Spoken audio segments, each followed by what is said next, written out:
interesting and diverse in their morphology,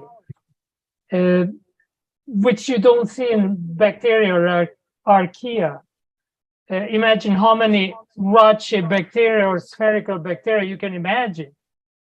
That is not the case with fungal organisms. Fungal morphology, colony or cell morphology is incredibly diverse. And as eukaryotic organisms, we can also study sexual life cycles, which do not exist in bacteria and archaea. The two other domains of life. Additionally, fungal organisms represent a unique cell type. They are multi-nucleated, which we call also synocytic cells. And these cells, when they just vegetatively grow, will grow at the tip in length. And those long fungal cells can be divided into compartments. We say they are septated or not septated, whatever. When these fungal cells grow vegetatively, they also oftentimes produce some reproduction forms. And again, incredible diversity there too. Their life cycle is a mix of asexual reproduction and sexual reproduction. And when sexual reproduction happens, and the scientist is lucky enough to study that, you will see that plasmogamy and karyogamy has a time scale. And that is an important feature when we try to classify fungal organisms. I don't want to go into too much detail on this slide. The estimates are anywhere between 1.5 million and 3.5 million fungal organisms living in nature. And in the laboratory, we have probably studied about 5% of those organisms.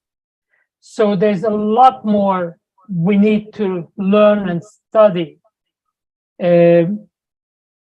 Until this point, the dikarya, this line I'm trying to show you has been a dotted line until recently. Now there's more information available, and modern technology helps really understand fungal classification and taxonomy. So now that we have basic idea about fungal organisms, let's see what happened in Chernobyl. Way back when, 1986, April 25th, the crew in the evening at the nuclear power station in Chernobyl prepared for an experiment. They shut down automatic mechanisms that would help with the situation once something unusual happens at the nuclear power station. But since the crew was not well prepared, and the nuclear power station, it was only a kind of a failing design, a couple of mistakes and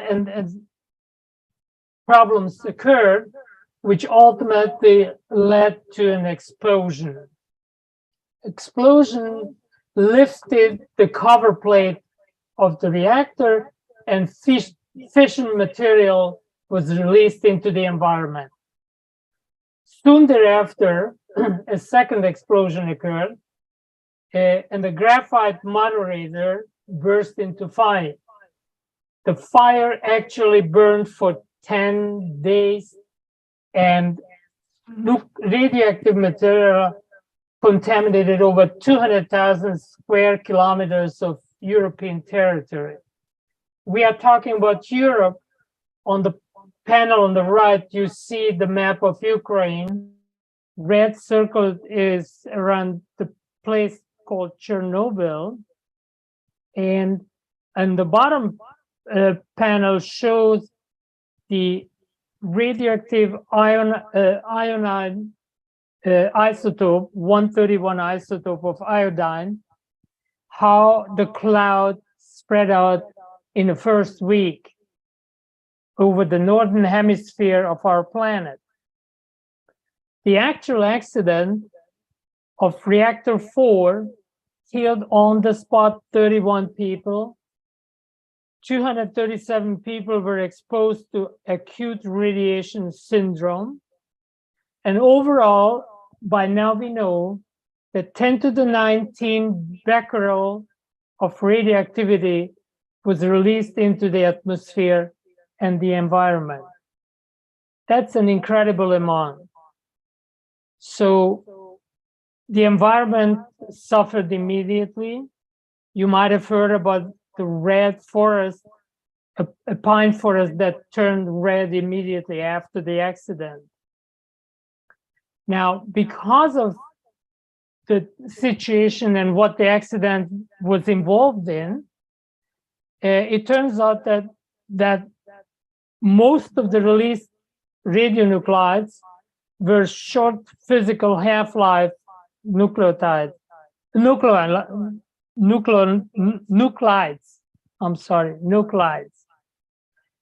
For example, iodine 131 isotope.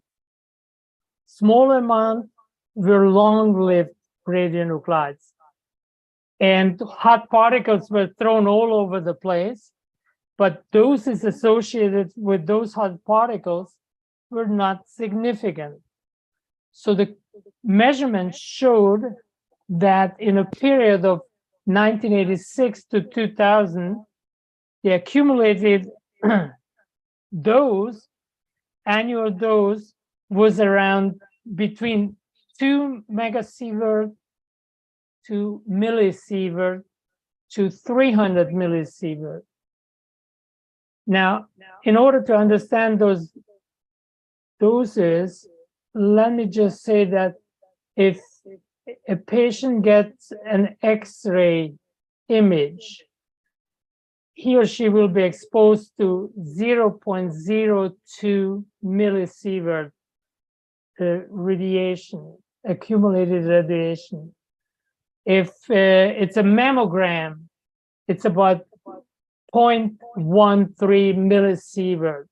So that gives you an idea that those values are pretty significant values. But given the composition of the radionuclides for the next period up to 2056, even lower annual accumulated doses are expected.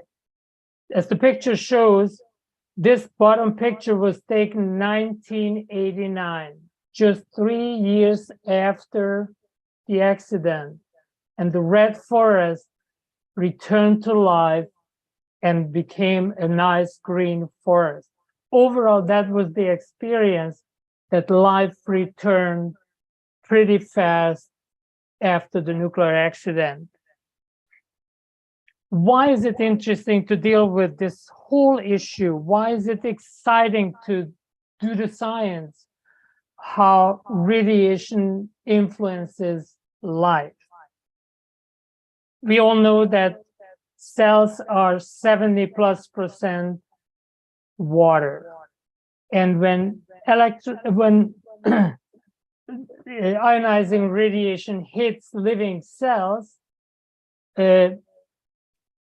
molecules will change, get modified, and foremost ions will form, mostly because of the ionization water molecules. The resulting ions and radicals, among them the most dangerous in terms of life, are the so-called reactive oxygen species, or sometimes they are called reactive oxygen radicals, because science shows that about 80% of the DNA damage that is caused by the ionizing radiation is actually the action of those radicals. and only 20% is direct interaction between gamma photons and the DNA. And the result will be base modification, DNA, single strand, and double strand breaks. The right panel already hints something, that different microorganisms will respond or resist ionizing radiation very differently. What is going on? Why is it so fascinating to deal with this topic? You know that our planet Earth provides a lot of really extreme environments where the temperature are extreme, either very cold or very hot, the pH is very acidic or very alkaline, or some chemical composition of the environment is unique. We call them extreme environments. And studying microorganisms in extreme environments is extremely interesting. But resisting ionizing radiation, moreover, being organisms that require some kind of radiation in order to function, that is more interesting than any other extreme feature that microbes might be exposed to. Why? Because we all know that the Earth's crust contains some elements which are radiating. So we have an average background radiation on the planet. But that is much, much a smaller amount of radiation than many microorganisms can resist or even require for their functioning.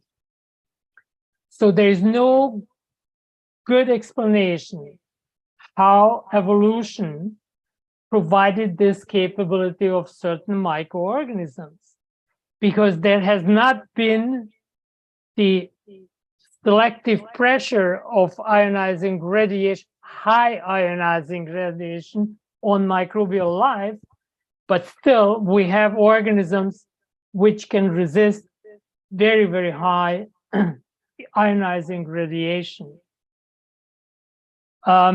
When we talk about ionizing radiation, and again, talking about Chernobyl and the effect, long-term effect of Chernobyl, we have to differentiate between acute ionizing radiation and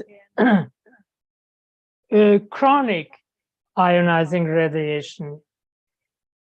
And it seems like that the two not necessarily overlap in terms of the biological effect. So going back to Chernobyl, by 1997, colleagues in Ukraine at the Institute of Microbiology and Virology detected fungal organisms within the destroyed Block 4 of the Chernobyl nuclear power station. Early collection resulted in 37 different species, which represented 19 genera, fungal genera. They were pretty much known fungal species, except it was interesting that 80% of them were highly melanized, dark fungal organisms.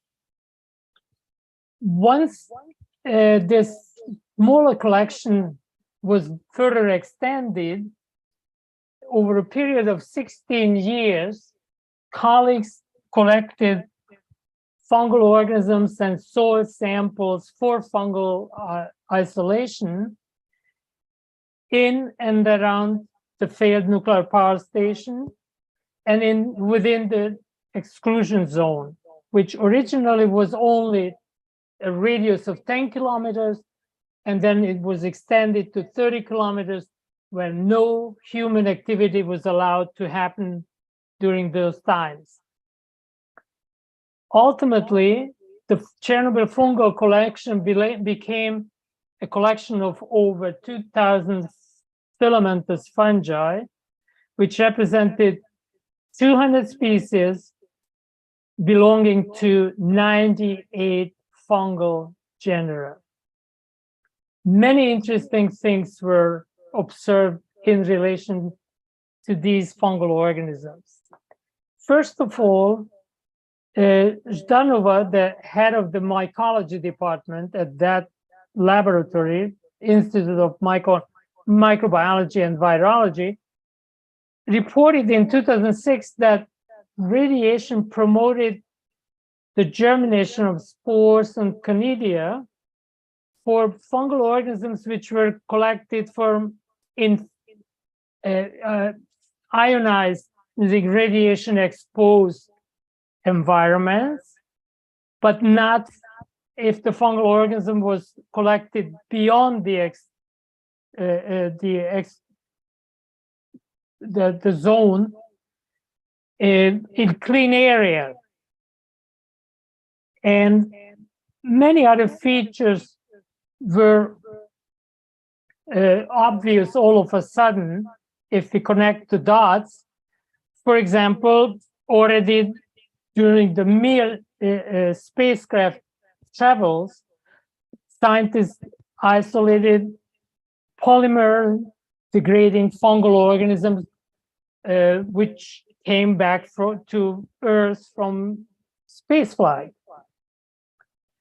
Another really interesting feature was published later, and that new term was coined, positive radiotropism, meaning that certain fungal organisms will sense radiation and show directional growth towards the ionizing radiation source.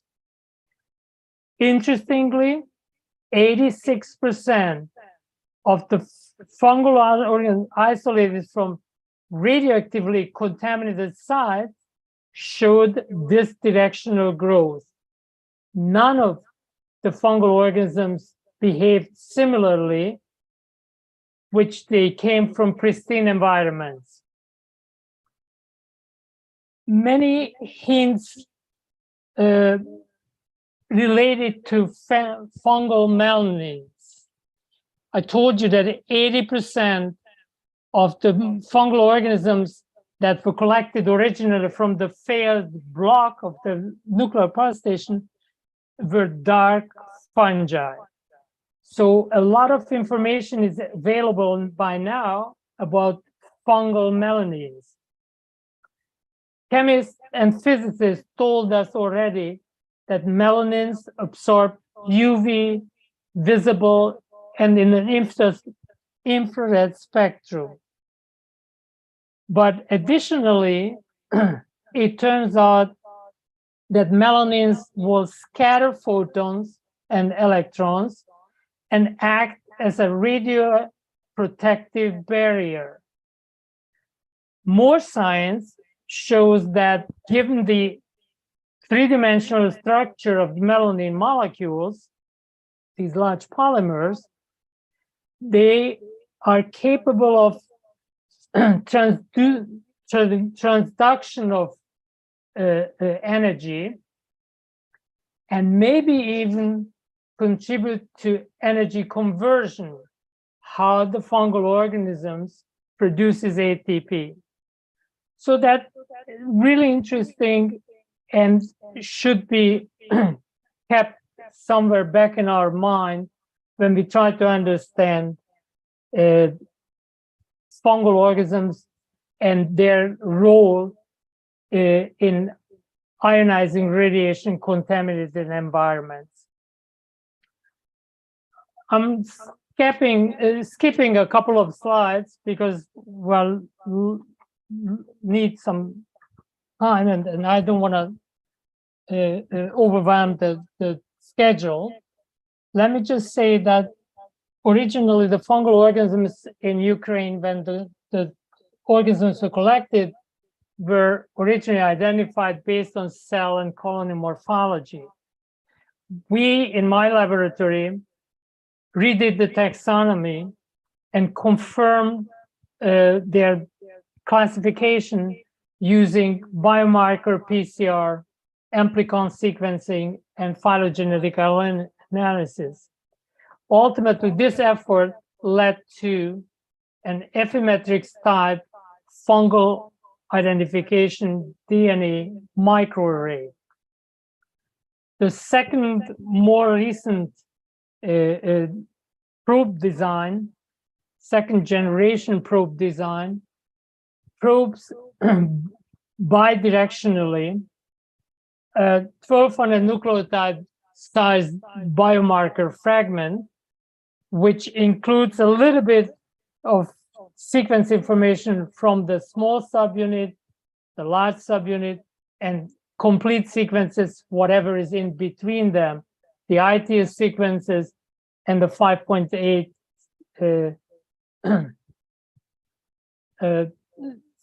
as ribosomal RNA genes. The table shows you that the difference between first and second generation chip success, because the first generation didn't give us good enough resolution, while the second generation clarified a lot of fungal identification results.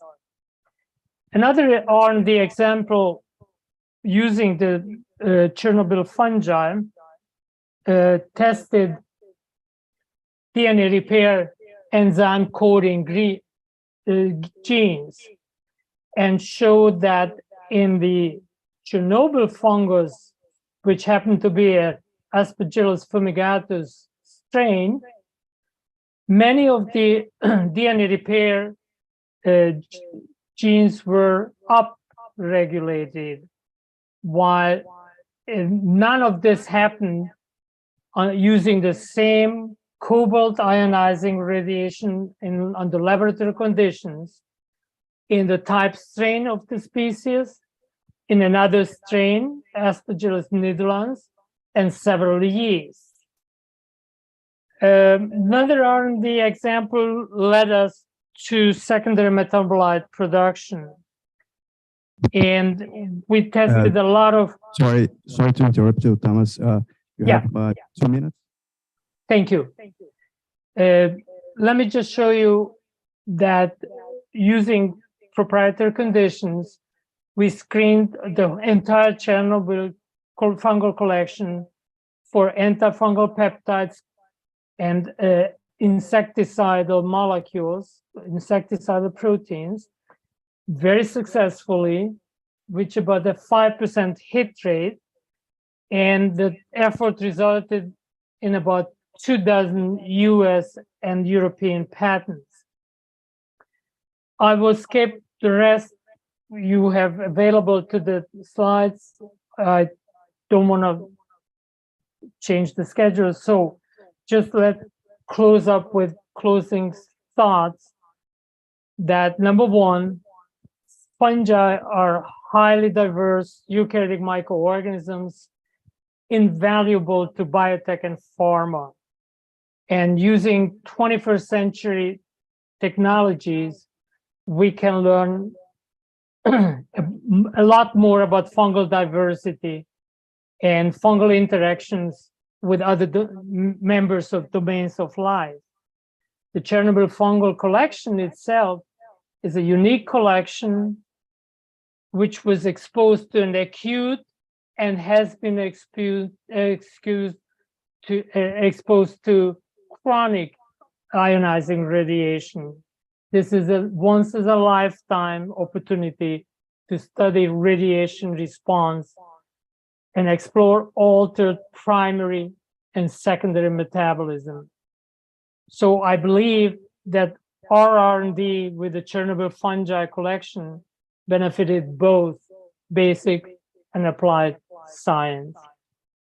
And I thank you for your attention. This is a view from the building where my laboratory is. In front of us, the city of Berkeley with the University of California, Berkeley campus. And across the bay is the city of San Francisco. Thank you very much.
Associate Professor in the Department of Internal Medicine, Division of Infectious Disease at Rush University. And his research is focused on exploring the interaction of complex microbial communities with hosts across a range of experimental and disease systems. Dr. Green has examined host-associated microbial community as part of studies involving disease states and altered day and night cycles. He is also the director of Genomics and Microbiome Core Facility at Rush University and also holds many other roles in the university. So welcome. Everybody hear me? So really happy to be here. I would just again extend my thanks to Venkat and Karthik and Ashmita for helping organize such a great conference. So I'd like to talk a little bit today about gut microbiome and the effects of spaceflight on that. And basically I have two kind of case studies, one from humans and the other from rodent models. Before we get into that, I just thought, like Scott Ty did yesterday, I'd give you a little detail of my own background. I started in extreme microbiome environments, so hypersaline microbial mats. I started in 1995, so I don't have the 47 years that Venkat has, but okay, it's not so short anymore. Later, I also worked in uranium contaminated subsurface in Oak Ridge, Tennessee, looking at microbial diversity across a groundwater gradient. And then later also in an oil spill in Florida, there was a deep horizon leak and it all accumulated on beach sand. So we looked at that as well. And as Scott mentioned, I'm also part of the Extreme Microbiome Project. And yes, I did go across the burning crater in Turkmenistan, but that wasn't really a scientific expedition. So later, my kind of connection with NASA was with, I had a postdoctoral fellowship at NASA Ames Research Center, looking again at hypersaline microbial mats and early evolution of life on Earth. But for the last 12 years, I've been director of a DNA sequencing core facility and starting to get a lot more human or host-associated microbial community studies. And so as part of that, I've also become involved with a group at Northwestern University in Chicago, looking at kind of effects of circadian disruption on microbial community and whole system physiology. And then earlier this year, also with Venkat, I was a co-chair of a session looking at alternatives to the spore assay for assessing microbial load on spacecraft surfaces. So we're hoping to introduce molecular techniques to evaluate bioburden rather than just doing spores. Okay, so why are we concerned with space, the space flight and the gut microbiome? And the way to think about it is it's just one of the many factors that we have to consider as we send humans into space, not for short missions, but for long-term stays on Mars, let's say, or other long-term stays in an extraterrestrial environment. Now, there are a number of studies on astronauts and effects of flight and animals, and there's a lot of conflicting results. So I don't promise you that the results I show today are the final answer on this. So there's actually a decent amount of literature, both in flight and also kind of mock systems on Earth that again, it's like you ask 5 scientists, you get 10 opinions on exactly what the effects of spaceflight are going to be. But there's a fundamental knowledge gap that we have. We see that there are effects on the gut microbiome when we go into space on both human and mice, and I'll show you those data. But there still are extensive knowledge gaps of exactly what do those changes in the gut microbial community mean for the host physiology. And this is a fundamental issue in microbial ecology. We can observe changes, at the DNA level, let's say, and yet we still don't have good answers for, exactly what does the change in the microbial community mean. And I think this is really where it's so important to start thinking about multi-omics, because again, DNA just kind of shows us the potential, what could be done by the microbial community, but it doesn't give us definitive answers about exactly what those organisms are doing. So in addition to the studies that I'm going to show here, there's ongoing rodent research missions that are being sent to the ISS, and so this is an ongoing area of research. Okay, so the first thing that's kind of fun is the NASA twin study. So this is definitely the highest profile thing I ever got involved with. We got a science paper out of it. It's never going to happen again in my career, so I'm milking it for all I can get. So I also just want to caveat this study. It is an N of basically 1. Okay, so any results that I show from this, we can try to extrapolate to all astronauts, all humans in space, but it's an N of 1. Okay, so neat stuff, but it's an N of 1. So we have a number of collaborators. Again, as I mentioned, at Northwestern University, there's a circadian group, sleep and circadian biology group, led by Fred Turek and Martha Vita-Turna, and also their former postdoc, Peng Jiang. And so they were kind of the lead on getting the whole flight, in leading the twin study.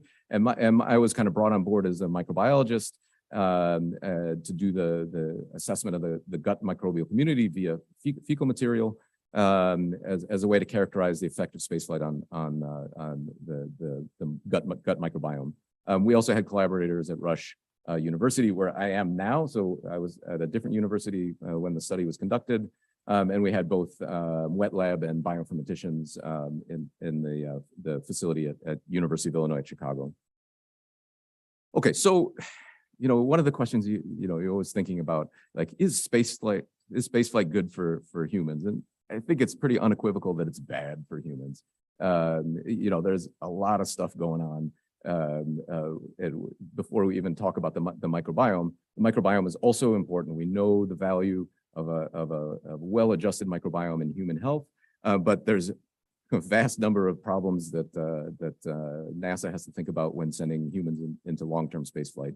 You get this fluid shift in the body. You get like weird stuff going on with your eyes. You get the loss of bone mass and muscle mass.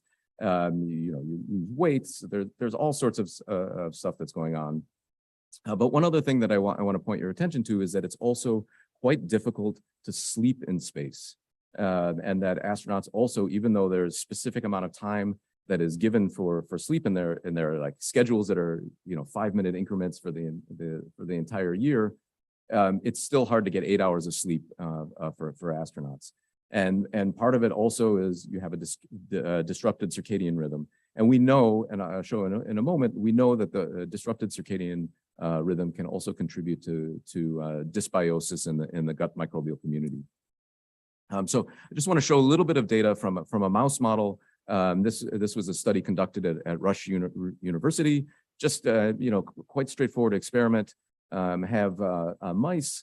You split them into 4 groups. So one axis of differentiation is you have mice, normal light cycle, 12 hours of light, 12 hours of dark.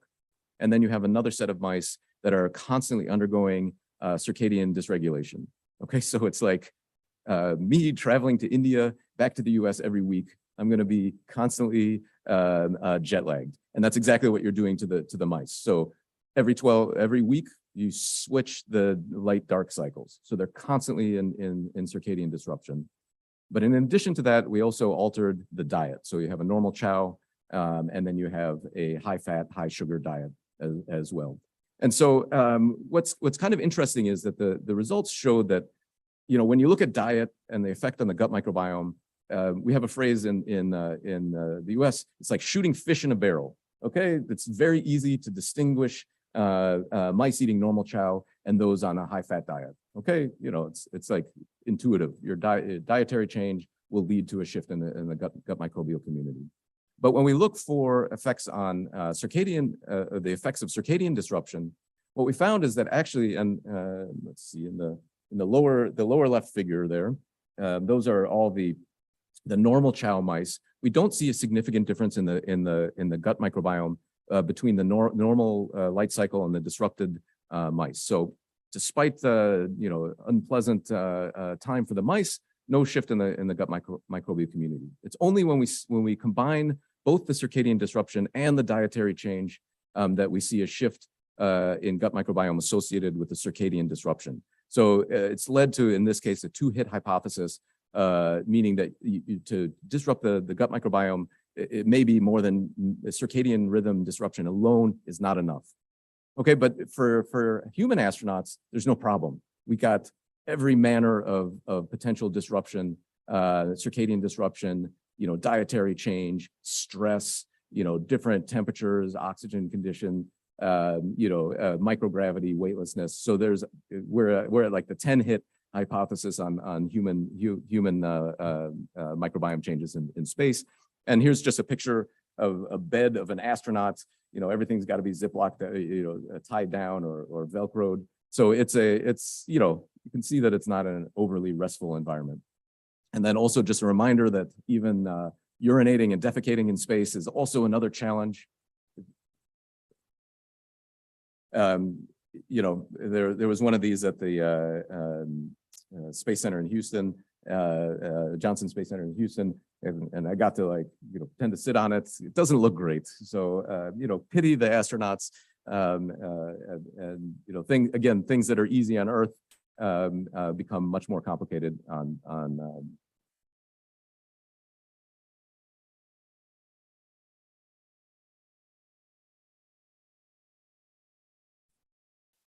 Okay, so the sampling strategy was basically for the NASA twin study was basically what we could get.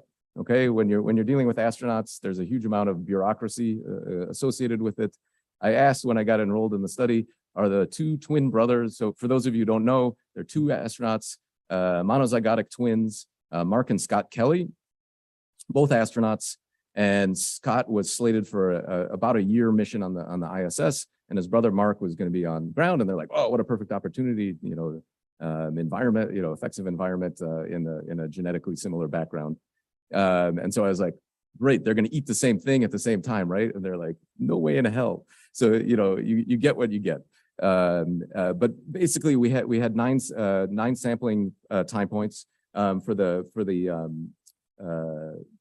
Scott, who is the space flight twin here. We have two pre-launch samples, and these again are fecal swabs that we did shotgun sequencing. I'll give a bit of detail on the methods, and then 4 in-flight samples over the course of a year, and then 3 post flight return samples, and then we have roughly similar time points for Mark Kelly, who is the ground twin. If you can't remember which is which, Mark starts with an M, has a mustache. Scott starts with an S. He went to space. So that's my mnemonic for this.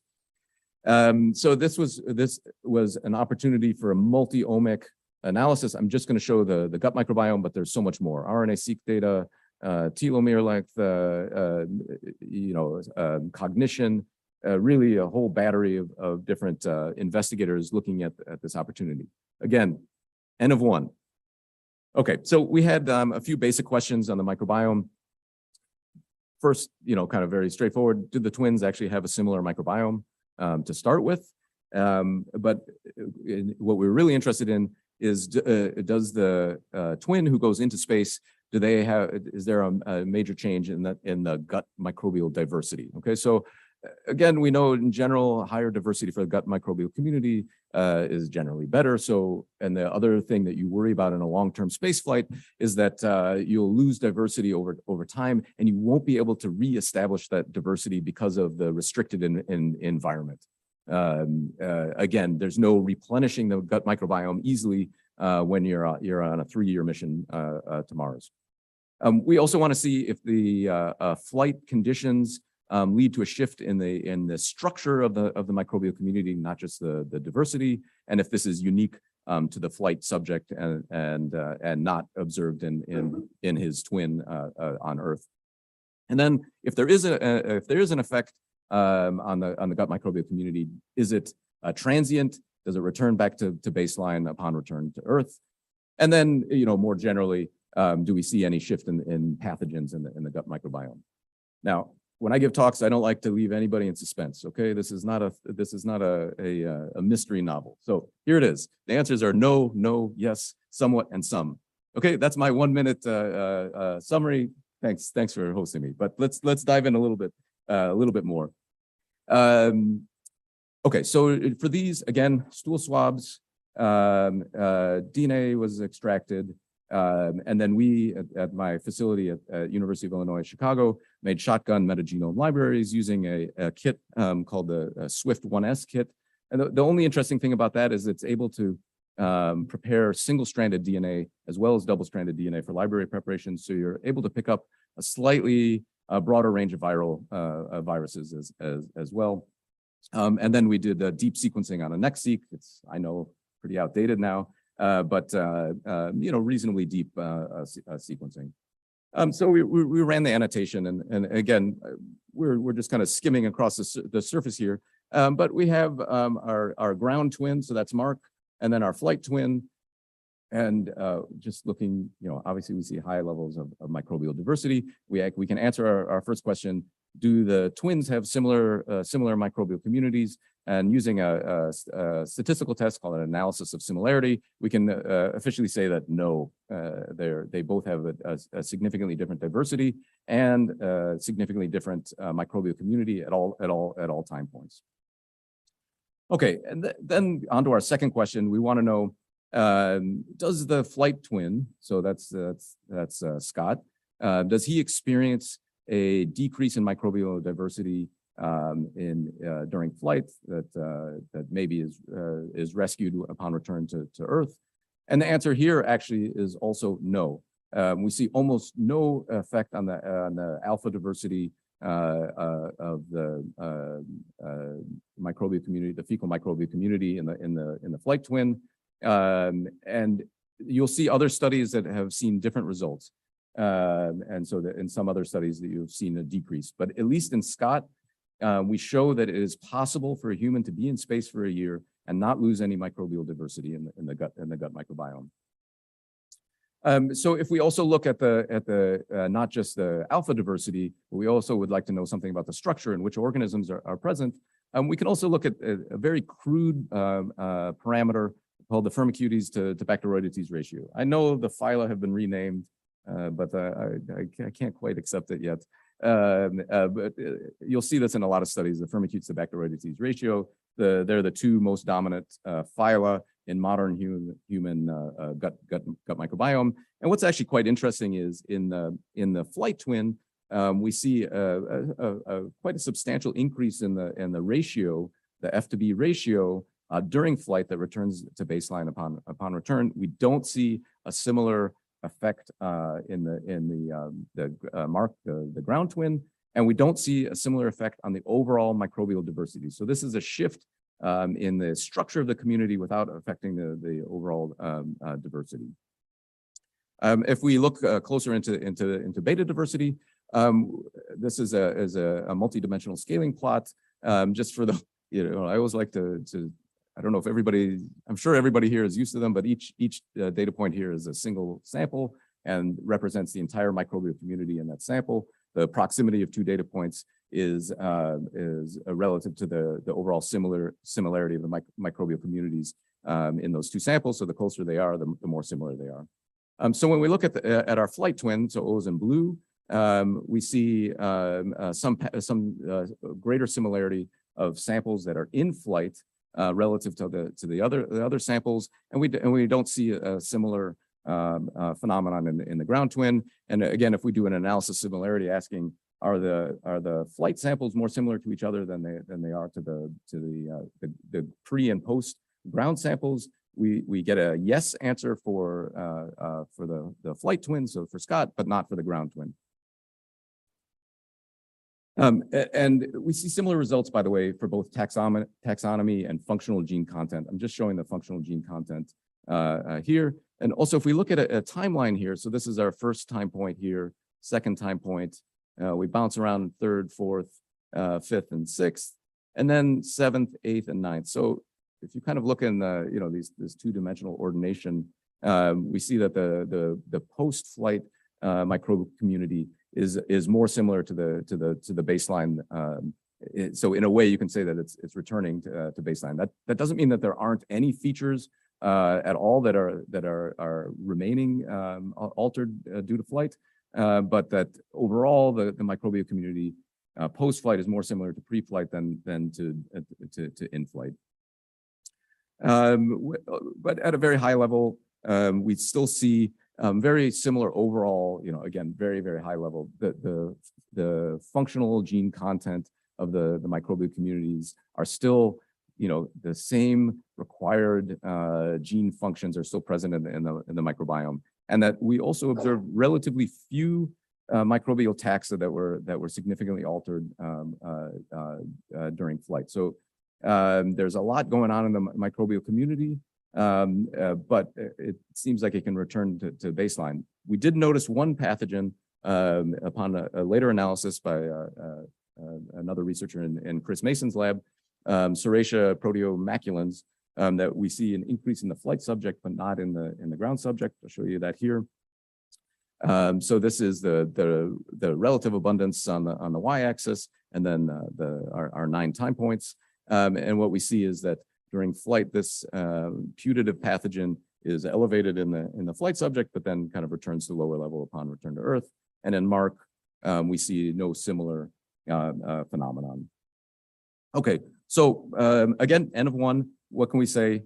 In Scott, we don't see a decrease in gut microbial diversity in the we get a rough return to pre-flight conditions, and that basically the overall magnitude of shift during flight was about the same in Mark and Scott, and yeah, we have some indications that we do see an increase in pathogens, but again, that's just one out of a complex microbial community. Now, I don't have a lot of time, but I just want to introduce a little bit of the rodent research missions. So this is our rodent research 7 patch, a sleeping mouse here.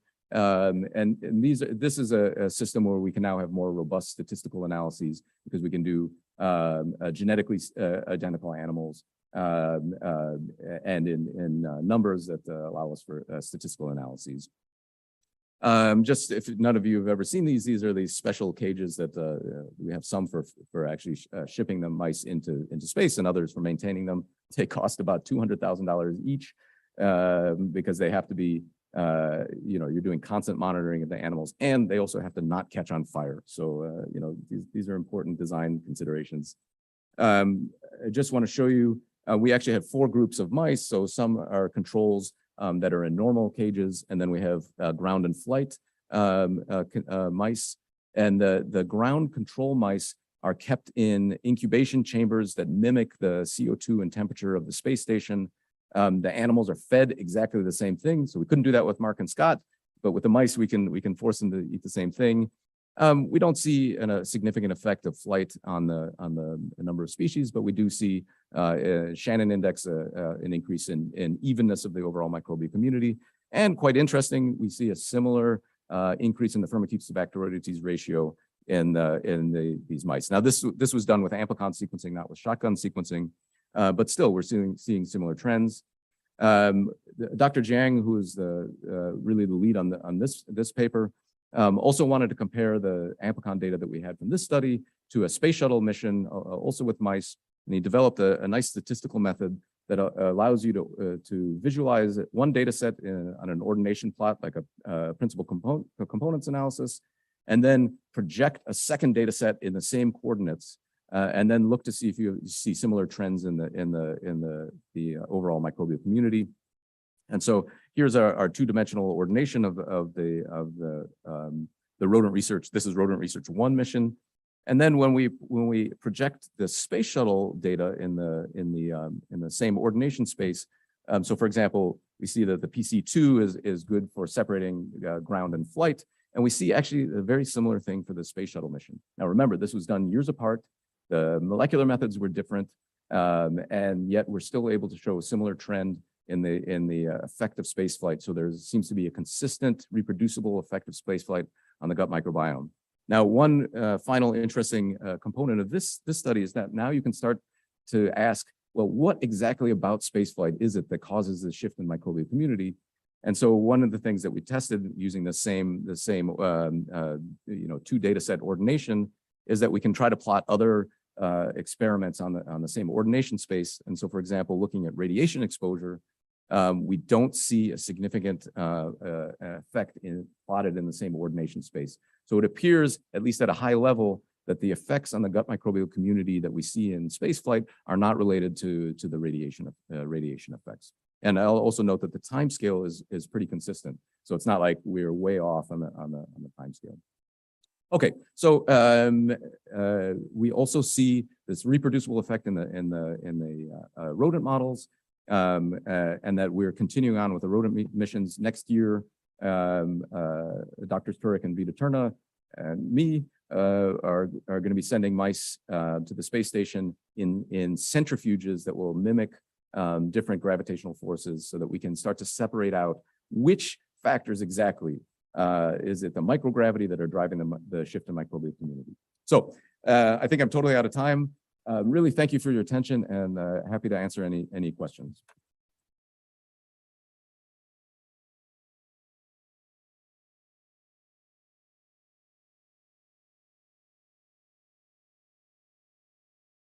Hello, sir. Nice talk.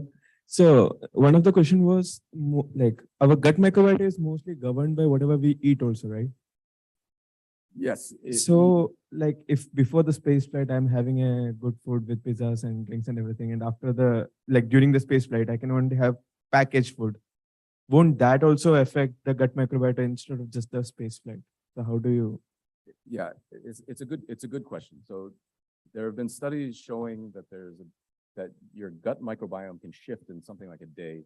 You know, there was one study where they took some people, fed them only vegetarian food for like a week, had a washout period, then fed them only meat for another week.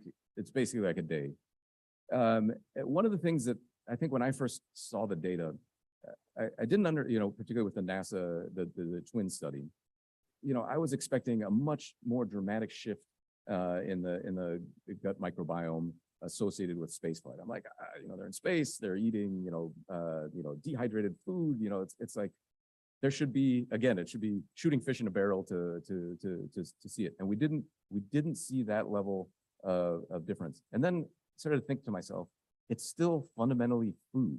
It's not like, I don't know, they're eating sand up there. I mean, it's like it's food made of the same components of food that we're eating here. So it's true that you can alter the gut microbiome before you go into space, and that might be something worth doing. But what worries me more, and to me is the biggest threat for a long-term space mission, is not really like what you ate before you go, because your gut microbiomes have a homeostasis, and even eating different things, you'll still retain generally a similar microbiome. What worries me is, let's say somebody gets sick.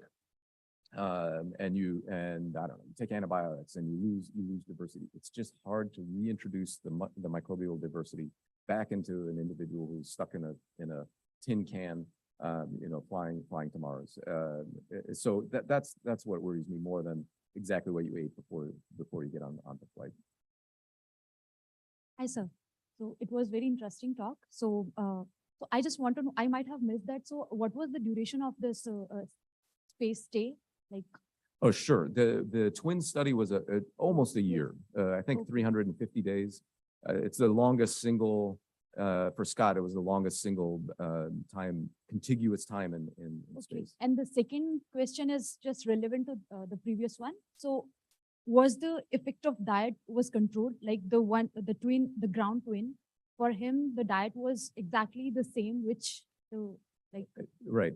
I was begging them to do it, and basically NASA said, you're crazy. There's no way you can synchronize that. First of all, think about what you're asking. You're asking Mark Kelly to eat dehydrated food, for exactly what his brother is eating for a year. But still, we didn't find any difference. So that is like a bit. Right. So I think that's why you've got to use each individual as their own kind of internal control. So use the baseline sampling as a way to look for how much is the community changing relative to the baseline. In Scott, and versus how much is it changing for Mark who didn't travel into space. But yeah, only with mice can you do a controlled experiment, which you synchronize diet. So one last question. So the samples were collected in the space, right? For the space thing. So how difficult it was to preserve them and then take back to the Earth and then analyze it, or sequence and analyze Yeah, it?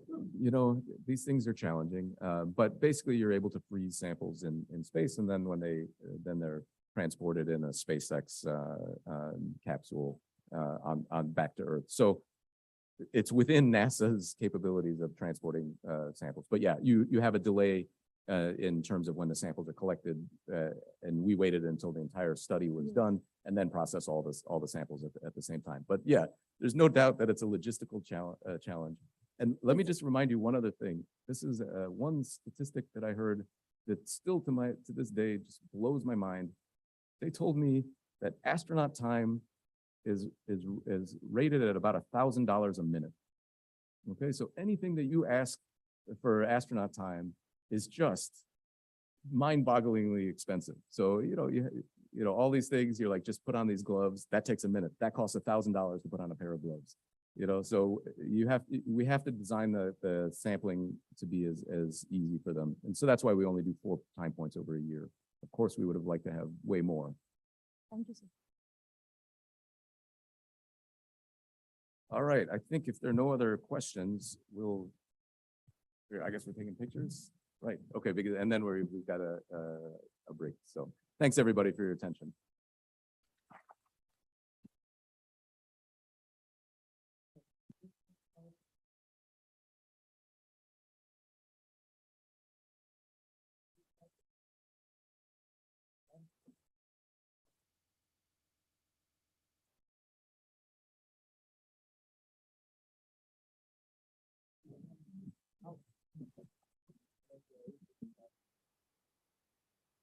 Before taking a picture, a quick announcement for the participants. If you haven't signed the form in the registration desk, please check your name and sign it.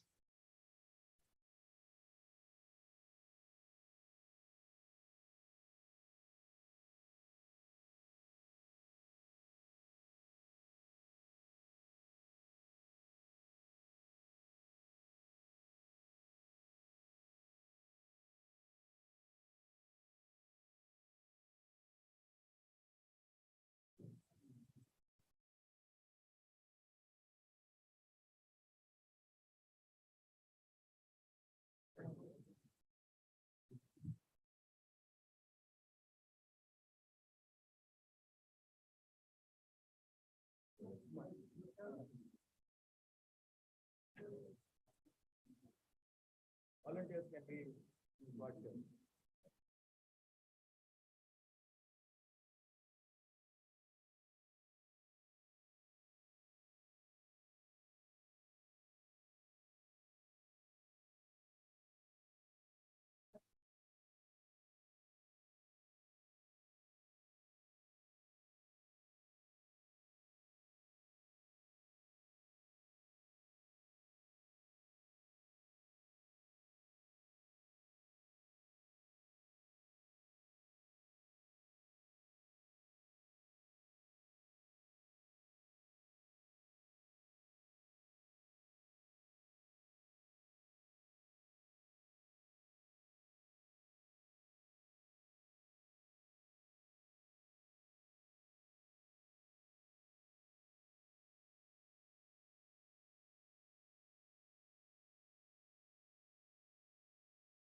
Georgios, are you there? Hello, good morning. Yes, I'm here. Great. I'm going to introduce you in just a minute here, and then I will hand it over to you. Yeah, perfect. Thanks so much. All right. Everybody got their tea? Everybody satisfied? Ready for another talk? Great. So we're going to continue with our session. The next speaker is Dr. Georgios Miliotis. He's a lecturer in the discipline of bacteriology at the School of Medicine at the National University of Ireland. And his background is in molecular biology and microbial genomics. His research focuses on the application of a One Health approach in understanding the human and environmental microbiomes, examining their involvement in health and disease. He's currently leading the application of microbiome characterization in projects aiming to understand mental health disorders, as well as the dissemination of priority pathogens in environmental sources. So I'm very looking forward to this talk. Georgios, take it away. Thank you so much. Thank you. And a very good morning from the west coast of Ireland. It's about 5 a.m. here at the moment. First of all, I would like to thank very much Venkat for the invitation and the excellent organization of the conference. I'm very sorry I couldn't be there with you, and Karthik as well. Thank you very much for the invitation. So overall, within the next 25 minutes or so, I'll try to give you a glimpse of the work we're doing here in relation to the link between the oral microbiome and mental health disorders.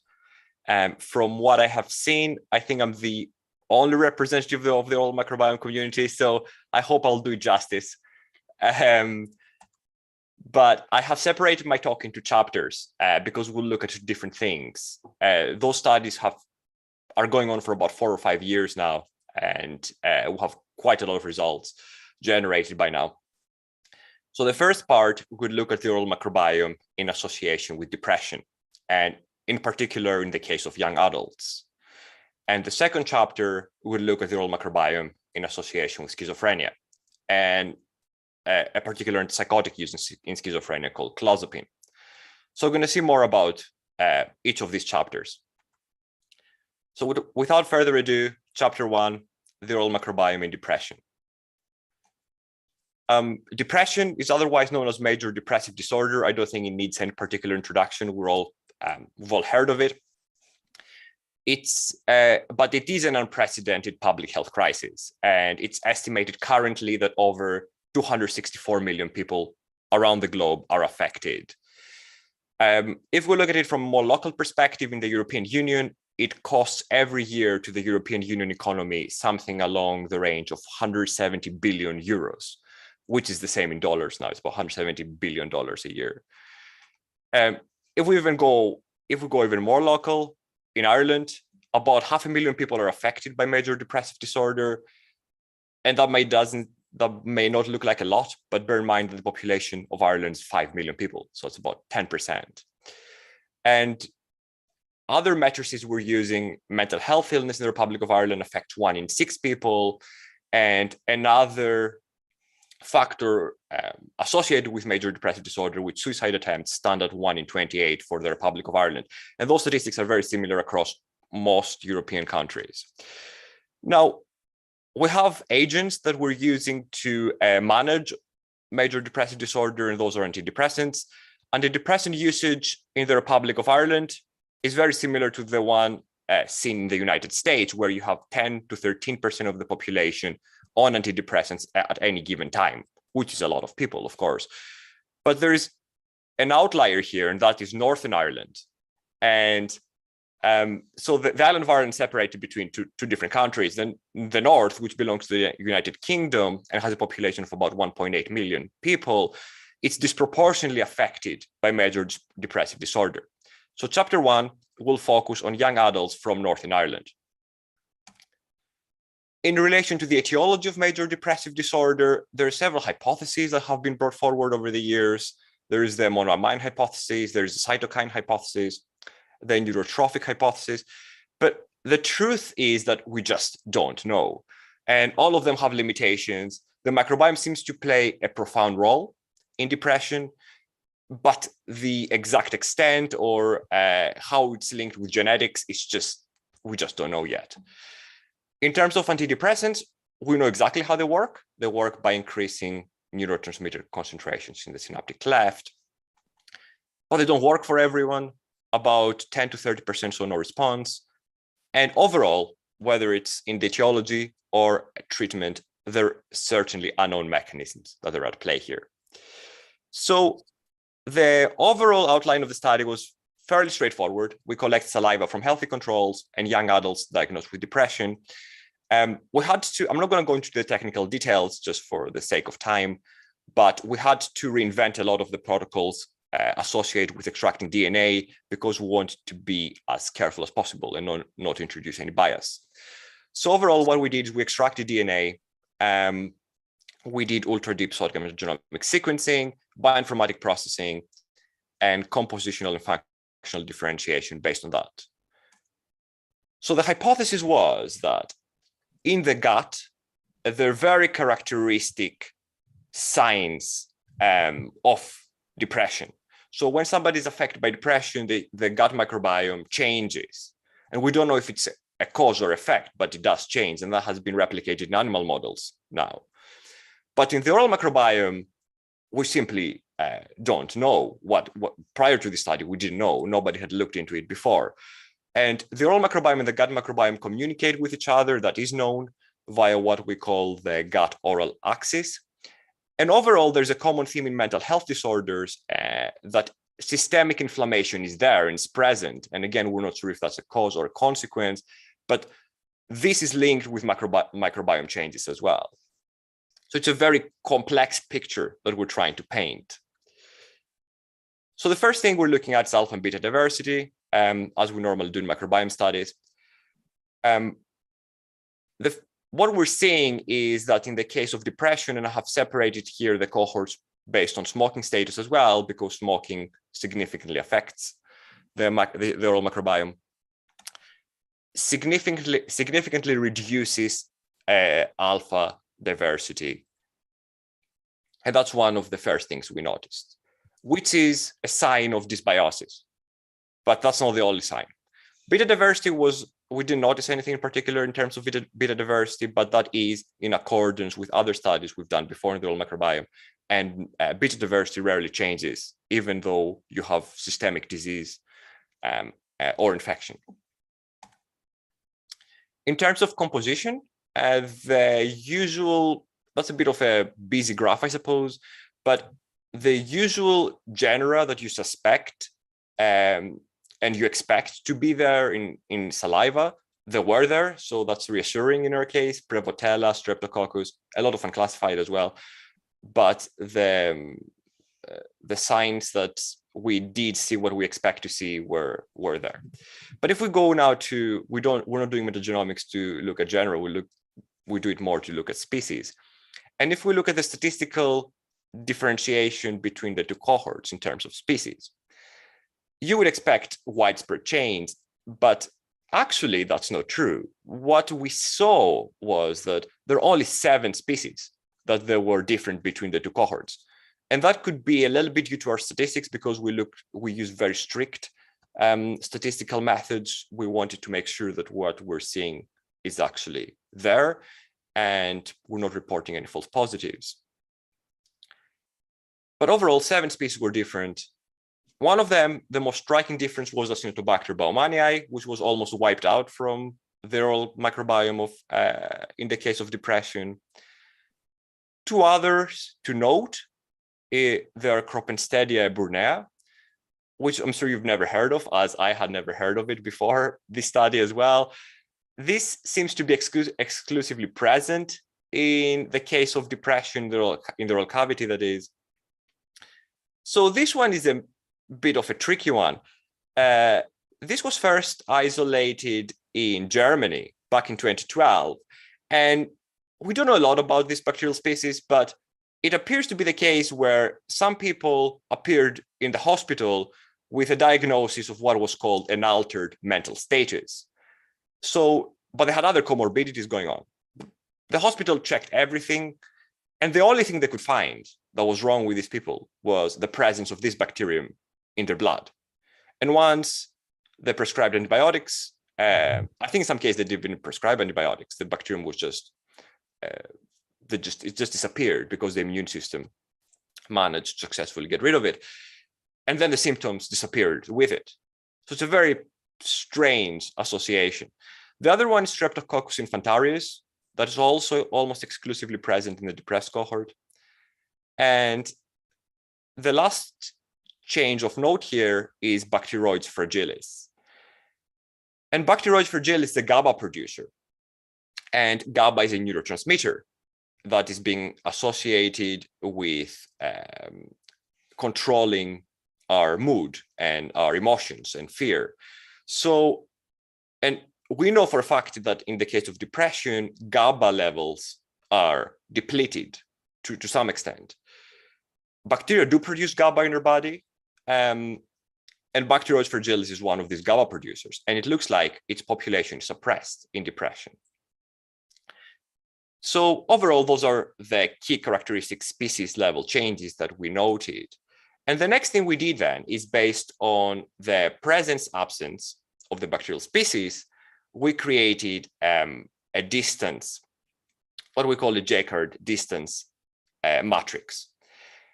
And what this told us is that there's 3 particular species like we've seen before, but out of the 7, 3 are the ones that they appear to be associated with depression in terms of a microbial consortium. And what it looks like is that Streptococcus and Croppenstedia work together synergistically, antagonizing Acinetobacter baumannii. Now, what exactly that means, we're not really sure as of yet, but we're doing neuromicrobiology work to understand exactly this association. But we also looked at functional changes in the oral microbiome. And again, there were, as with the changes in species, there were not many, but they were very characteristic. One of them was that in the case of depression, the oral microbiome didn't seem to be functioning as well in terms of biodegrading xenobiotics. Xenobiotics are anything foreign to your body in terms of chemicals, like antibiotics or any drug that you take. Those are termed as xenobiotics. And a lot of the metabolism of those agents is done by our microbiome, whether that's in the gut or the oral cavity. So this could, in theory, lead to xenobiotic accumulation and potential inflammation and toxicity. And the other pathway that was really suppressed in depression was quorum sensing, which we know for a fact from the gut microbiome that is very important for what we call the microbiome host dialogue. And silencing it is known to be implicated with disease states. So overall, I tried to summarize years of work in a few slides. The summary of chapter 1 is that the oral microbiome in major depressive disorder appears to have certain compositional differences. And it looks like a consortium of only 3 species has a particular importance. And based on the functional changes, it looks like the oral microbiome is in dysbiotic state. And that's supported also by the reduction in alpha diversity.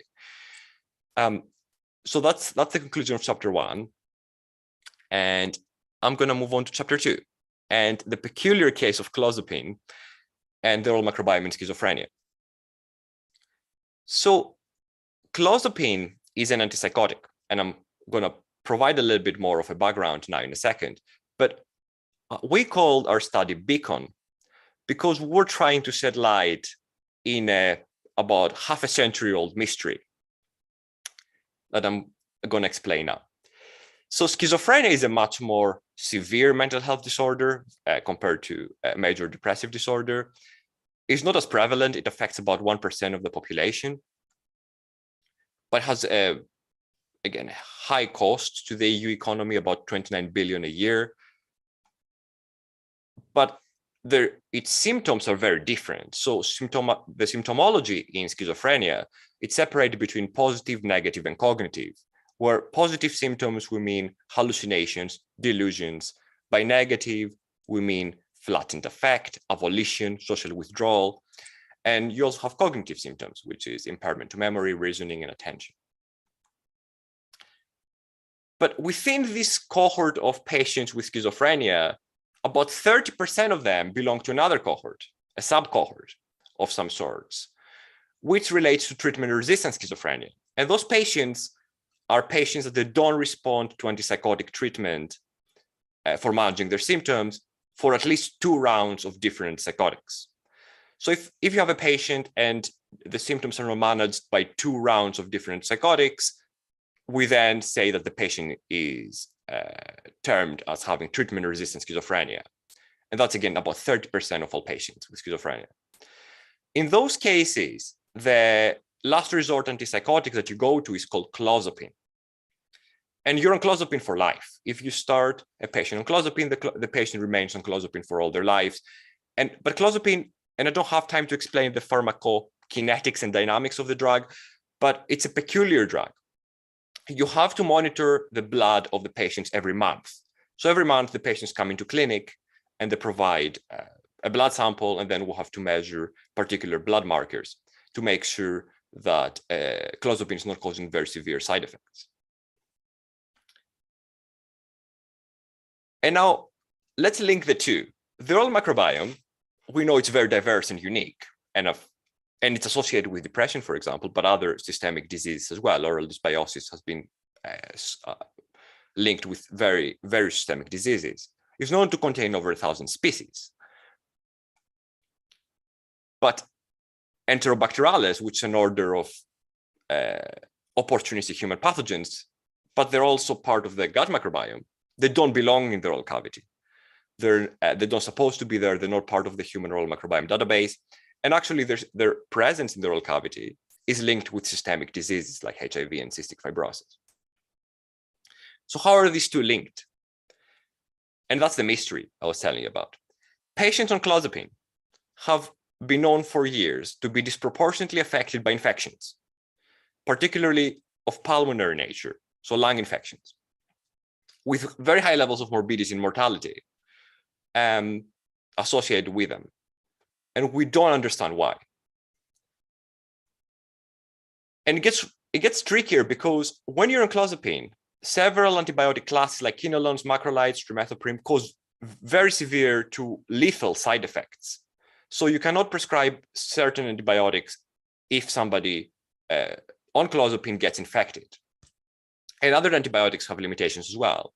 So antibiotics commonly used in clinic, they cannot be used in these patients who are by default disproportionately more likely to develop lung infections. So it's a very complicated picture, and it was very, we're not really sure why that was the case. So our hypothesis was that patients on clozapine will have a high prevalence of oral colonization with opportunistic pathogens, like Enterobacterales particularly, that they are known to cause pulmonary infections. And that could be because of oral dysbiosis. So for this study, we took a culture-dependent approach, but we are doing shotgun metagenomics now as well. So we collect saliva. We screened on selective agar plates for Enterobacteriaceae, which is the family of the order of Enterobacterales, but also for other drug-resistant opportunistic pathogens as well. We did antimicrobial susceptibility testing, and we sequenced everything with short reads and long reads. And then we processed everything bioinformatically. We also compiled a set of metadata from the patient's clinical files and history to look at the colonization profile, the sources, and risk factors. Now, that's the results from the clozapine cohort, but the main take-home message from that is that 51% of the patients were colonized with drug-resistant Enterobacterales. But what does it mean, and how does it compare with the general population? So what you would expect to see in the healthy population is a colonization rate of about 5%. So 5% of people, everyday people, are colonized with Enterobacterales naturally. But the difference here is striking. And actually, the clozapine cohort directly compares to what we see as being the case in immunocompromised patients that have no immune system in place, and therefore are, of course, much more likely to be colonized with opportunistic pathogens because there's no immune system to keep them in check. So out of the 23 colonized patients, we identified 12 different species. 10 patients were actually multi-colonized. They were colonized with more than one species. By far, the most prevalent one was Klebsiella oxytoca, which is a very well-known human pathogen, opportunistic pathogen, that is. But is also known to survive on surfaces very well. So because these patients come in every month together, we started thinking that might be the case that they actually, given that these opportunistic pathogens are in their saliva, we started thinking that they will be able to transmit these pathogens to one another. And that's something we explored, and you're going to see here. So this is the average nucleotide identity from all the strains we've isolated. And in a few cases, we noticed that strains with 100% or 99.999 average nucleotide identity, they were all different by 1 or 2 SNPs in their genomes. They were colonizing different patients, but these patients were consistently coming in at the same day, every month, together, waiting in the same waiting areas. And those were hypervirulent strains of pathogens associated with lung infections, meningitis, like Citrobacter cocceri.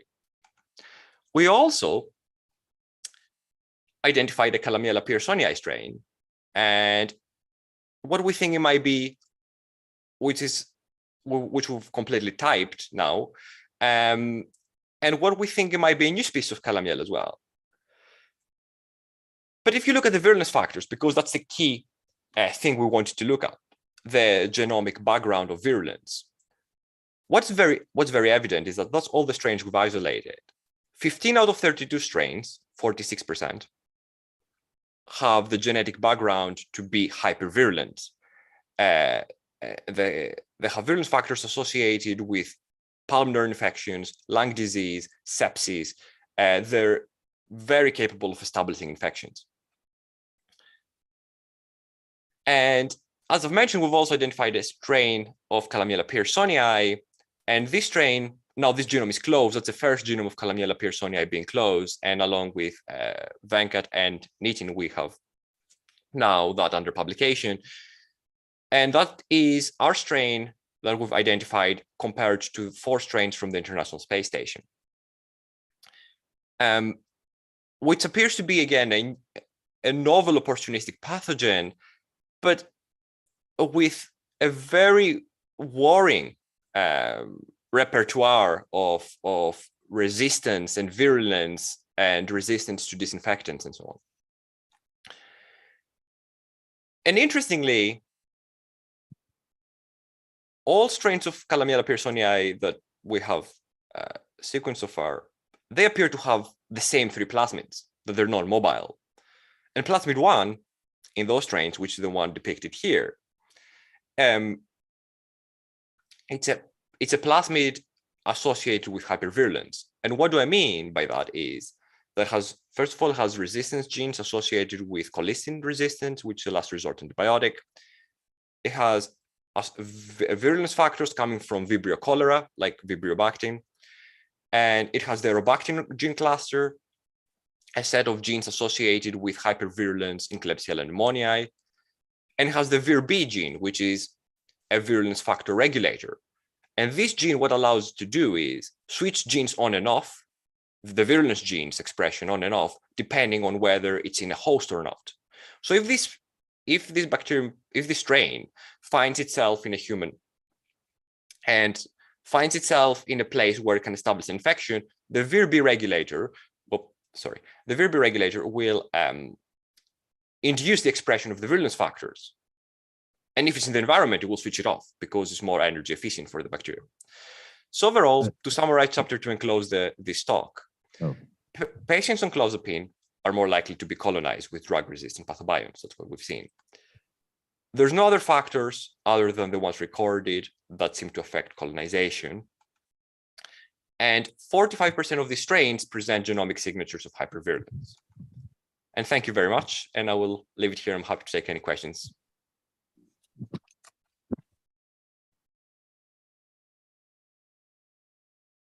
Georgios, thanks so much for a fantastic talk.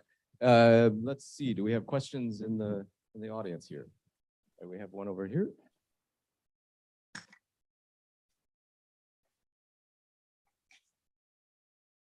Hi, sir. Thank you so much for the talk. So my question is how different the oral microbiome is from the gut, and how dysbiosis in oral microbiome is going to affect the gut microbiome. Okay, that's a very good question. So the oral microbiome is actually very different to the one from the gut. It's very unique. And even in terms of resistance genes, it has its own resistome. It has its own unique resistance genes associated with it. So it is very different. We do know that the two communicate with each other, though, and changes in one affect changes in the other, because the oral microbiome and the gut microbiome are the two more diverse in humans. And we don't really understand yet the extent of association between the two, but we think that it has to do with systemic inflammation. So changes, particularly in mental health disorders, systemic inflammation is something we see a lot. So changes in the oral microbiome or the gut microbiome could cause inflammation, systemic inflammation, due to pathways being downregulated and so on, that can then affect the other microbiome, which can also go into dysbiotic state. But at this stage, that's only a hypothesis. And as I've mentioned, we do have neuromicrobiological models now, finally, that we will be able to test a lot of these hypotheses, how metabolites affect neurons and so on. But yeah.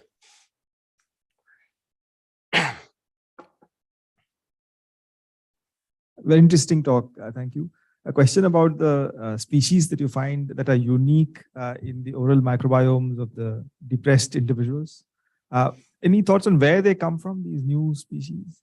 And also whether they colonize other microbiomes in the body, also of these individuals?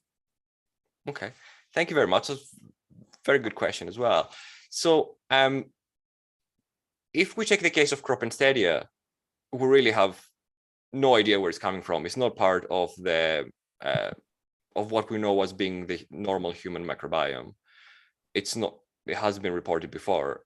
the only case we have, as I've mentioned, is the case in Germany where some patients were presented with an altered mental status, but they have so many other comorbidities that it's hard to know whether the altered mental status was from crop and steady or from the comorbidities themselves.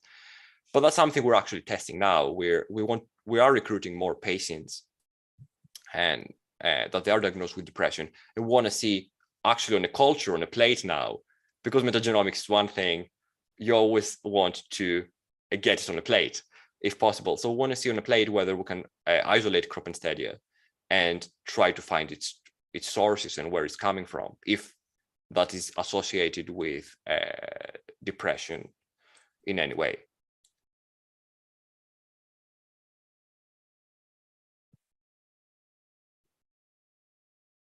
One more.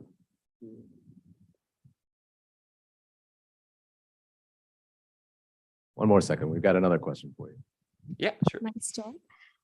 So just, I want to know, like, if age plays a factor in like, does age play a factor in oral microbiome and the mental health?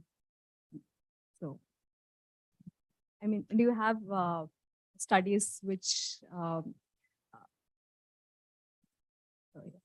yeah. Is it audible now?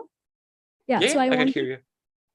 Yeah, so I wanted to know, like, if age plays a factor in the studies that you do with the oral microbiome and the mental health of the samples that you get. Okay. Yeah, that's a very good question. So I suppose that's a very good technical point that I meant to mention as well. So when we look at the oral microbiome, the same with the gut, it changes constantly. It's very dynamic. And we want to make sure that the changes we see are actually from the condition that we want to check. And it's not because somebody had cough instead of tea this morning, at the morning of the collection. So in order to do that, we have what we call minimum information standards. So there is the Genomics Consortium has come together with a list of things you need to check before you collect saliva for processing. So every participant goes through a very thorough questionnaire, which takes about actually 20-30 minutes to complete, which gives us information on antibiotic usage. For example, nobody that has taken antibiotics within the past few months is able to take part in the study. That's an exclusion criteria, but also in terms of oral hygiene, toothbrushing episodes, food. So nobody is allowed to eat at least 4 hours prior to the study. So those are all factors that we take into consideration to make sure that as much as we can, because you can never be sure, but as much as we can, that the changes we're seeing are really due to the condition that we are examining and is nothing to do with other factors that aren't predicted. On this study that I've mentioned, we also have human genomic data, and we have whole genome sequencing of the human DNA as well of this cohort. And we're actually working in trying to see whether there's a link with the human genomics as well, which is a very interesting approach, whether changes in the oral microbiome are linked with any changes in human genes as well. So I hope that answered your question, but if I'm not clear, please, you can follow it up. Great, thank you so much. All right, Georgios, we have to move on to our next speaker, but thank you so much. Maybe perfect. Thank you. Applause for Georgios. Thanks so much. Okay, on to our next talk. Marcus Teixeira, did I say it right? Okay, is going to talk to us about fungal pathogens. Marcus is a visiting professor at the University of Brasilia, Brazil, and is an affiliated researcher at Northern Arizona University in the US. His scientific interests include genome diversity, ecology, and evolution of primary fungal pathogens. And he's finished his degree in applied biology and has a master's degree in ecology. And he's been working with polychaetes and DNA barcoding since graduation. Marcus, take it away. So thank you, all the organizers, for the invitation. No, it's fine. It's a pleasure being here in India and having this nice time with you all together, with all you guys. And today we're going to talk a little bit. I'm going to be outside of my comfort zone, talk about a little bit more about metagenomics in burrow and host to try to understand a little bit about fungal pathogens, dynamics, distribution, and host range. So I'm going to start introducing about a little bit, talking about fungal. Okay. Oh, thank you. Oh, I'm going to talk a little bit about why do we care about fungal pathogens? So we know from Thomas Torocchii that fungal pathogens, we have about 200,000 species described, but there are some estimated about 1.5 to 5.1 million species. It's not more abundant than arthropods, okay? And from those 200,000 species described, about 500 are human pathogens. They can cause disease in humans. And if you go to this graph here, we can see that fungi kills more people yearly than malaria, tuberculosis, or breast cancer, right? So if you see the mortality rate and compare like with malaria and other diseases, we see the mortality rate of several mycoses are higher than those. And one interesting thing is that 1/3 of the population had a fungal infection in its lifetime. And about 1.5 million annual deaths are estimated to be caused by fungi. So it's a big health problem. So this is the tree of life of eukaryotic pathogens, and this is the fungal tree of life. And I will focus, and we know that zygomycota, basidiomycota, and ascomycota are the following that it's more common carrying those fungal pathogens. But today I'll focus on ascomycetus fungi. Okay, and we know that the emergency of all different species are related to different pathogen from the pathogen side, from the host side, and from the environment. But we know that climate change, the pathogen genetics, especially the genetic diversity of the pathogens, right? Transmission, persistence, and infection, lack of antifungal diversity, the population growth, expansion, aging, the host drivers, of course, the host jumping, that it's one of the main interests of my research.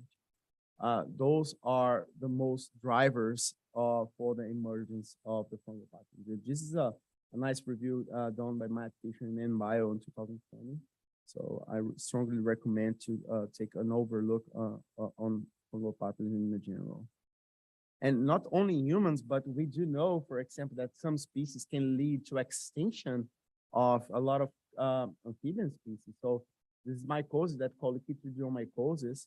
They can infect the skin of different frogs and salamanders, and causing hyperkeratosis, and it impairs the exchange of oxygen through the skin of those frogs. And we can see that the extinction of different frog and salamander species occurring throughout the world. Not only frogs, but also bats. So there is this white nose syndrome, a disease that affects many bat species, most in temperate areas of the globe. And as you can see here, this fungus can grow in the nose of those bats. And when the bats hibernate, they can hibernate for longer times, and it mess up their hibernation, and they can stay longer in the cage and can die there. So, and and again, leading to extinction and massive amounts of bats that in the world, but also can infect humans. So this is a human infected by a fungus called paracoccidioides. So it's a lung disease that can spread throughout different parts of the body. And this guy is immunocompetent. But for example, in some cases, this is a histoplasmosis, and in HIV patients, so you can see that it can cause disseminated infection. And this is what, in that particular group of fungi that we're going to talk about. Okay, so among the mycotic infections, there are two main groups. So the opportunistic disease and the primary pathogen. So the primary pathogens, they usually they can cause disease independently in the immune system of the host, right? And among those primary pathogens, there are two different groups of mycosis that we cause. So the implantation mycosis that are mostly subcutaneous. So that goes through a traumatic inoculation of the fungus direct on your skin, and it can spread throughout your body. But we're going to focus this on systemic mycosis, in which thermodimorphic fungi are inhaled, right, and causing pulmonary infection, and then can disseminate through different parts of the body. And these systemic infections, they're caused by a very specific group of fungi from the order Onigenalis, okay? So in the order Onigenalis, it includes blastomyces causing blastomycosis, coccidioides causing coccidioidomycosis, and so on. So this group of fungi, they live in the environment as filamentous spore producing chlamydia. So after soil perturbation, for example, rural activities or wind dispersal, those specialized cells called conidia or arthroconidia can be inhaled by the host and are deposited in the lungs. So about 90 to 95% of the population will deal with that. So your immune system will be will make the clearance. You're going to be vaccinated against those fungi. But in a very few percentage of the population, it can cause from a acute pneumonia to a fatal and disseminated infection. So those diseases are mostly observed in the American continent, but as you can see here in the globe, they are widely distributed in most tropical and subtropical. And I will give some example about those diseases on my talk today. And another thing that it's really difficult to actually diagnose this disease, it's because they can cause multiple clinical symptoms, right? So their disease are those are primarily affect the lungs, but it can disseminate into bones, central nervous system, mucosa, skin, toes, and affect internal organs. So it's really hard to diagnose because they can be they can have multiple symptoms, clinical symptoms, okay? Moreover, those fungal species from the Onigenalis order, they can infect also, they can cause a wide range of disease in humans, but they also are found in a different wide range of mammal hosts. So as you can see here, for example, Histoplasma paracocci or coccidioides, they were already isolated from bats, armadillos, badgers, foxes, cats. So they can also cause disease on those mammals. So, and then we think that about spillover events and host jumping. So were those fungal species infecting in the past, back in the time, like mammal species prior to the human population arise in the world? So that's one of the questions that we are really interested on. And when you're talking about infectious disease, we always need to think about the host, right?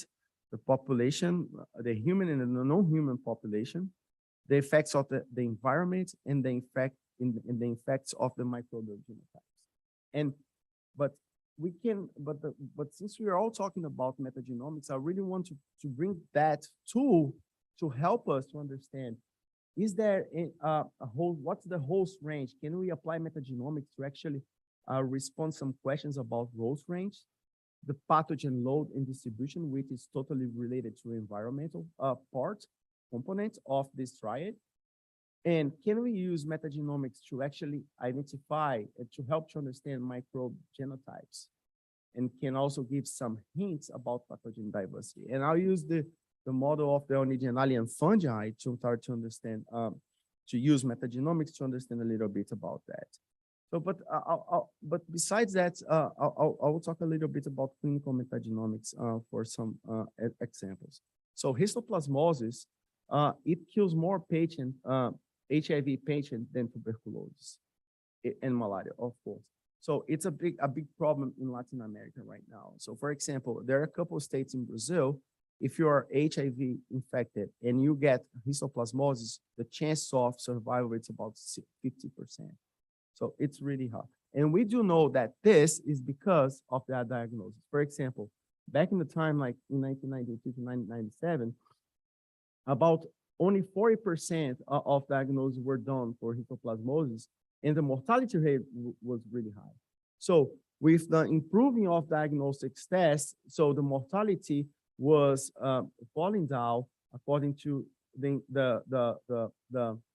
advances of diagnosis. So in metagenomics, for example, could be helpful to understand to do a very precision diagnostics of those acute infections, specifically in HIV patients. So this is how fungal diagnosis is done.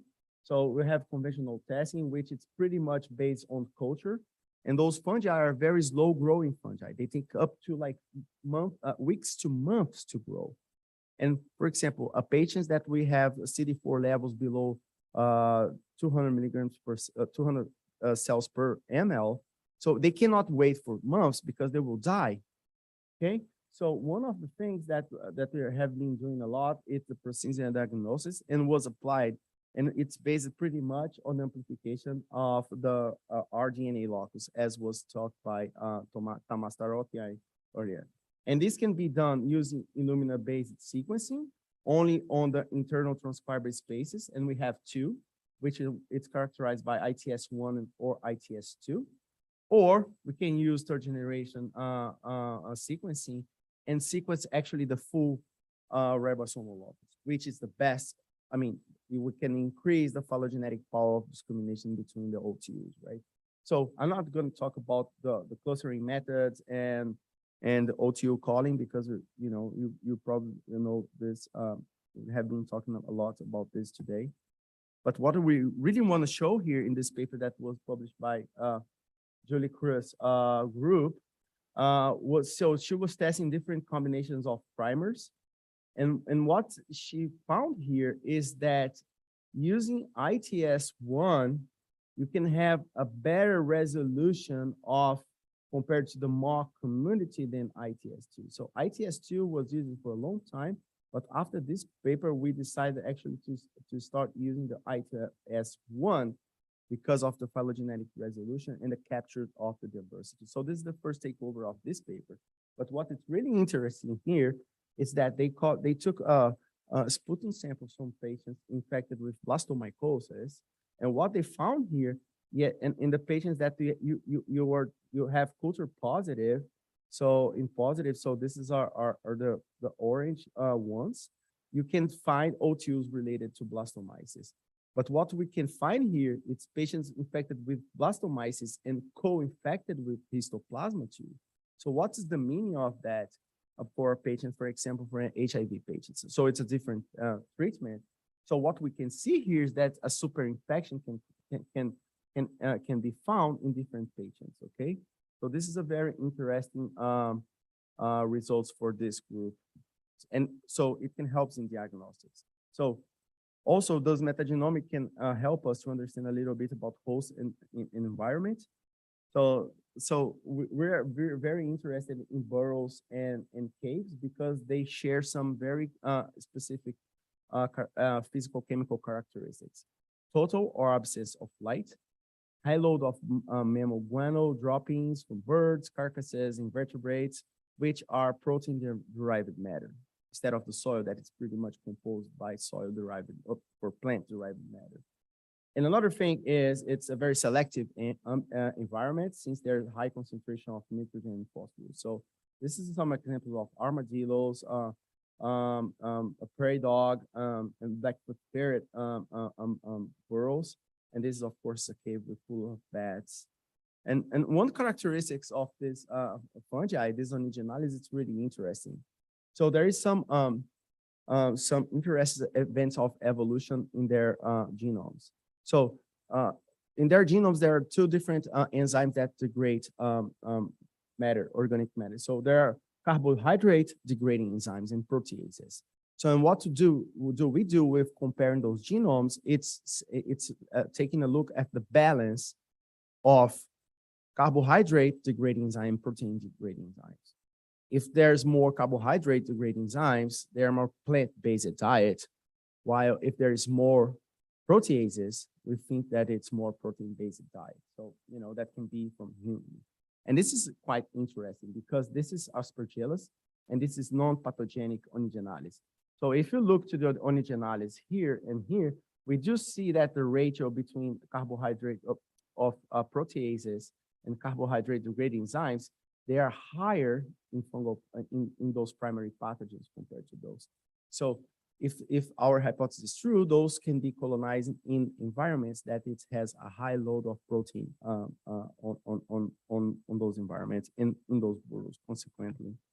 So I'm going to talk a little bit about the pathogen load. For example, this is an example in Venezuela. So we did a study here in this particular area of Zulia.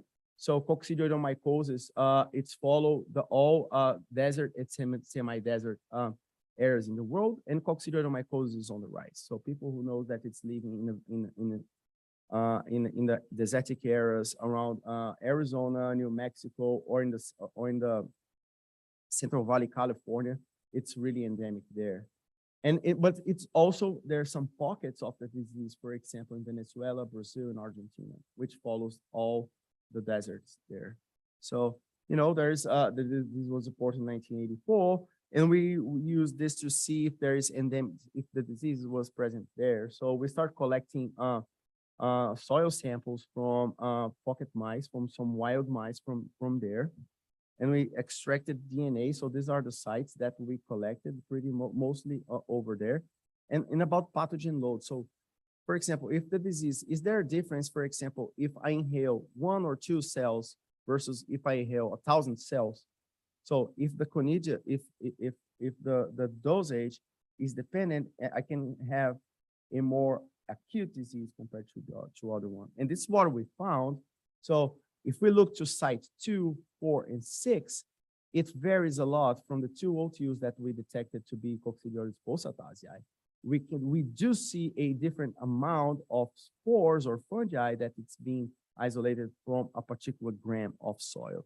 So this, so again, this means that metagenomic analysis can help us to differentiate sites. We can have more load of fungi and consequently a high inoculum of those fungi. So what about distribution and epidemiology? So now I'm going to talk a little bit about paracoccidioidomycosis from South Mexico to northern Argentina, and pretty much everywhere in South America. It's a disease restricted from South America. But in Northeast, we have very low data. And we need to talk about Northeast, it's the human development index here, it's really low. So one of the lowest human development index in Brazil. So what we did here, we collected mortality data throughout Brazil in those areas. And we also sampled 320 burrows of armadillos. So we went there, in 15 days, we went to 4 different states. We drove 5,000 kilometers. It was a very nice expedition, actually. And we extracted DNA and did some metagenomic analysis. And what we have found, we will have some idea about sites that were positive, as it's here in pink, and sites that were negative in blue. So we wrote, and now we have idea where the fungi is, and we can actually use mortality data and metagenomics data to actually put this into the random forest model or regression models to actually predict where the fungus is. And if you can predict where the fungus is, we can actually take this data to local public health agencies to actually take care about this region that is high association of paracoccidioidomycosis, for example, in Northeast. So that map, let's say, hey, yes, there is probably the disease there. We can actually come back here and say, yes, we can use this approach to actually get a better idea where the disease is. So another thing, it's histoplasmosis. So in Brasilia, we have an outbreak of histoplasmosis in a cave during a firefighter training. So a lot of firefighters were there, a lot of bat guano in the cave. They were doing activity the whole day, no one using masks. 35 people were infected. Okay, so we went back to that cave particularly. We collect soil. So this is me collecting soil. I really don't like caves at all. But anyway, I was there collecting soils, but not only in this cave, but we can use this data to actually to tell people. So if there is firefighters, speleologists training on those places, they need to be careful because histoplasma can be found pretty much everywhere around Brasilia in those caves, you know? So I'm gonna go fast. And I will finish talking about host range, okay? So this is a very interesting model. So what about the host range of this fungi, this originalian fungi that can cause a primary fungal disease? So this is Aubrey Valley in Arizona. So every single point here are points for the introduction of Blackfoot ferrets. Blackfoot ferrets are under extinction, and they are bred on captivity in Colorado in the United States, and they have been introduced in colonies of prairie dogs. So they're introducing Blackfoot ferrets because Blackfoot ferrets, which is this guy, they prey on the prairie dogs. Now they not only prey on the prairie dogs, but they use their burrows to actually live there, okay? So this is the burrow system. So this is the prairie dogs, and this is the ferret, and they can eat them. And where they eat them, they put all their drop-kins, they do nesting there, and all the bones and the remainings of the prairie dogs that they eat, they're also all there. So make a very nice environment to the development of those fungi. So, and what we did, so this is the Aubrey Valley, one of the places that we did. So we started to looking into the lungs and of this fungi, of this prairie dog, because that colony in this particular site were not doing well. And we do know that this particular site, it's colonized by plague. So they have already isolated Yersinia pestis from this site. So they imagine that those colonies were not doing well because of plague. So they went there, they shoot some prairie dogs, and they send the lungs to us. And what we have found, we found a lot of spiral-like structures in their lungs, as you can see here, which is compatible with fungal structures, okay? So what we did DNA extraction, and we also did fungal isolation in selective media. And we did some alpha diversity comparisons, of course, between the lungs and the soils from exactly the same site. Of course, we know that the diversity in the soil, it's greater than the lungs. But what we have found that it's really interesting, it's that some particular groups, there are more present in the soil in some particular fungal orders than in the lungs. But for example, some fungal orders, they're mostly unique in the lungs compared to the other one. So we started to look over to some particular group of fungi, and what we have found is that it's some particular prairie dogs, they can carry not only one species, but multiple species of fungal infections. For example, this individual 230, they can carry Amosia, they can carry blastomyces, and they can carry coccidioides. For example, this lung of this individual here, 272, they can carry pretty much coccidioides. So we can find multiple pathogens using metagenomics in this very important post. I'm almost there. But we also did culturing. So we did culturing for all these lungs. So this is the lungs, this is the colony that we have obtained. This is my hand. And this is the fungi that we isolated. So monosporic cultures about this. And we started to do whole genome sequencing extractions. So everything that it's in red here is something that we have identified using whole genome trees. And of course, we did find blastomyces, and we did find something that we call Amoseliopsis too. And one thing, so we did amplicon sequencing, and we did whole genome sequencing. So what we need was we merged. We used a technique that we called ghost tree. We took the best MLST scan, so the multiple log sequencing type, and we put genotypes from the strains plus with the OTUs that we sequenced from the ITS all together in the tree, and we got this gigantic tree. And for our surprise, for example, we were able to look for stuff that was present in the soil, in the lung, which was like quite different, for example, for stuff that we have isolated. Moreover, we found novel clades that were completely different from species that we have already characterized. And plus, doing a more specific analysis, we are characterizing novel fungal species from those hosts, which is very interesting. Oops, I'm almost there. Yeah, and just like this is the novel species that we are characterizing, isolating. So this is the filamentous form, spore cells. This is pretty much what we found in the lungs. So we were able to recover same structures in vitro, what we found in the lungs. And this is the novel species that we are characterizing. So showing that we can use metagenomics can drive us into a point that we can actually know better about the diversity of some particular group of species. Plus, what we have found in the literature, okay, blastomycosis acquired during prairie dog reallocation. So reallocating prairie dogs can be a risk factor, for example, for getting the infections by what? By those novel species that we have described. For example, for blastomyces cynomycete, right? So I will stop here. I will turn to my collaborators and I will take any questions. Thank you.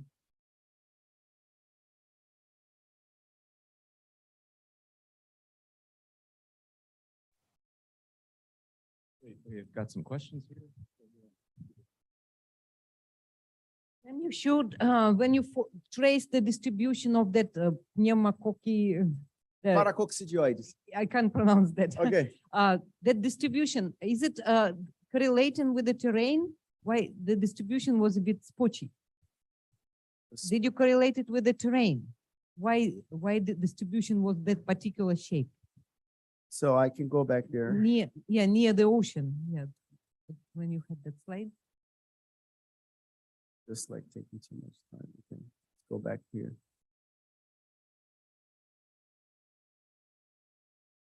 So you mean this thing here? This one, yes. Yeah. yes. Okay. So yeah, this is Atlantic Ocean. So is it correlated with the terrain? Yeah. No. This is related with different bioclimatic factors. So when you do regressions and you use random forest, what do? You provide to the model the actual points, the coordinates where you found the fungi using metagenomics and where the patients died. And also you use layers of soil types, for example, pluvium, how much rain you have there, what's the mean temperature, and we can also, and then we can use those bioclimatic variables to actually create a model of a distribution model with a map. It's more like with human habitation correlation. No, it's not. It's related with climate, Fine. bioclimatic variation. So vegetation,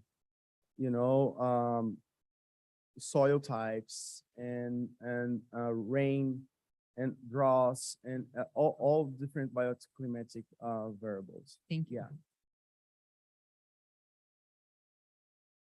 Yeah. Hi, really fascinating talk. Great to see some good work happening from the Global South.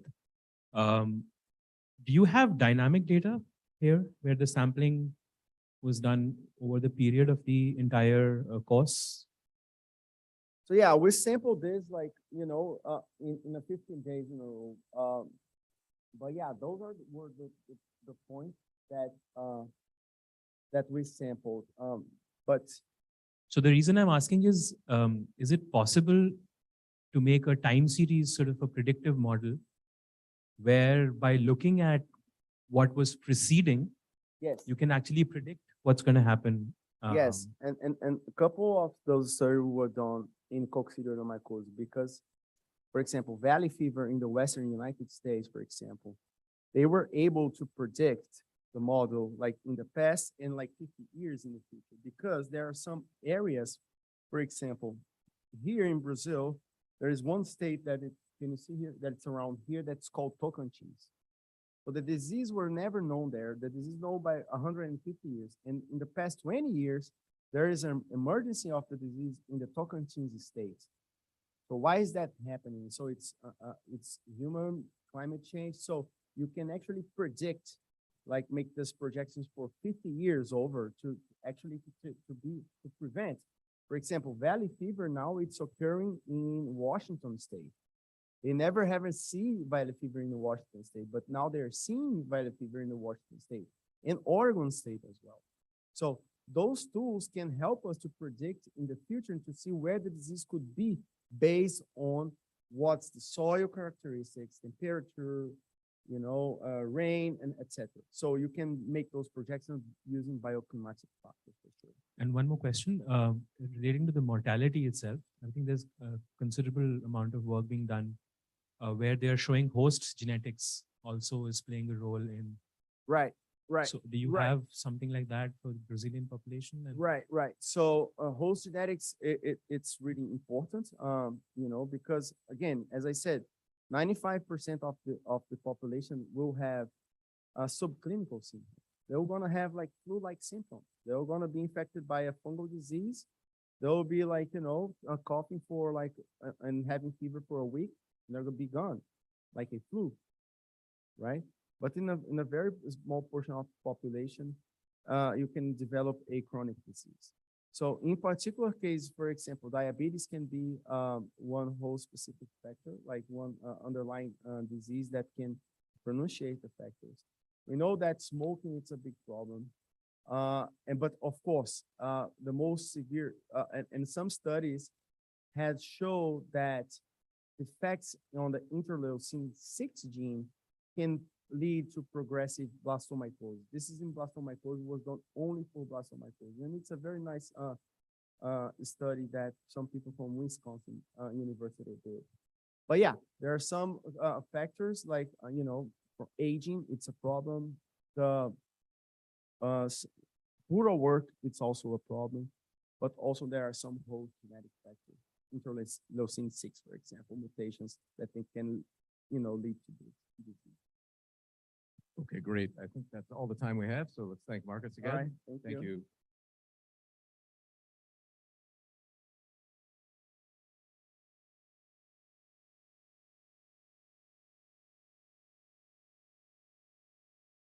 All right, everybody. We've got one more talk in the session, and then we'll have our lightning talks. So thanks for staying awake. Our last speaker is Dr. Yogesh Joshi, who's a principal investigator at the National Center for Microbial Resource, NCMR, at the National Center for Cell Science in Pune, India, and a professor at Azim Premji University. His major area of interest is microbial communities and unique ecosystems and how they interact with each other and their surroundings. In the past few years, his group has worked extensively on the human microbiome of the Indian population, how it's affected by lifestyle and genetics. At NCCS, he's developed a microbial culture collection that harbors specialized microbes from different ecosystems. All right, let's take it away.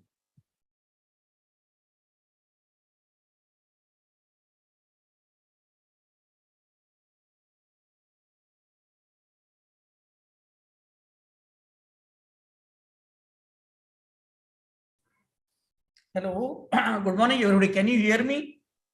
We can hear you. Because I was unable to hear what Professor Green said. Can you hear me? We can hear you perfectly. Can you hear us? Okay, fine. Thank you very much.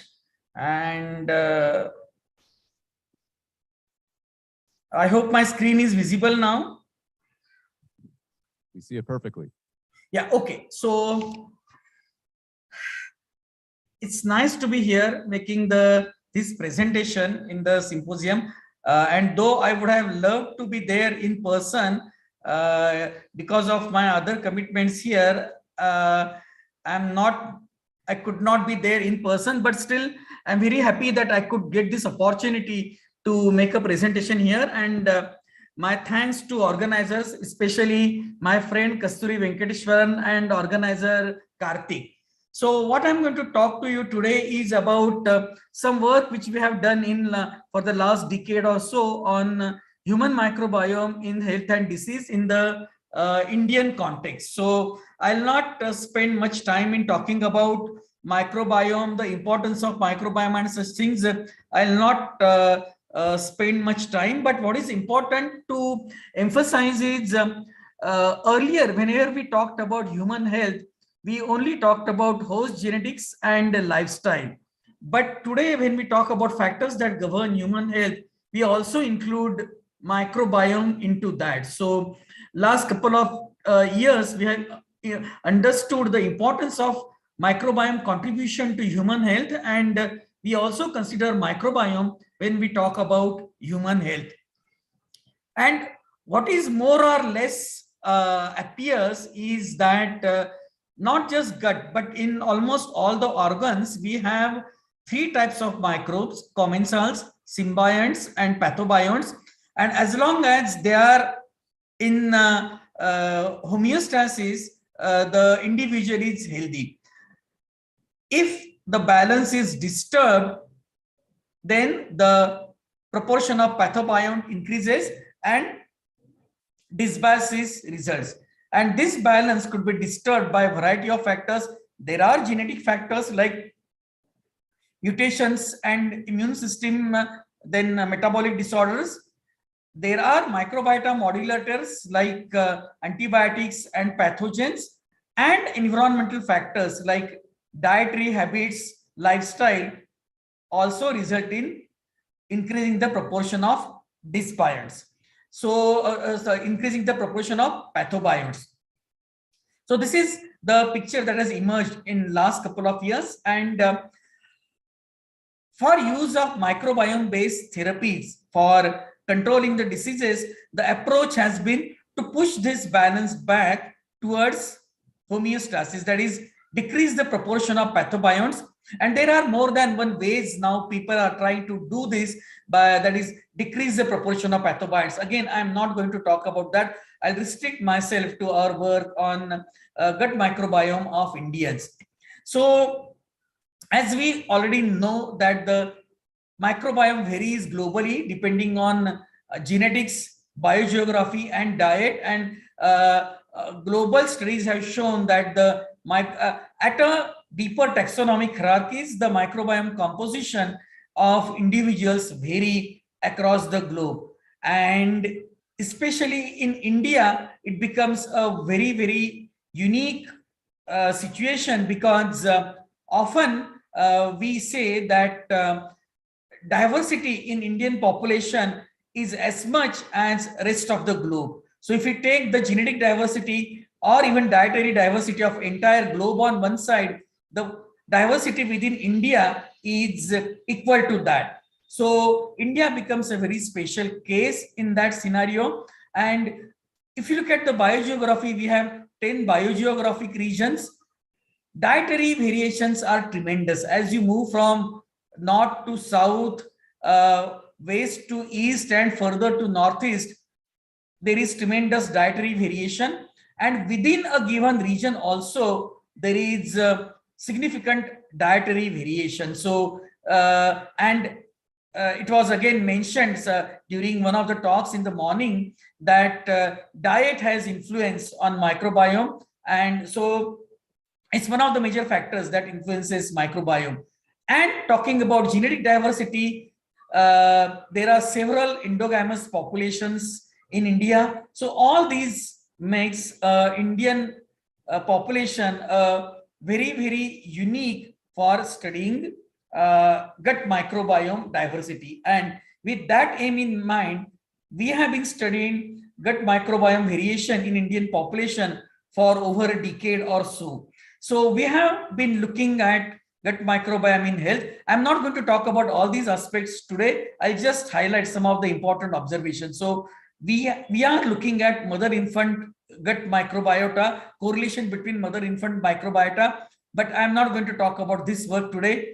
We are looking at age-related differences, and I mean the special reason for studying the age-related differences is that we believe that the Indian population is the most ideal to study age-related differences, because especially in semi-urban and rural areas, even today we have joint families where 3 or at times 4 generations live in the same house. So all other environmental factors are constant there. They eat the same food, live in the same environment, and the only difference that they have is the age. So the age-related difference could be seen more clearly in Indian population, and that's the reason we undertook these studies.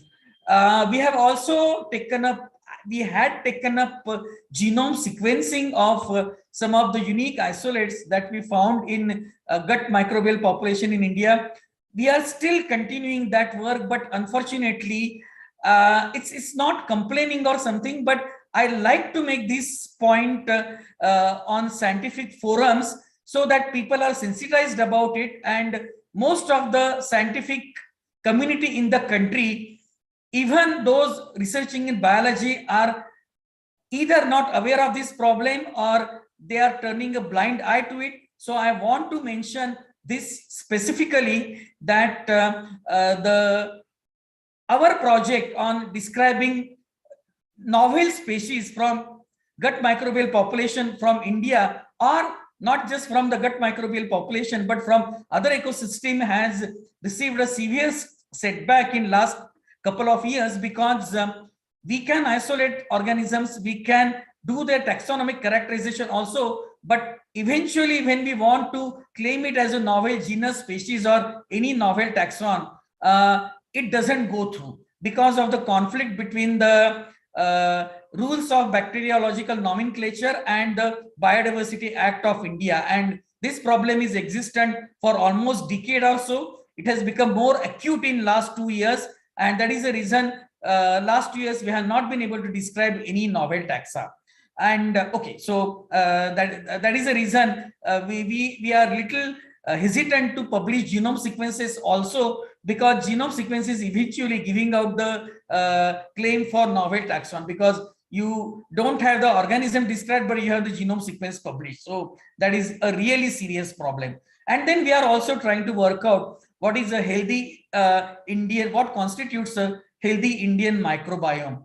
Diseases, we have studied diabetes, which I'm going to talk about diabetes, a bit about celiac disease and kidney stone, and inflammatory bowel disease. I won't be talking about IBD, and I'll be making passing reference to these two diseases, but I'll talk more on diabetes. So our first study, which was already published in 2020, we looked at the variation in the age-related variation in the microbiome of Indian population. And here we did not study only the gut microbiome, but we also studied skin and oral microbiome, and we could very distinctly see age-related differences in this population. So if we look at the oral and skin communities, the proteobacteria and fusobacteria were found to increase with the age. And in the gut, we found bacteroides decrease with the age. And as I said, the differences are more pronounced in skin microbiome, and we found that organisms like oral and skin microbiome, and we found that in oral communities,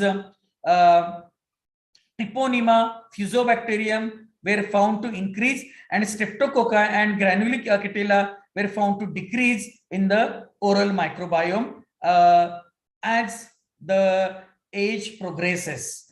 And we also did overall global comparisons of microbiome. We did comparisons with other Asian countries, Western population, and American population, African population, and we found that in every case, the Indian population, the one which we studied at that time, forms a distinct cluster. And this distinct clustering is predominantly because of higher abundance of two genera, namely Prevotella and Megasphaera. So overall, what we found is that in the population which we studied, the Prevotella is present in very high number. And again, as I'll show you that in other populations, Prevotella was shown to be neutral, but in our studies, we find that the Prevotella is sensitive to dysbiosis, and abundance of Prevotella changes during obesity and diabetes. So Prevotella and Megasphaera are the important genera in the gut microbiome of Indian population. So this is the part of the global comparison. This was with other Asian countries. So that kind of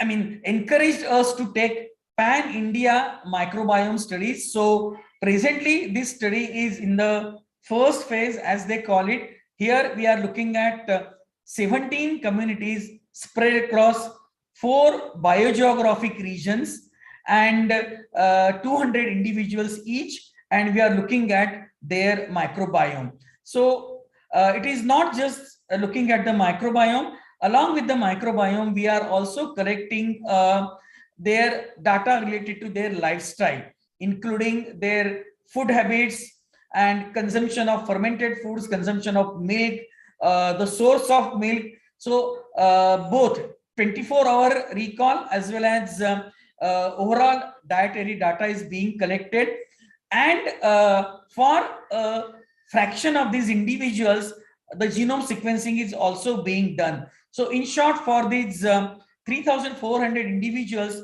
we are generating genome sequence data, their lifestyle information, and their microbiome data. So we are getting information on genetics, environment, microbiome, and that will give us a holistic picture of microbiome as well as genome and possible genome microbiome associations and effect of lifestyle on the microbiome, specific dietary patterns on microbiome. I mean, I cannot show the data here. The one round of sampling has already been completed. The data analysis also has been done, and we indeed see some very interesting trends related to diet, consumption of fermented food, consumption of dairy products, the source of dairy product, all these consumption of millets, all these we find that it has a very significant effect on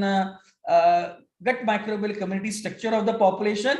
And as we expected, the though overall there is an abundance of Prevotella, if you look at nationwide, the different parts of the country, the gut microbial community structure is different. So, I mean, but since the data is still undergoing refinement, I am not presenting that data here.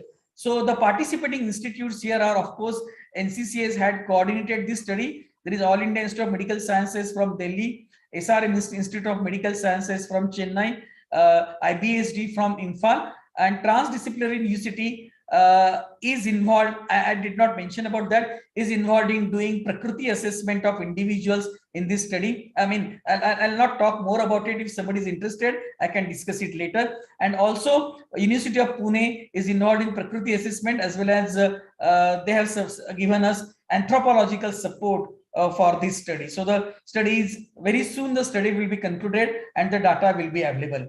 So this brings me to the change of microbiome with diet, and next few minutes I would be talking about change of microbiome due to I mean dysbiosis of microbial dysbiosis during the diseases, and I'll be talking in details about diabetes and a little bit about celiac disease and kidney stone. So I don't want to elaborate about the importance of diabetes and why the studies on diabetes are important. I'm not going to elaborate on that. I straight away come to our study. So here we had already published both the data is published, but what I'm going to talk about is our recent paper. Earlier we had published one paper wherein we have shown that the gut microbial composition is different in microbial composition changes in type 2 diabetics. And what we had also found was that the Prevotella is abundant in healthy subject. And we had also shown that the Prevotella abundance decreases in these individuals. So that work was already published. With that background, we undertook more extensive studies wherein we took 4 categories of individuals: non-diabetics, pre-diabetics, where the HbA1c levels are between 5.7% and 6.4%.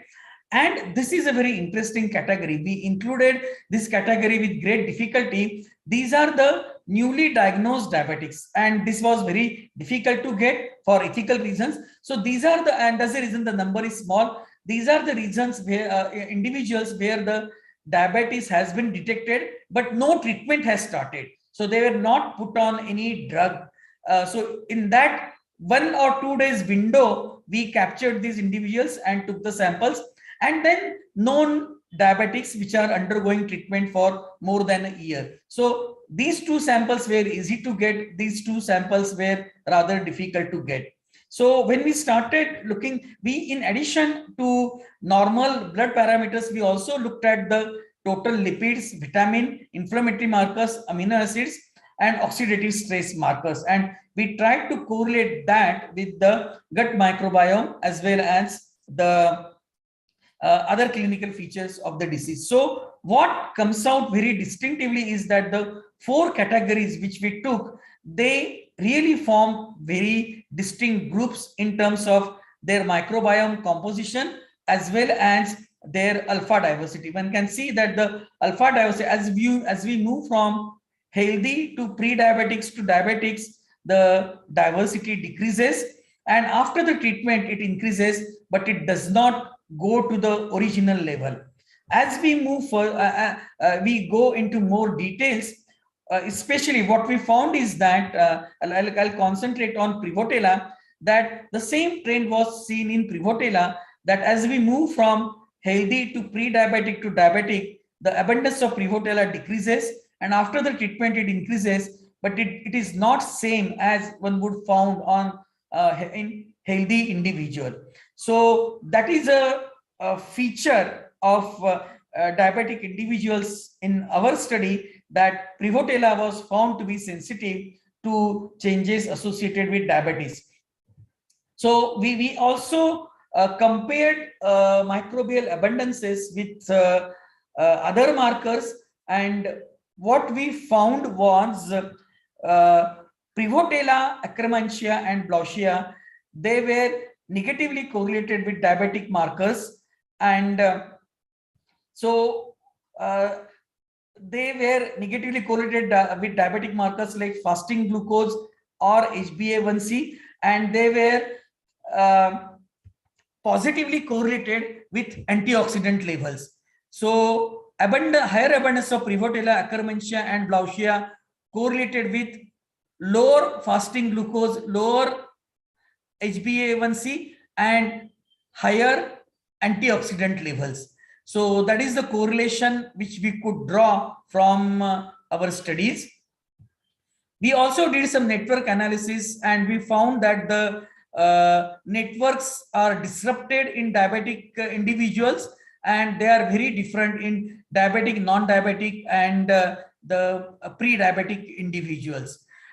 Coming to celiac disease, now celiac disease is the disease where there is a gut inflammation, and these individuals are unable to digest gluten present in the wheat. So there again we had 3 categories. We had first degree relatives of celiac disease patients, celiac disease individuals, and also we possible to get biopsies of healthy individuals. So we also had a category where the biopsy was done for diagnostic purpose, but the individual was found to be negative for celiac disease. So that means the individual had some other ailments. So we did microbiome studies on these individuals. So we had 3 categories: first degree relatives, celiac disease patients, and the what we call as disease controls. And we found that in different pairs, there is distinct differences in microbial abundances when we compare the microbial abundances in different pairs. So differential abundance of microbial taxa was observed in biopsies as well as in the fecal sample. The differential abundance was observed, and some of the genera were very peculiar, like this this particular genus. There is only one cultured species of this genus, but we found more ASVs for this genus, indicating either the strain or species level differences in these individuals. So there was a differential abundance of many genera in when we compare the FDR, celiac disease and disease controls. Currently, this is the only observation we have right now. We are unable to correlate anything with the disease severity or other physiological observations. But what is also interesting is from one of the FDR, we could isolate some gluten degrading bacteria. FDR is first degree relatives, healthy individual. We could isolate some gluten degrading bacteria, And currently we are investigating whether this gluten degrading bacteria could be used as food additives or nutritional additives to reduce the severity of symptoms in celiac disease. I am going to give you one more example of such approach in the after a few minutes. So this was about celiac disease. And kidney stone also, we compared the gut microbiome of individuals suffering from kidney stone disease and the healthy individuals. And again, we found that gut microbial abundance of for certain genera was different in healthy individuals, shown in green, and shown in red, and kidney stone disease individuals shown in green. So certain genera like Clostridia were lower in abundance in healthy individuals. Were more in abundance in healthy individuals. Also, bacteroids were higher in abundance in healthy individuals, and bacilli were higher in kidney stone diseases. So, and when we also did imputed metagenomics using PyCrust, and we found that certain enzymes are present in higher abundance in kidney stone disease patients as compared to healthy individuals. And again, here we could isolate one organism from gut of the healthy individuals, and we found we did the genome sequencing, and we found that it has oxalate degrading capacity.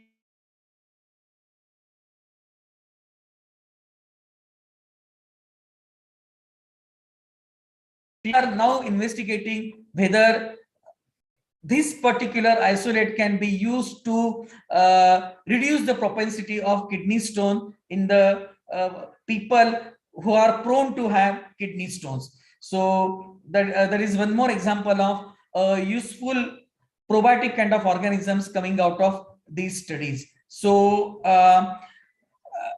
after the pandemic hit, I'm not going to talk about in details about these studies, but after the pandemic hit, we did some studies on pandemic of not only of human gut microbiome, but also from some ecosystems. So we looked at the river ecosystem, where we had earlier generated data on Kumbh Mela, which is massive mass gathering, and we compared the river microbiome during the Kumbh Mela, which is massive mass gathering, and during the lockdown period, how the ecosystem behaves during these extremes. So that work, plus we did some studies on this was the work done in collaboration with a German group, plus we did some studies on dysbiosis in COVID infected individuals. Their oral microbiome and nasal microbiome we studied, and we found some interesting differences. And recently we have also developed this particular tool for predicting functional profiles from 16S rRNA gene sequence data. I'm not going to talk in details about that. It is available, and we found that this gives better prediction functional profile as compared to PyCrust. So this is the work which we have published recently. And in addition, a couple of other microbiome based related studies are going on. Again, I am not going to talk about that. And this is my entire group, different students involved in different projects, and my collaborators who have helped me in different parts of the project, like Dr. Yadnik helped in diabetes, Dr. Ghaskar B helped in diabetes, and then Dr. Govind Makharia for celiac disease, Ashish Bawdekar for mother-infant correlation, Dr. Zuvekar and Shantanu are my anthropology collaborators. Seppo Salminen was a comparative study with mother-infant microbiome comparison between India and Swedish population, and Dr. Ranade helped us in isolation of anaerobic organisms. So I'll stop here. Thank you very much. And if there are any questions, I would be very happy to answer. Thank you.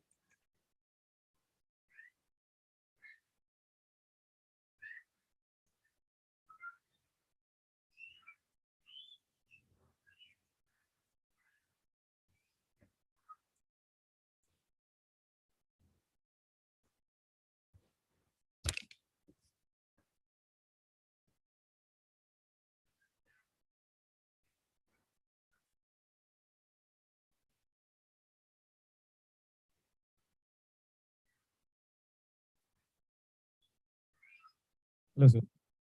Thank you for that wonderful presentation. It was very informative. My question is surrounding the comparison of the Indian microbiome with the global data. Any considerations were taken prior to taking the data with respect to the sequencing platforms that were used, the throughput of data that was generated, or any normalizations that were done prior the comparative study? Any lights on that, sir? Yeah, so thank you very much. That's a very relevant question. See, we have published couple of papers on that, and the first paper we published was we had generated data on a different platform than where most of the data was available. So that time we had a very tough time doing cross-platform comparison and also publishing it. But subsequently, we have used by and large we ourselves, I mean, not by and large, our own data was generated only on one platform, and the data used for comparison, globally available data was also selected. I mean, not only generated on the same platform, but we also selected only those studies where the comparable metadata was available. I did not go into the details of all these, what are the inclusion exclusion criteria were used for taking the data and all that, but we used the data where the comparable sequencing depth was available, comparable sequencing platform, and where comparable metadata was available. Only those studies were used for comparison.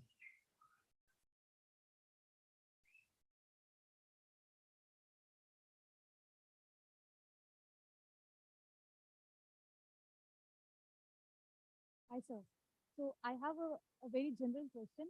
So most of the Indian Can you speak little louder? It's hold microscope close to your this thing. Yes. I have some difficulty in hearing. Is it audible now? Yeah, now it is okay. Yeah. So yeah.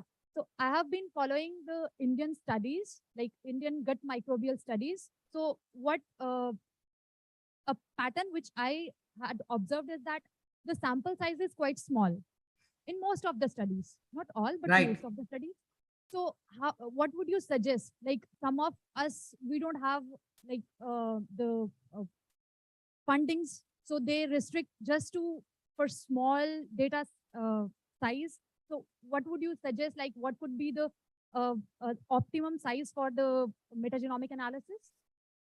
See, this is a very difficult question to answer because there is always a difficult to strike a balance between generating useful data and available funding. So that has always been a problem.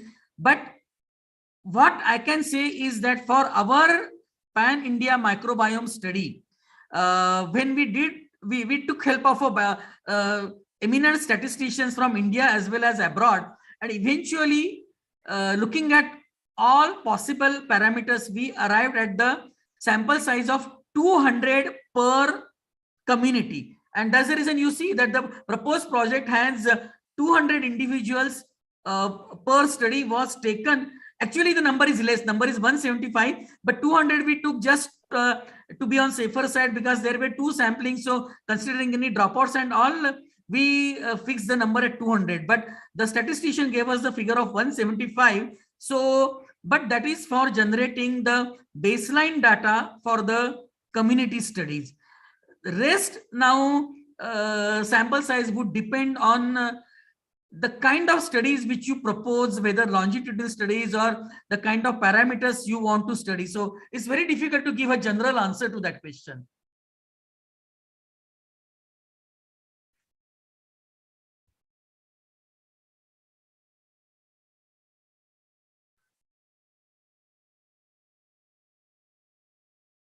Thank you.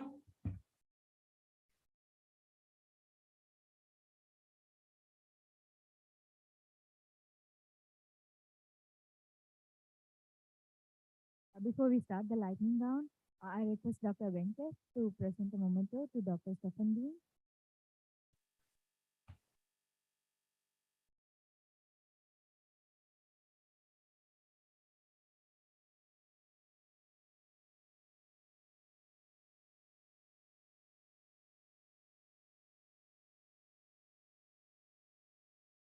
I request Dr. Green to present a moment to Dr. Daichner.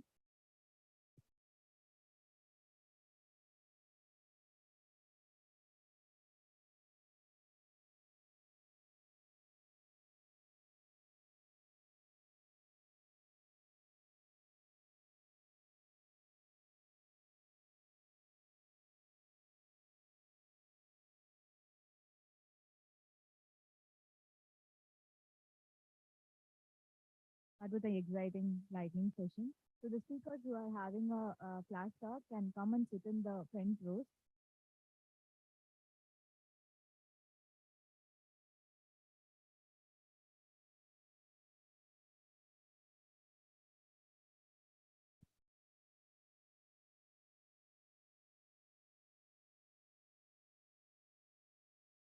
You know the order? You can actually see them in the order, right? So it's easy for them to.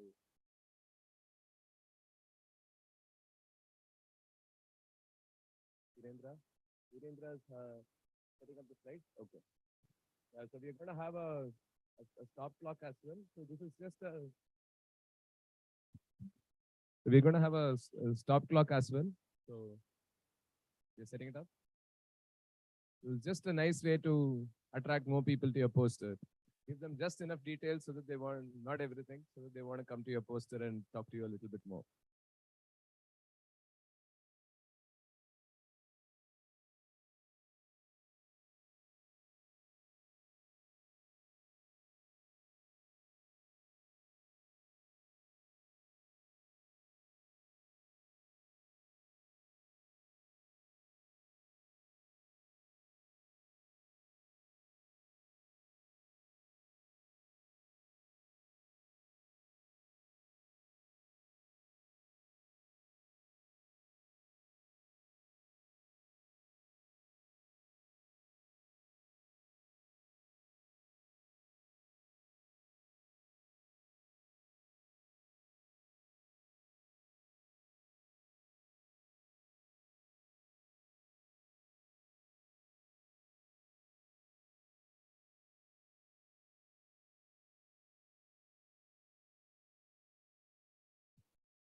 The name of the person, right? So who's the first speaker? Just to the next slide. Priyanka.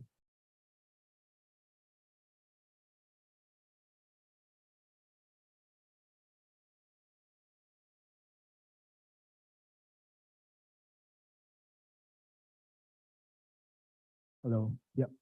Good afternoon, everyone. So in this present study, what we try to do is we wanted to understand whether the EGCG containing green tea extract mitigates obesity-related metabolic disease by, by improving gut barrier function, or by to what extent it improves the metabolic condition by, by mitigating these viruses.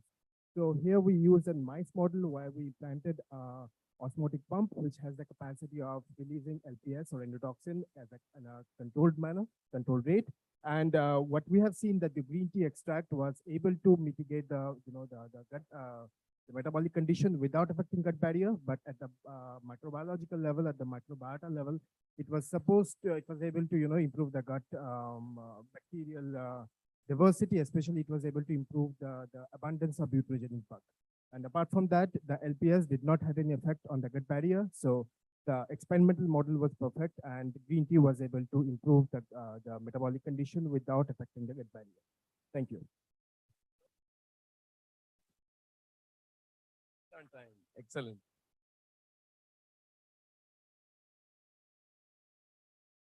Is there life beyond the Earth? And I'm not talking about astronauts in the orbit, but with our space program, we contributed quite considerably to the expansion of our biosphere.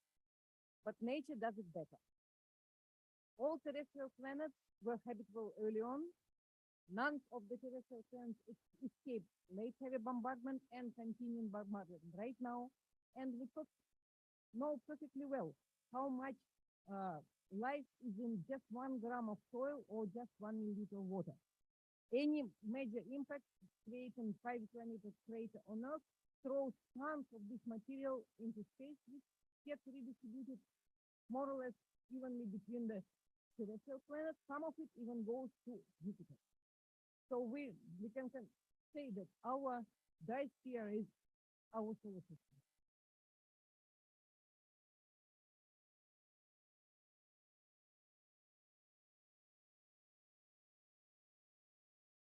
Hello everyone, this is Femi.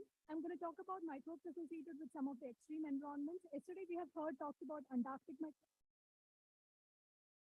I have done 2 expeditions to Arctic where I have studied the microbial diversity associated with the land terminating glacier, its meltwater streams, and the fjord system using cultivation dependent and cultivation independent approaches, and also looked into the metal tolerant bacterial diversity associated. So we could find some interesting novel bacteria also from the Arctic glacier system, and there were metal tolerant bacteria which could, significantly do the bioassimilation of metals even like mercury. And also the study has contributed to the de novo whole genome sequencing of few Arctic isolates which are having bioremediation potential. And right now I'm also working into the sector and looking into the metagenomic approaches to understand the functional potential of the microbes, the deep sea microbes, and bioactivity assays for screening for the enzymes. So how these Arctic and deep sea environments and how there are resilient microbes which could, contribute to the ecological applications and biotechnological potential. Thank you.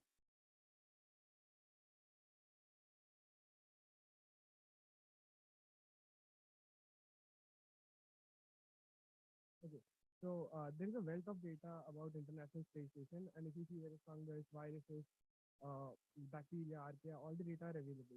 But we saw that bacteriophages are not that explored.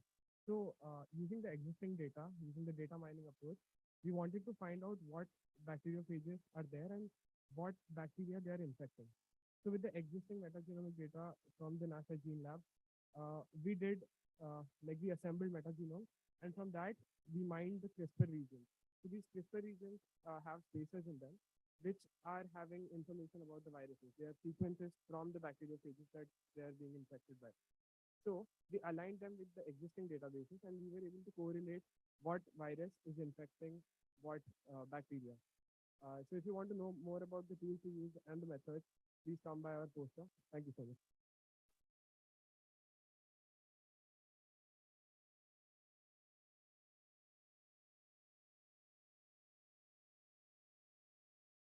Hello everyone, I am Diwakar Roy. So we have developed a microbiome database of pulmonary diseases to understand the lung and gut microbiome in the disease conditions. So the database MDPD consists of 16S as well as the whole genome sequencing data of 7 pulmonary diseases, namely asthma, COPD, COVID-19, cystic fibrosis, lung cancer, pneumonia, and tuberculosis. So the users can browse through MDPD to visualize the different microbial composition at different taxonomic levels with Corona plots, and they also visualize the different specific disease specific biomarkers into LDA plots and heat maps to see the shared microbial taxa between lung and gut microbiome in this disease. So these shared microbial taxa can further be investigated to establish the gut-lung active hypothesis. Thank you.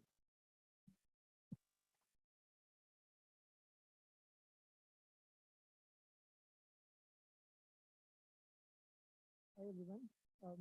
So in our project, we came up with a protocol to study any given microbiome, but just with using the genome and the the nutrient media information available. We study two different data sets, like hydrothermal vent data set and human ocular data set. So we came up with several interesting results and observations that I have in my posters. So please come back and then we'll talk more about it. Yeah, thank you.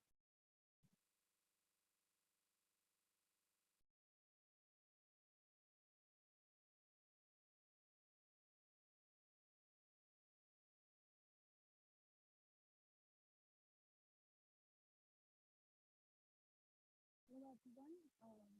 So we that Python that uses motor system data, and for this Python we are providing for samples from coastal mining sites. The samples were taken at two different time points that has a time difference of 2 years.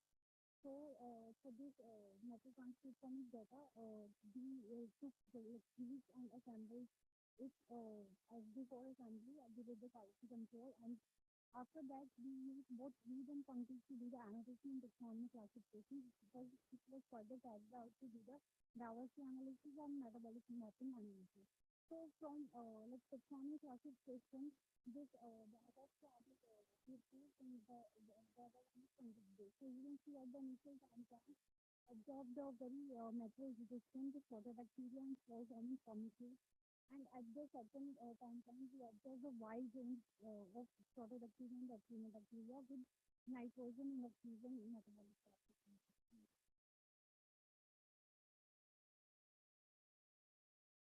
Good afternoon, everyone. I work mainly on identifying, developing tools and algorithms to study microbial communities and monocultures for bioprocessing.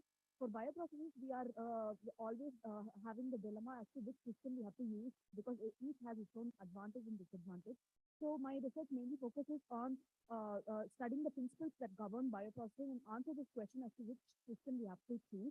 And for this, I have looked at these systems under different environments like carbon source variation, interaction type, effect of interaction type on oxygen availability, etc. One of the interesting results is that we have found that negative interactions like commensalism and competition favor bioprocessing rather than other interaction types which are beneficial for the growth of the community. And one more thing is that we have developed an algorithm for identifying metabolic engineering strategies for communities. And these results have been displayed in my poster. Please drop by. Thank you.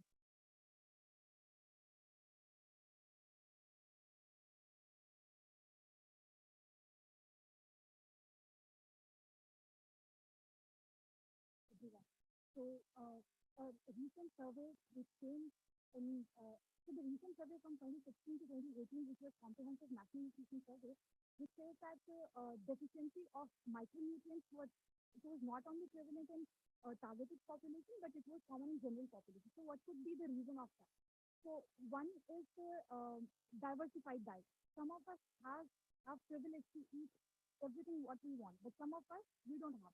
So this could be the reason. So we have the deficit of micronutrients. So particularly we are focusing on B vitamin. So we have fortified and biofortified crops which are used to not eliminate, but yeah, to mitigate the effects of this deficiency. So, but the looked into the potential of gut microbiome, specifically in Indian population. So we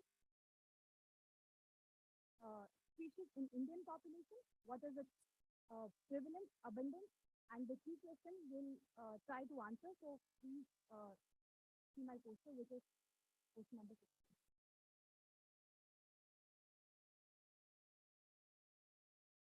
Good afternoon, everyone. I'm Saujanya Prabhakaran, and I work with Dr. Ganesh. What is the story of antimicrobial resistance, and where do they come from? What is their origin? So the question is, we analyzed the human gut microbiome samples from ancient, rural, and urban communities. And the results of the studies on these organic sequences reveal that there is a striking differences in the microbial diversity as well as the gene abundances. And modernization do have an effect on the gut microbiome in the recent times. But the real question is, what came first, antibiotics or the antimicrobial resistance? I thank the organization for giving me this wonderful opportunity. Thank you.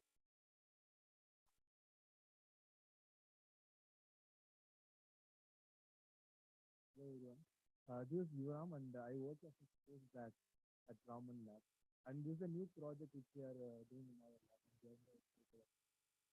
To generate a metagenomic map of Chennai city, and we have chosen metro stations as our target, and we have chosen about 12 metro stations, and we have collected samples from them, and then we wanted to study what is the microbial composition of these metro stations specific to Chennai, and we want to find the microbial signature of Chennai, and we are also looking to understand AMR gene prevalence in Chennai city, and we want to compare it with other cities which the MetaSub consortium has already done. And we want to see how similar or how different we are from them. So if you want to know more and if you want to give me a lot of input, you can come to my poster. Yeah, let's just take it.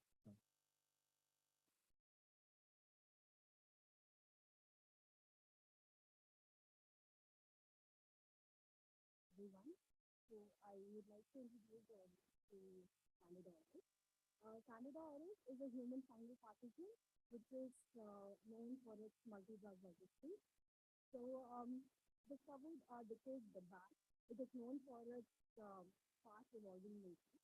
So in order to identify the newly discovered strains and to do case typing, we have come out with a technique which focuses on finding case-specific regions, and with the aid of comparative genomics and polymetric, we were able to pinpoint two short sequences which could be easily amplified, and this method is called place, and it's reproducible, specific, and we could identify the strain this size of really. So do come to my course if you want to know about my technical details. Thank you.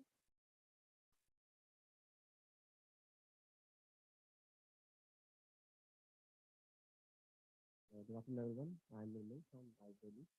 So in this study, we have assembled a novel strain of Rhodesia genus, and this is the first ever genus. This is the first ever strain from Indian subcontinent. So the sample is collected from the wastewater that is from IBSE, and we have enriched the microbial clean cell, and then we have sequenced the community with the teleport sequencing, and then we have found this novel strain of the Delphia, and which the final assembly has a length of approximately 7.7 megabases with the N50 of 6. And we found approximately 600 CDF regions in this genome. And since some of the features are known to be electroactive for this Delphia genus, so and this genome is. Thank you very much.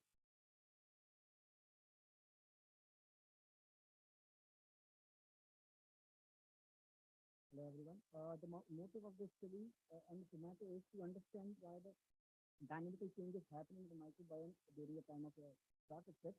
Why we are going to study this kind of study? Because during the change in the global warming and climate change, leading the loss of the rapidly in the production of the tomatoes, because abiotics is leading 70% of the loss of production, and India is leading the second in the world for the tomato production. And all over the world, tomato is the leading vegetable for the economically and vegetation.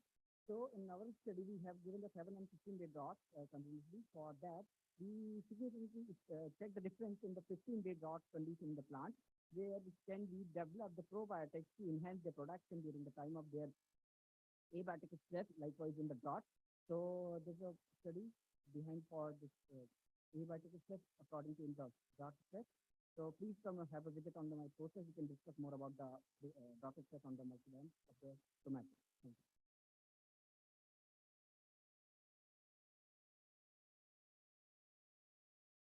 Everyone, today I'm going to introduce you all to two main characters of my story. One is motile alkalogens and other is non-motile Staphylococcus. So once upon a time, there was Staphylococcus who couldn't move to his destination, that is mangrove rhizosphere. So she was devastated and lost hope. but suddenly she could find alkalisms moving faster towards the ribosome. So she deliberately asked, "Can I get a rise?" To which they smilingly answered, "Of course, why not?" So what do you think? This is just a story or can it be real? Well, my poster is an attempt to prove this to be real in basic approaches. So thank you and hope to see you in large numbers.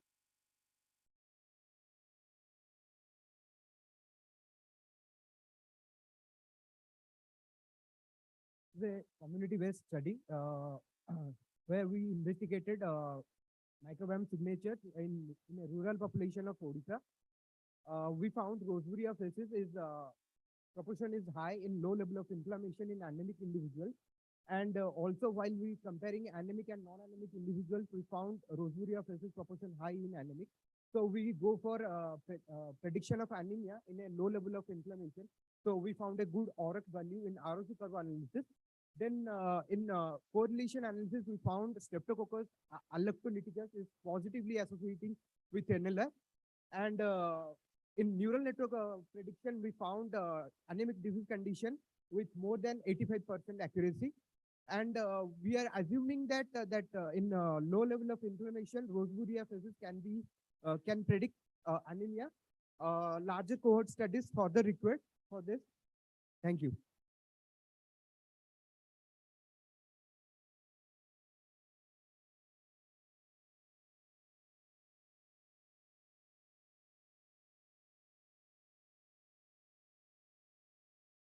People aim to understand the gut microbiome signature associated with many diseases. When we approach, we just got some we got which could be used as a potential target to reduce the incidence and prevalence of SLD. Lastly, we build a machine learning model based on German forest to predict the lean and obese individuals with 78% accuracy. So, implementation of this model in clinical setting with more number of patients for a primary prevention, early treatment, and management.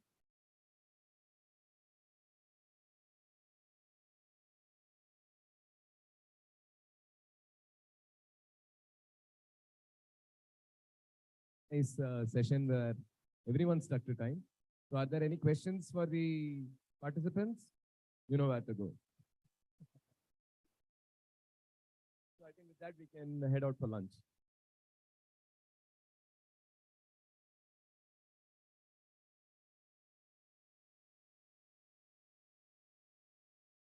At 1:30, we have a virtual talk by Daniela Bisner.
So we'll start our next session for the day. Hope all of you enjoyed your lunch. Our next session is on applications in human health and biotechnology. I would like to introduce our chair for this session, Dr. Alok Kumar. Dr. Alok Kumar received his bachelor's and master's degrees from the Indian Institute of Technology, Kharagpur, India in 2005, and his PhD in mechanical engineering from Purdue University, USA in 2010. His doctoral work is one of the founding works in optoelectrofluidics, an emerging area of microfluidics, which today is benefiting applications from colloidal physics to biomedical diagnostics. Dr. Kumar joined the University of Alberta's Mechanical Engineering Department in 2013, where he was the Canada Research Chair in Microfluidics for Biological Systems. He moved to the Indian Institute of Science in 2017, where he re-established his soft matter lab with a focus on bacterial biofilms and biophysical problems. Now I'd like to hand over the session to Dr. Alok. Thank you.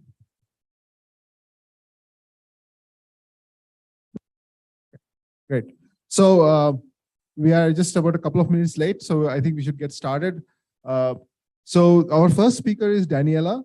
And just to give a brief introduction about Daniela, Daniela joined URI Gravity as the Chief Scientific Officer in 2022 to establish the biotech engineering and precision medicine in space under microgravity. Previously, she co-founded a pathogen sensing startup called Poppy Health. She co-chaired the NASA Gene Lab Microbiome Analysis Working Group and was a member of the ESA Space Omics Topical Team. She received her doctorate from the Max Planck Institute, and she completed her Master's of Science in Bioinformatics, Biomathematics, and Computational Biology. So I'd now like to ask Daniela to start her talk here.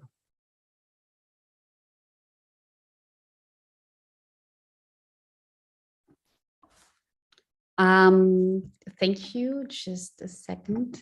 Now you can see me. Okay, thank you again for this very nice introduction. And I believe you can see my slides. Am I right? Yes, I can see it on a screen. Okay, so first a little disclaimer. So I'm very fortunate to wear many hats. So I'm next to I'm an active researcher still publishing at the University of Tübingen. I'm Institute of Medical Genomics and Applied Genomics. Mostly work on precision health, also for astronaut health, a little bit pathogen surveillance still. And on the other side, I'm also, as already mentioned, I have to disclaim these things. I'm the co-chair of NASA Genomes Microbes Working Group, still the ESA co-coordinator of ESA Space Omics Topical Team. And I'm also the co-chair of International Standards of Space Omics Procedure. And what's also the third part is I'm the chief scientist of URI. It's an engineering commercial spaceflight company, mostly hardware for space missions, but also bioproduction in space and biotechnology. And I believe I have the best of all three worlds. And I'm really in the best spot ever. And I'm thankful every day that I can actually pursue my dreams and doing what I love to do. So I think space started for me much longer than actually the NASA Twin Study before that, but NASA Twin Study changed everything. So those of you maybe don't know is Mark and Scott Kelly are identical twins, and Scott Kelly have been in space for 1 year, and Mark Kelly, identical twin and perfect reference, stayed on Earth. And we took samples from them 6 months before, during flight, and after the flight. And that led to maybe to the most comprehensive study of two individuals in space and in actually on Earth, to be honest. And we did everything, cognitive studies, epigenetics, all the big omics, absolutely fascinating, amazing data, but of course lead to a more than 50 publication. And you now said, wait, stop. No, I know only from 20 publications. And so you're absolutely right, maybe 30, because there will be a new data drop with two big cell bundles again. One, the iScience bundle organized by ESA, European Space Agency, and the other one by US. And stay tuned, end of the month and next month, and especially next year, you will have much, much more data, and including commercial spaceflight data, omics data. So really, really excited about this one. And you think, okay, epigenetics, you mentioned epigenetics, how this is possible. yeah, you need fresh data, fresh samples. Yes, you're absolutely right again.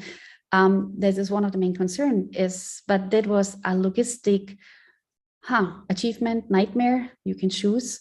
Within 36 hours, we were able to get a blood sample from the twins, basically throwing it out of the air, out to the window in a capsule and receiving it on Earth, collecting it within 36 hours.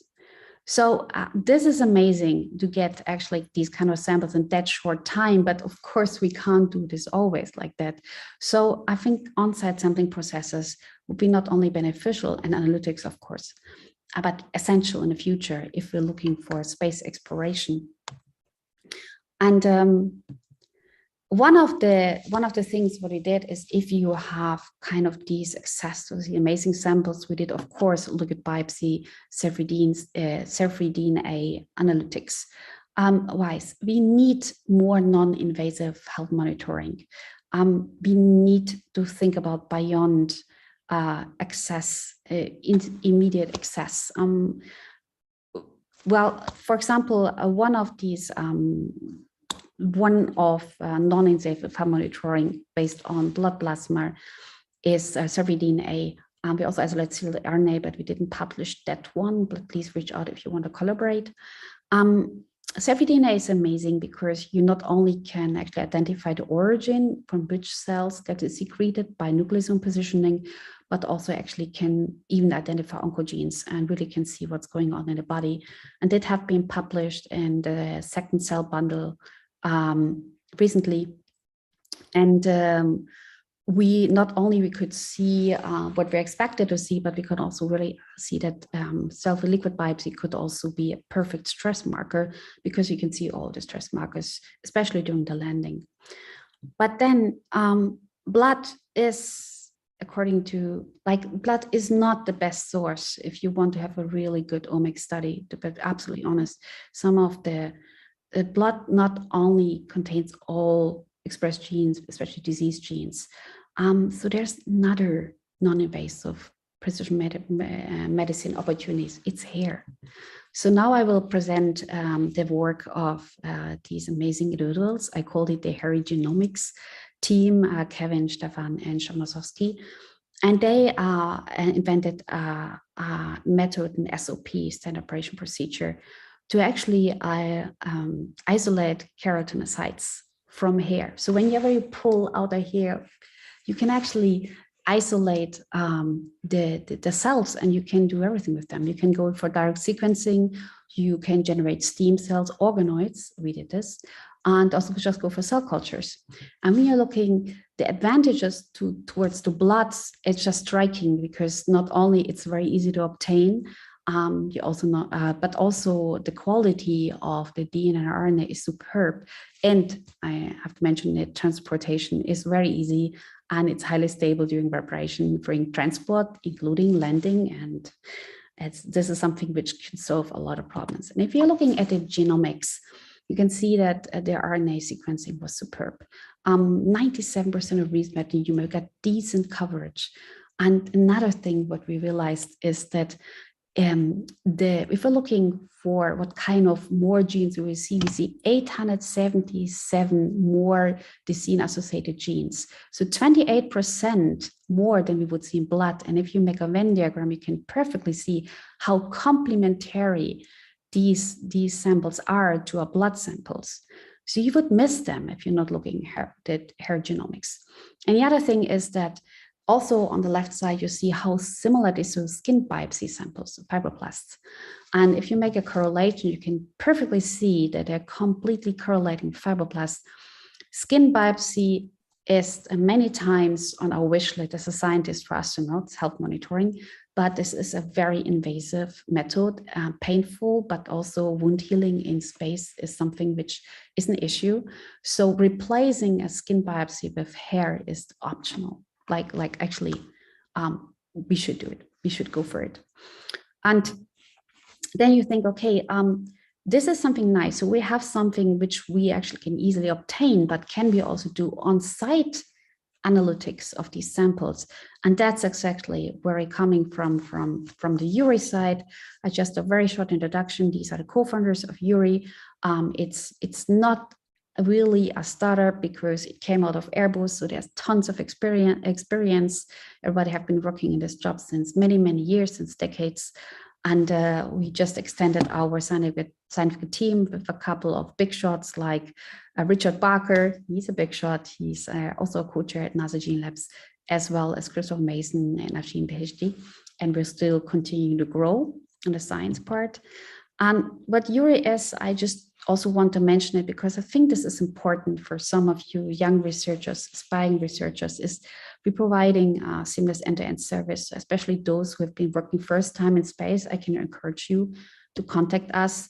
Usually these are the numbers we're used to for the big companies, but since we're just a very agile company, we try to do it in 6 months. Actually, we did it in 6 months and it less than 100K, but more about this one. So next to different opportunities you can use in space, we have, of course, simulated microgravity on Earth, but I would like to talk a little bit more about science shells. All of these have been flown many times. Currently 11 missions are ongoing, and I will talk a little bit about these mini labs. So these mini labs, for example, are completely autonomous science shells. So you not need any hands-off time. So you can fly plants, crystals, flies, whatever you want. And this is possible because it's a modular system. It's a one-use size, so we can add and extract different kind of functions what you're interested in. And now, since scientists just flooding into URI company, we have more requirements because now we can build whatever we want. I had recently a chat with Kate Rubins, and I asked her, how would your mini lab would look like, how your perfect mini would look like. And she told me, finally, somebody asking me, the astronaut, what I need and what I want to get more heads-off time. And something very important is, if you've been working with space data, is washing before fixation, micro volumes, everything completely automated. Lab on chips, organ on chip will be coming in the future, crystal growth, counter diffusions. But what I'm really excited about is, and I hope you all agree, is telecommanding, automated capabilities. So actually that you can really tell your science shell while you're sitting on your sofa with your smartphone in the hand, just watching, now my cells are done, please fixate my cells now. Is this the far future? No, it's actually not. Just did something which I'm also very excited about, a new science shells with included a microscope, so tiny that you can actually put it into our mini labs and you can watch in nearly real time, or actually in real time, your experiments and any kind of experiments. And I think there's no intervention preparation needed. You can see the pictures and the resolution will be 1 micrometer, which I think is very exciting. Also fluorescence will be possible. And all these need, of course, a little bit more advanced mid-tech lockers. So that's why we're creating our mid-tech locker, but also the science shells we will also on other platforms. A little more about the mid-tech locker. Of course, engineers, I love this one, but as a scientist, I just have all my eye spots on this centrifuge. After working with the NASA twin study, I could see the issues during the landing and how difficult it was actually to normalize out the effect of the landing and the vibration. But with this machine, I have my internal control within it. It's a centrifuge, it can simulate 1G in space, so I have my perfect control. And also the experiment starts when the microgravity starts, so it's completely controlled.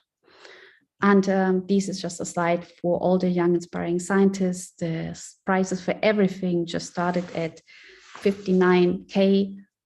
So this is all very budget friendly, so please reach out to us. The maiden flight of all these new science shells, including the microscope and the science taxi, is already in January, February, March 2024.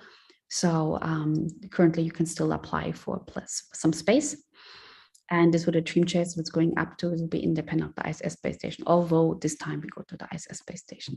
Of course, there are also many platforms And I try to put all in one slide, but I will never be able to. But one thing is very important to us. We think and believe in collaboration. Everything will be compatible and suitable for all platforms. That is something very dear to our heart. We are looking for collaboration. And we think we have to move all together because we have one game. As Christopher Mason once said, the human species is the only species in the world who is actually known about the danger of extinction. So we have to think about space exploration on other serious ways. So that's, we all work together, we're all on the same planet. And if you're looking for many signing opportunities, and I see right these pictures, I always see astronauts handling it.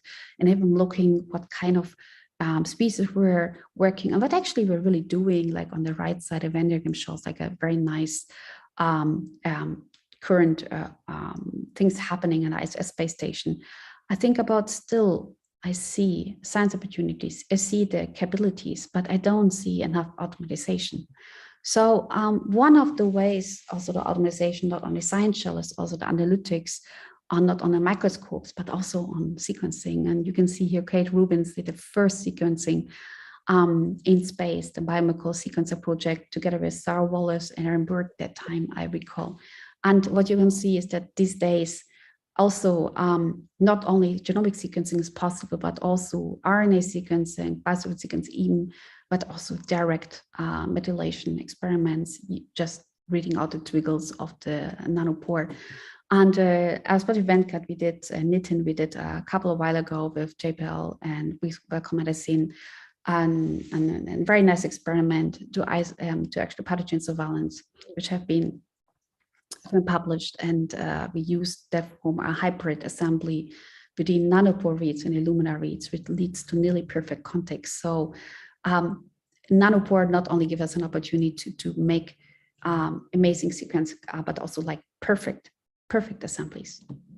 And this is these slides are kindly provided by Scott Teig. Thank you for that. This project has been initiated by Venkat at JPL and now taking over to Vermont.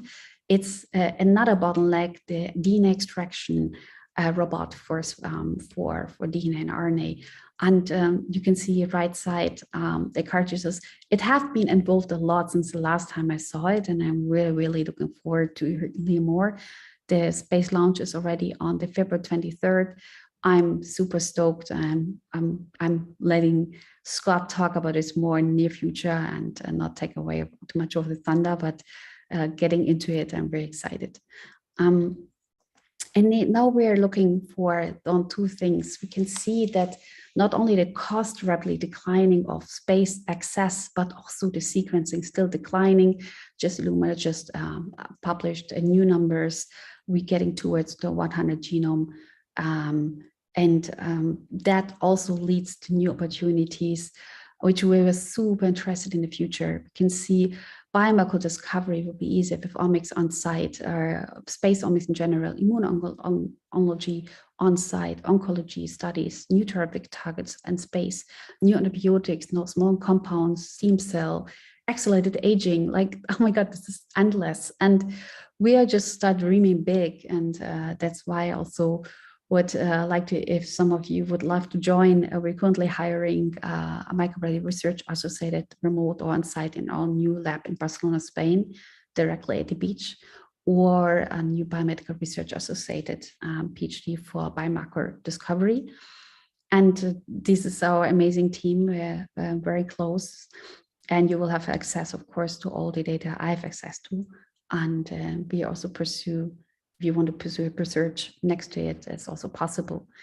And again, this is not only the work for one person, this is a work for many persons. I can't thank all the people on this slide enough, especially Venkat, who have been supporting me through my career at every step and encouraging and opening doors, the same as Christopher Mason, Scott Teig, always helping, fun talks, and of course the University Tübingen team, for Harry Genomics team, Stefan Liebenau, Stefan Osowski, and Kevin. And never forget Shem, because he did such a major work in an asset twin study and not have been thanked enough for this. Thank you very much, and I'm open for questions.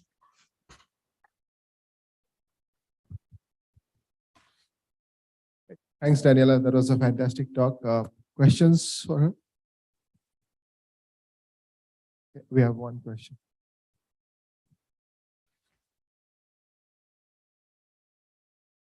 Hi, Dani, Shan here. Good to see you after a couple of years. Yes.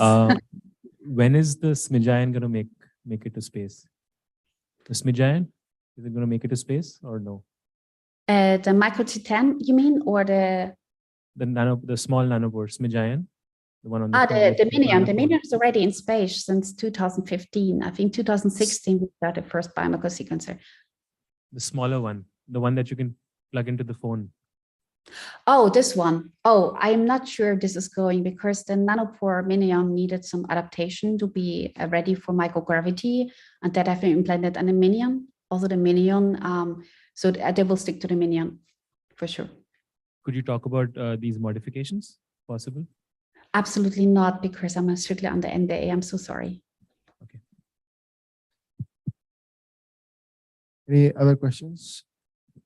I have one question. So, I mean, I saw that you are working on lab on chip and all these devices that you showed, but there wasn't much about the fabrication process. And so why is the cost so high, and what else could be done? I mean, if we know more about the fabrication process, maybe we can appreciate the price.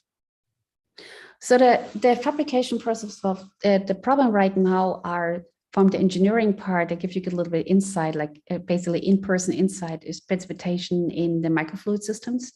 So I think like if you go into microgravity, you have different things. You're missing convections, which usually happen on Earth. You have other sedimentation processes. So things which haven't been a problem on Earth will be a problem in microgravity, because you know the convection, the mixture is not mixing, sedimentation is not happening. You suddenly occur in problems which you actually have to test in parallel flights. So I think that is a big bummer why it takes so long.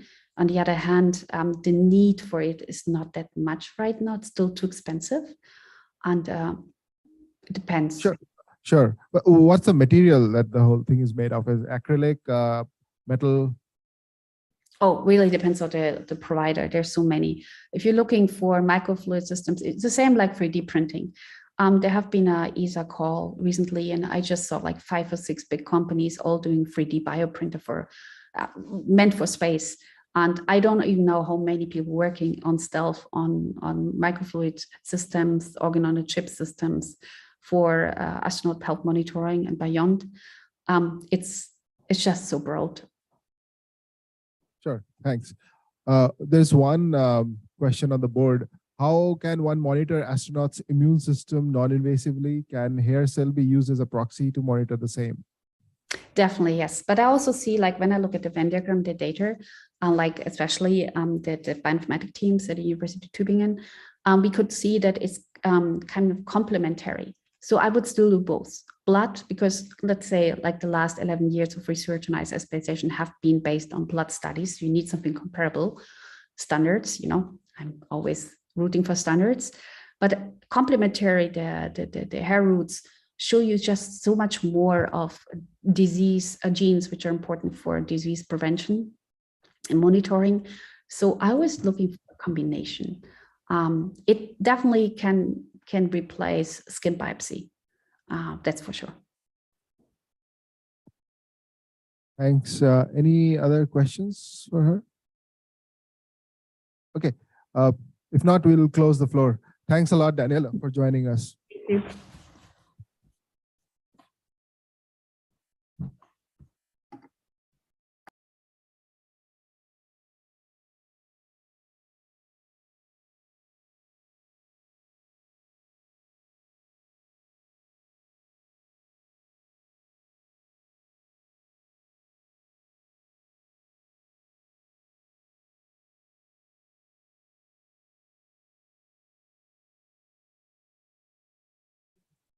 Dr. Aarti, are you ready for your presentation? Yeah, can you hear me? Can you see me? Yeah, we can hear you and we can see you. Okay, so Just give me a second. I'll introduce you. sure. Okay, so the second talk of the afternoon, we have also a virtual talk. The title is Gut Metagenomes of Asian Octogenarians reveal a metabolic shift and distinct microbial species associated with aging phenotypes. The talk will be given by Dr. Aarti. She's an alumnus of IIT Madras and is currently a postdoctoral researcher and a team lead with significant experience in biological data analysis. Her work predominantly focuses on integrative omics, metagenomics, metabolomics, building machine tool models and discovering interesting associations with the help that help in generating exciting hypotheses. During her PhD, she worked extensively on developing algorithms to study biological networks. Her PhD work was also awarded the Best PhD Thesis Award in Data Sciences. So with that, Aarti, take it. Yeah, thank you. Thank you so much for the introduction. So just give me a moment. Okay, is my screen? Okay, is it in the presenter mode now? Yeah. Okay, cool. Yeah, thank you so much for the introduction. And it's actually fantastic to be here again back at IIT Madras. And I'm sorry that I couldn't join you guys in person as much as I would have loved to. But due to some personal constraints, I'm unable to come to India right now. So good afternoon, good evening, and good morning to anyone who is watching this webinar from anywhere in the world. So today I'm going to basically talk to you guys about the gut metagenomes of Asian octogenarians, especially focusing on how the gut microbiome changes with respect to aging. So before I get into the talk, I just want to give a brief introduction on why this topic is important, like why should we study aging at all?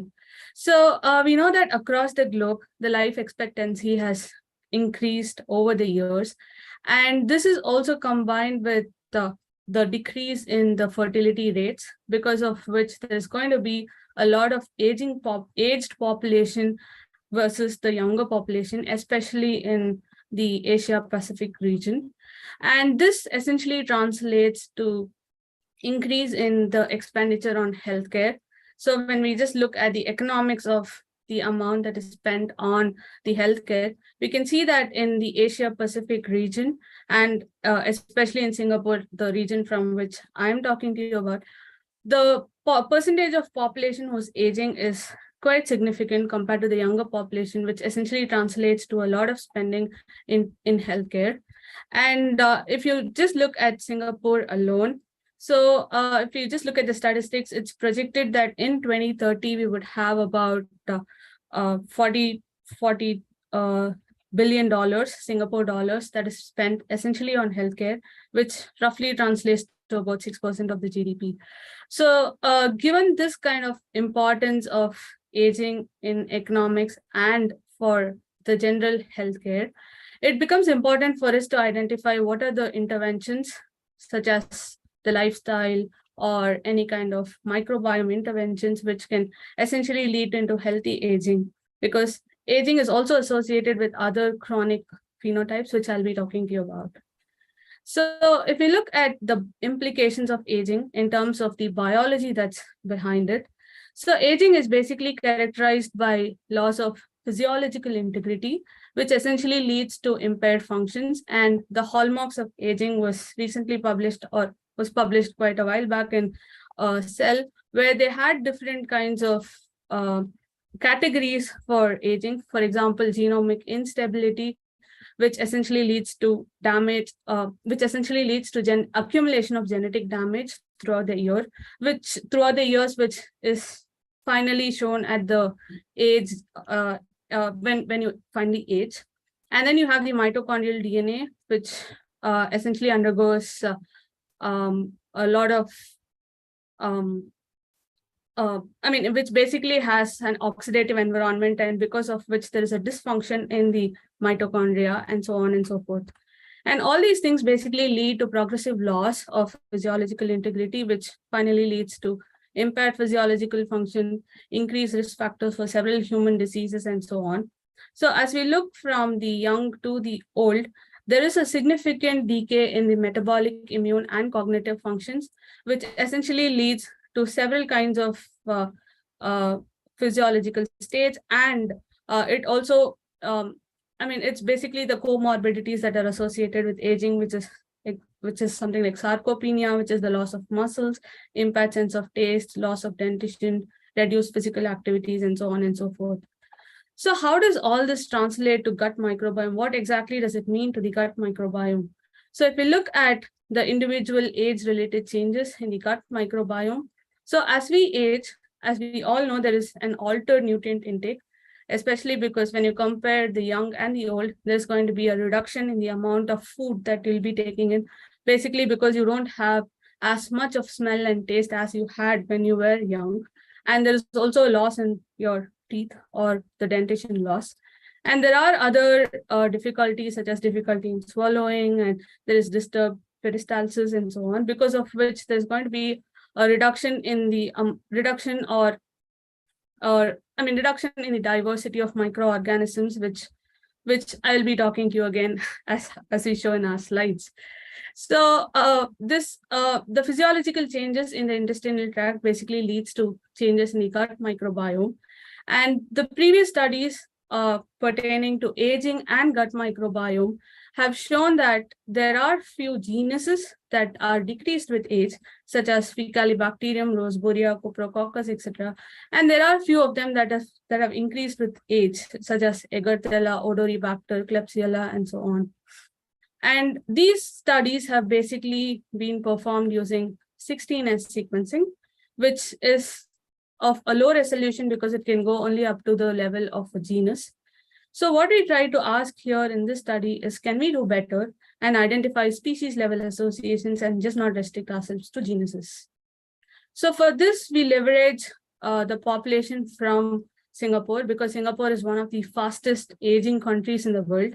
So we use the data from SG90 cohort, which is essentially a longevity population health study that was undertaken a few years back, which basically concentrated on community dwelling participants who were aged over 80 years old and who did not have any comorbidities and were just healthily aging. So the data that we had from this cohort was from over 200 subjects, where we collected the stool samples from which we can get the information about the gut microbiome. And we also had the physiological parameters, such as the fasting blood glucoses, triglycerides, cholesterols, and inflammatory markers, and so on and so forth. And we had the physical measurements, which included gait speed, BMI, hand grip strength, and so on and so forth. So what we wanted to look at is, how is the gut microbiome affected with age? And what is the correlation between the gut microbiome and the physiological and the physical measurements that were taken? So for this, in this cohort, we just had people who were over 80 years old. And since we wanted to look at the progressive changes in the gut microbiome, we basically followed this workflow where we had the SG90 cohort and the stool samples from SG90 cohort from whom the DNA was extracted, from which the DNA was extracted. And then we did Illumina shotgun sequencing, which essentially gave us the DNA reads. And through a bunch of computational analysis and integrating the data from other cohorts, which I'll be talking to you in the next slide, we came up with a bunch of observations and hypotheses, which essentially let us know which organisms are associated with aging and how are they related to the physiological parameters. So on an average, our sequencing depth was about 27 million reads, which is fairly good enough for the kind of analysis that we were going to do. And looking at the data sets that we wanted to use for this association analysis, we had the SG90 cohort, and then we had another published cohort from our lab, which recently got published in Nature Communications, which essentially had 100 Singaporean individuals, from which we took a subset of 50. And another cohort which was published way back in 2012, which essentially spoke about the type 2 diabetes. So we just had the controls from the sample. So all these samples are essentially, all these subjects are essentially Chinese, because we just wanted to look at one particular cohort and see how the associations are.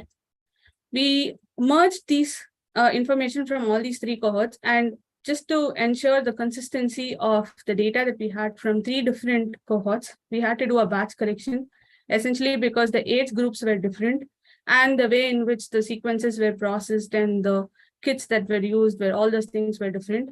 So to make them all on a uniform stance, we had to do a batch correction and then get the taxonomic and the functional profiles with which we could do the further analysis. So first and foremost, what we did was we looked at the PICO-A plots with the beta diversity and noted that there is a shift in the microbiome composition where we had 2 groups which were predominant. One of them was old and other one was young. And when we look at the separation on the second axis of PICO-A, we could see that the variation was significant, essentially meaning that there is an age associated shift in the microbiome composition. So to understand why there is an age associated shift, we looked at whether there is a change in the diversity or the richness. And we could see that the shift in the microbiome profiles is generally associated with the loss of gut species and the diversities, the alpha diversities, such as Shannon and the Simpson. So although the reduction in the diversity is in line with the reports, we show that the richness loss is also associated with the changes in the gut microbiome composition with age. So now that we have found this particular observation, we wanted to next ask which species specific organisms are associated with age. And for this, we basically used a machine learning technique called GLM, that's the generalized linear model. And since we had access to the clinical covariates, we could correct for the confounding effects. And what we saw was about 44 species of organisms were associated with age. So if we look at the examples of organisms that are enriched with age, we could see that there was Escherichia coli and Bacteroides casei, which was increasing with age. And in addition, we could also see that there are few Alice-typus species, that's Alice-typus ondodonkey, Alice-typus schengenalis, which was also, and Alice-typus ondodonkey, which was essentially increasing with age. And interestingly, this observation was not seen when we did an analysis only with the genus, essentially meaning that a high throughput or a higher resolution is required to get to the level where we are to identify the species level associations. So having looked at the enriched, we also questioned what are the depleted species. So when we looked at the species that were depleted, we could see that there were several species of bacteroids, such as Bacteroides vulgaris, Bacteroides stercoris, which were depleted with age. And there were few other organisms, genus of which was previously shown in other studies, such as Faecalibacterium protsnitzii and Roseburia inulinivorans, that was also depleted with age.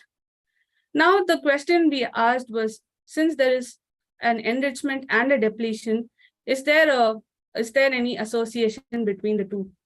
So we looked at the taxonomic co-occurrences of these organisms and found that in both elderly and young, so by elderly, I mean greater than 70 years and young, I mean less than 70 years, there were there were shared patterns of cliques, which were observed in both the networks. And when you look at both the networks, there were 2 sets of interesting observations that we could make. The first one being Faecalibacterium, Roseburia, and Eubacterium rectale. So these are essentially classic butyrate producers. I will come to what is classic butyrate producers in the next slides, and alternate butyrate producers, of course. So Alice-typus species, which are alternate butyrate producers, were actually forming a part of a guild, which made us imagine if there are going to be shared pattern of cliques between the 2 groups of, that is elderly and young, and if there is any functional guilds that switch roles from younger to older age group. For this, we looked at, to prove whether this was right, we looked at the associations with the metabolic networks. So to first start with understanding if there were any functional changes, we looked at the sugar metabolism to understand which particular groups of people had enrichment in different kinds of metabolic pathways. So what we could see was that the pyruvate fermentation to acetate and lactate is higher in the younger age group. whereas the metabolism of simple sugars, such as glucose, was enriched in elderly.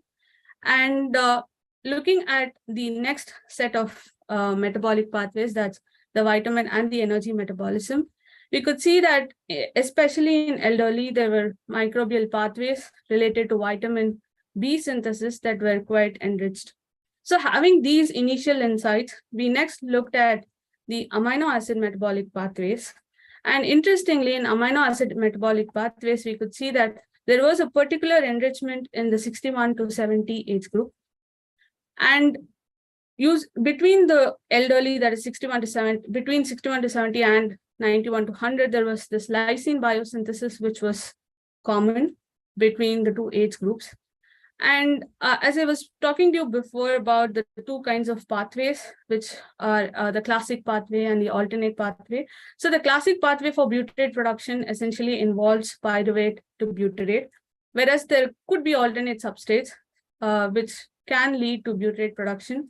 And this includes lysine, glutarate, and 4-aminobutyrate. And when we looked at the specific pathway of lysine to butyrate, we could see that there was a significant increase in the lysine-associated genes. And interestingly, when we look back to the literature, we could see that lysine is used by the Alistypus species to produce butyrate. And just to remind you, like Alistypus was enriched in the elderly age group, as we saw in the previous slides. So in order to check if there was any kind of metabolic shift that's going to happen, we next looked at the metabolic support for these organisms in the gut microbiome, which essentially produce butyrate. So using the previously developed technique along with Dr. Karthik Raman. So this was the metabolic support network that we came up with for the butyrate producers. And we could see that across all these organisms, the organisms that receive maximum support were the butyrate producers, especially Alistypus and Alistypus shahai. And when we looked at the organisms' abundances of, the supporters of the butyrate producers, we could see that there is a peak at the 71 to 80 age group, although there is a drop after that. So we hypothesized that the peak, along with the previous results that we observed in terms of the switch in the lysine and the classical and the alternate pathways, is essentially indicating that there is a metabolic shift in butyrate synthesis pathway in elderly Asians. So having done this, and since we had access to the physiological and the physical parameters, next we wanted to look at the species level associations between the gut taxa and the aging phenotypes. So for this, we started looking at different physiological parameters such as fasting blood glucose, and we found just one association, that's Parabacteroides goldsteini, and this had a previous literature backing with the animal models where the mouse gavage with Parabacteroides goldsteini showed a reduced insulin resistance. And then we looked at the total cholesterol and LDL. So associations with total cholesterol and LDL actually revealed two organisms which were common. One of them was Lacanospiridae bacterium. So the trends were quite opposite in that with total cholesterol, Lacanospiridae was positively associated, whereas it was opposite with LDL. And similarly with Ruminococcus lactaris. These associations are quite novel and have not been seen so far in the studies that have been reported. And next, we looked at different markers for inflammation, especially because the elderly gut is prone to a lot of inflammation, and this is basically called inflammaging. So we first looked at aspartate aminotransferase. So aspartate aminotransferase is essentially a marker from the liver, and we could see that there was a strong association with Klebsiella pneumoniae. And it is also interesting to know that the liver abscesses are more common in Asians, due to which there could be a higher associations with aspartate aminotransferase. Next, we looked at HSCRP, that's high sensitivity CRP. So high sensitivity CRP is used as a common marker for systemic inflammation. And we could see that there were a lot of organisms which were positively associated with HSCRP. one of which is Escherichia coli, which also has previous literature backing. And we could also see a few other Streptococcus species. So Streptococcus species are commonly linked with rheumatoid arthritis, and rheumatoid arthritis is also associated with inflammation, and hence this can explain why there is a higher link with HSCRP. Next, we look at vitamin B12. Vitamin B12 is interesting because the elderly folks are usually prone to getting neurological disorders such as Parkinson's and Alzheimer's disease.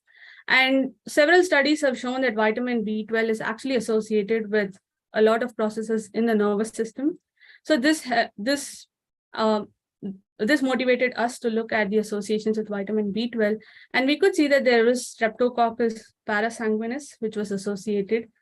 And when we did a literature search, because we were curious if this organism can actually produce vitamin B12. So there were a few strains of Streptococcus parasanguinis which could produce vitamin B12, although this species has still not been probed into for the production of vitamin B12. And it was also interesting to see Bacteroides coprocola, because with Bacteroides coprocola in general, they are known to consume vitamin B12 and not produce vitamin B12. So this possibly, the association could possibly be with respect to the food they consume, or this basically leads to such kind of hypotheses. Finally, we looked at the frailty markers. So frailty markers, meaning the hand grip strength and the gait speed and so on. So with hand grip strength, we just found one association, which was with dialister. So this dialister is actually a species that is commonly associated with orthodontic infections. And this has not, this organism has not been studied as much, but it relies, we just know that it relies on non-carbohydrate carbon sources for growth. And this, along with the enrichment of allostypus, which also depends on non-carbohydrate sources for growth, highlights the importance of alternate carbon sources in shaping the microbial gut in aging. Similarly, when we looked at the gait speed, we could see Fusobacterium mortiferum that was positively associated.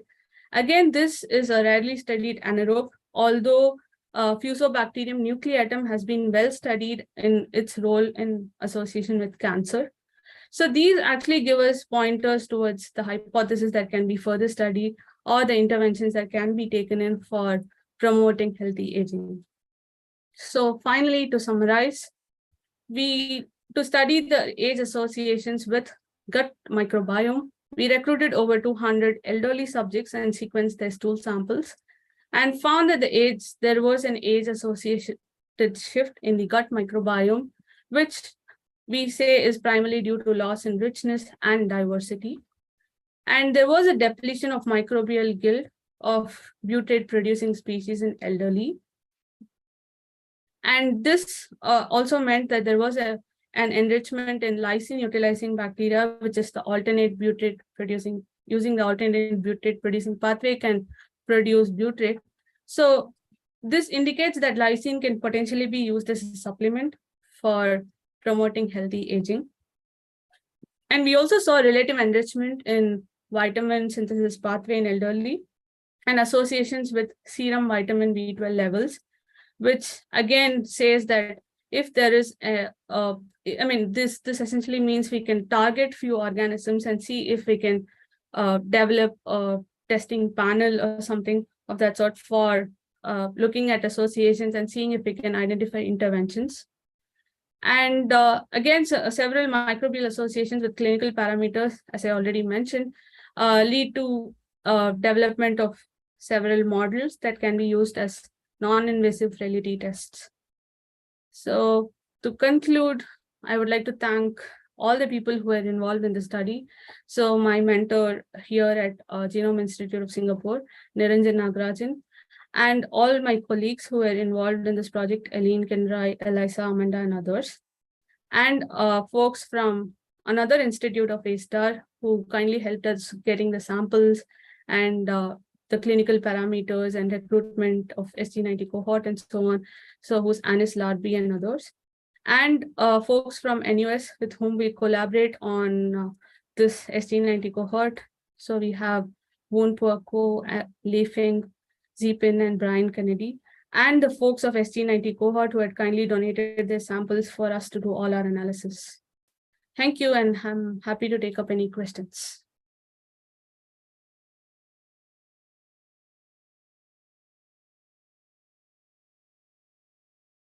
Thank you very much, Aarti. We have time for questions. We have one question there.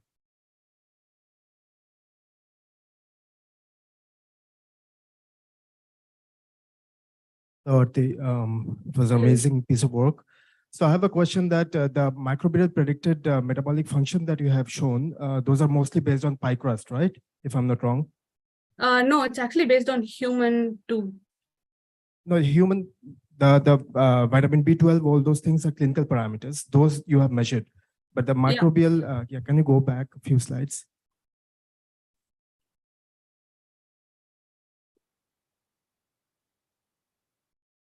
This one, right? Yeah. These are microbial predicted functions based on V3, V4, right? 16S.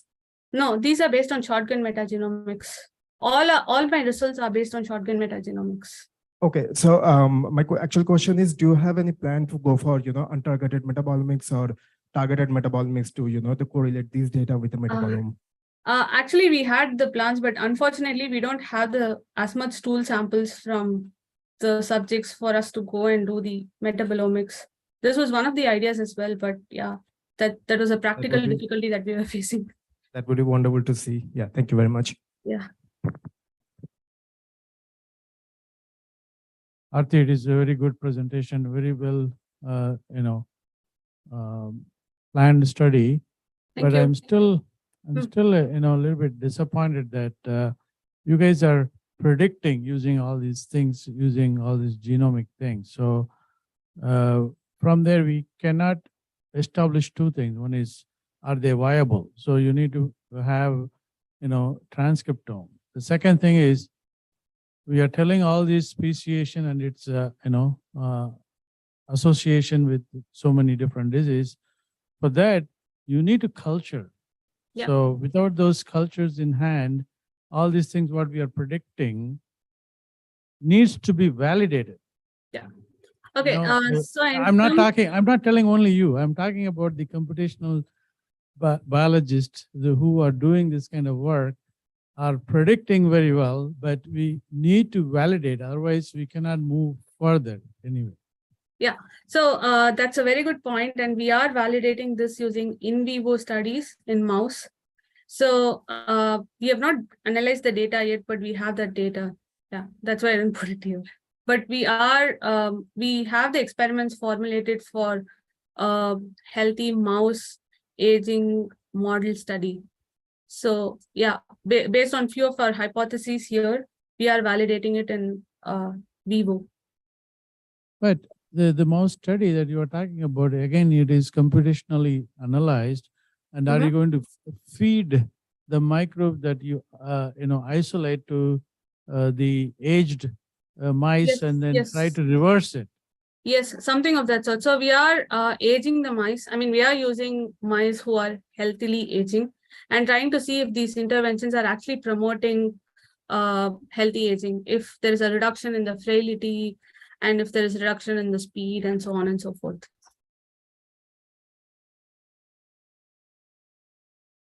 Okay, we have some more time, so we'll take one question from the board with so how do you explain the extremely small change in beta value but low p value for Klebsiella? Was multiple testing correction employed? Multiple testing correction was employed. And the beta values essentially, I mean, very small beta value basically corresponds to the abundances in the gut. So you don't see a lot of Klebsiella pneumoniae in the gut of people. So because of which the beta coefficient is bound to be lower. And yes, in terms of the p-values, it was FTR corrected. This one more question, specific species diversity associated with age is due to diet opted by person as age increases, or only aging responsible for association of specific species? Okay, in terms of the associations with diet, I I mean, it's actually quite tricky because we don't have the data of diet. We assume that all the subjects who are recruited here are basically having healthy diet. So it's quite difficult to untangle the differences between the age and the diet unless we have the data for it. Yeah. But Venkat has one more question. it could also mean the physiological changes that lead to reduction in the intake and so on and so forth. Yeah. One more question. So Yeah. you have, I think you have collected a lot of metadata, but you have grouped only by age. Are you also able to do by other disease and other things? So in this cohort, we assume that people don't have any disease. That's one of the criterion that we have for recruitment.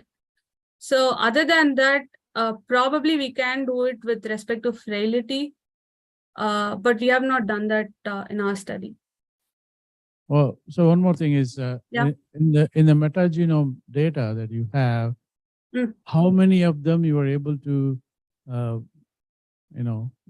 characterize to the species level? Because most of the time, 80–85% of the data that become unknown. But when you have those unknown things, those may, dictate various metabolic models, which we do not know. Right. So in terms of how many of these species were known, so looking back at the data, we had about 400 odd organisms that were known that could be mapped based on the current knowledge that we have. Of course, there could be organisms which are not known, which probably is present in the data set. But for that, we might have to do assemblies and try to find out if there are novel organisms, which we have not done that for this study. Yeah. Yes, but those could affect the results. But whatever results we are seeing here are basically the kind of robust ones, I would say, because we did a lot of other kinds of tests also to see if the results still hold, which I didn't talk about in this talk. Yeah. Great, Aarti. Thank you very much. It was you. a very pleasure listening to you. Thank you very much for joining. Thank you.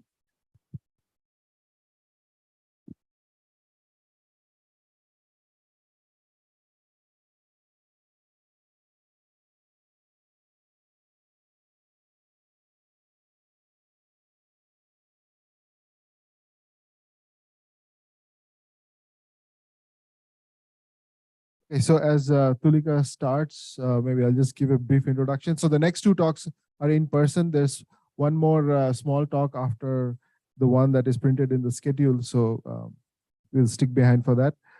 So this talk is by Tulika Srivastav. She is going to talk about associations of the gut microbiota composition and functional dynamics with the host genes and dietary factors. Dr. Tulika Srivastav is currently an associate professor at the School of Basic Sciences, IIT Mandi. It's a fantastic place to visit, by the way. And a visiting professor at Riken, Japan. Her lab focuses on metagenomic sequencing and analysis of high throughput sequence data obtained from different environments, including human body sites, soil, and sediments, and on the development of computational tools and algorithms for metagenomic and genomic data analysis for functional prediction of unknown hypothetical problems. So over to you. Thank you so much, Alok, and good afternoon, everyone. After having fantastic two talks in this session already, I'm going to switch gears to a little bit different topic here. I'm going to talk about the model organism mouse. So I'm going to present today 4 different studies that we have done with respect to assessing the role of the intestinal microbiome in regulating the gut intestinal immunity. So as the name suggests, with the this is my email address, by the way. If anybody has any extra question or discussion, you can always write back to me. So I'll just briefly give you the glimpse of some of the works that we have been doing in my lab at Systems Biology Lab at IIT Mandi. We've been using the multi-omics approaches for whole genome sequencing analysis and comparative genomics of novel unculturable microbes, microbes of industrial and environmental relevance in some disease vectors. For example, we have used metagenomic approaches to sequence some of the microbes unculturable actually used in termite gut These were published, and also the very interesting one, which is SFB, segmented filamentous bacteria, which has actually led to the study that I'm going to present today in the mammalian gut. So, and then following this, I have been involved in solving the genome sequences and doing extensive analysis for a couple of several other microbes of various importances like natural rubber or probiotic strains, etc. Then another interesting dimension of research in my lab is understanding systems biology of healthy and disease states. So and that's the context of the talk today, that I'm going to talk about is this association of the host, the gut microbiome with the mammalian genome, host genome, this interaction and crosstalk. So we are trying to look at which bacteria and their genes are involved in this interaction, and which genes from the host are involved in this interaction back with the bacteria. And we are mainly using metagenomics approaches. We are also using genomic approaches in the lab and transcriptomic approaches to study the other aspects. Another very interesting aspect that we are looking at these external factors like environment, particularly diet, that what components in diet have the effect on the overall physiology of the host. So many of these studies we have conducted in the human gut as well as mice gut, and some of them are published. So there is some disease biomarker identification work we are also doing. I'm not presenting here, but maybe some other time. So we all know the intestinal flora affects our gut health, overall health, and it plays a lot of roles in regulating the immunity, synthesis of vitamins, metabolism, etc. Inflammation. So the main context that I'm going to focus on is this immunity and inflammation related roles of the gut microbiota. But before this, we have previously performed a comparative metagenomic analysis of 13 Japanese healthy individuals. And we also looked at that it was using the shotgun metagenomic approach, and we, up with this conclusion that the gut microbiota of the adults was very different than from the infants, but these are all healthy individuals. So there were also important differences that were observed in the functional composition of the adult type microbiome from the infant type microbiome, which was found to be more flexible in nature as compared to the adult type microbiome. Then following this, as I mentioned, we wanted to look at more, and we sequenced this one, unculturable bacteria SFP, segmented filamentous bacteria. So this is a spore-forming gram-positive bacteria which is found in mammalian gut. And it was known that it induces the appearance of CD4 plus T helper cells and the differentiation of Th17 cells. So as you see, it is very important, and it's only, by the way, only SFP could show this activity. So what we did was we monocolonized mice and rat with this strain, and then we performed the sequencing with this, and we reconstructed the whole metabolic pathway, identified all important functions that it was able to do in the genome. And so what we identified, interestingly, was this expression of chemotaxis and flagellar analysis genes. I would say presence, not expression actually. This is genomic study.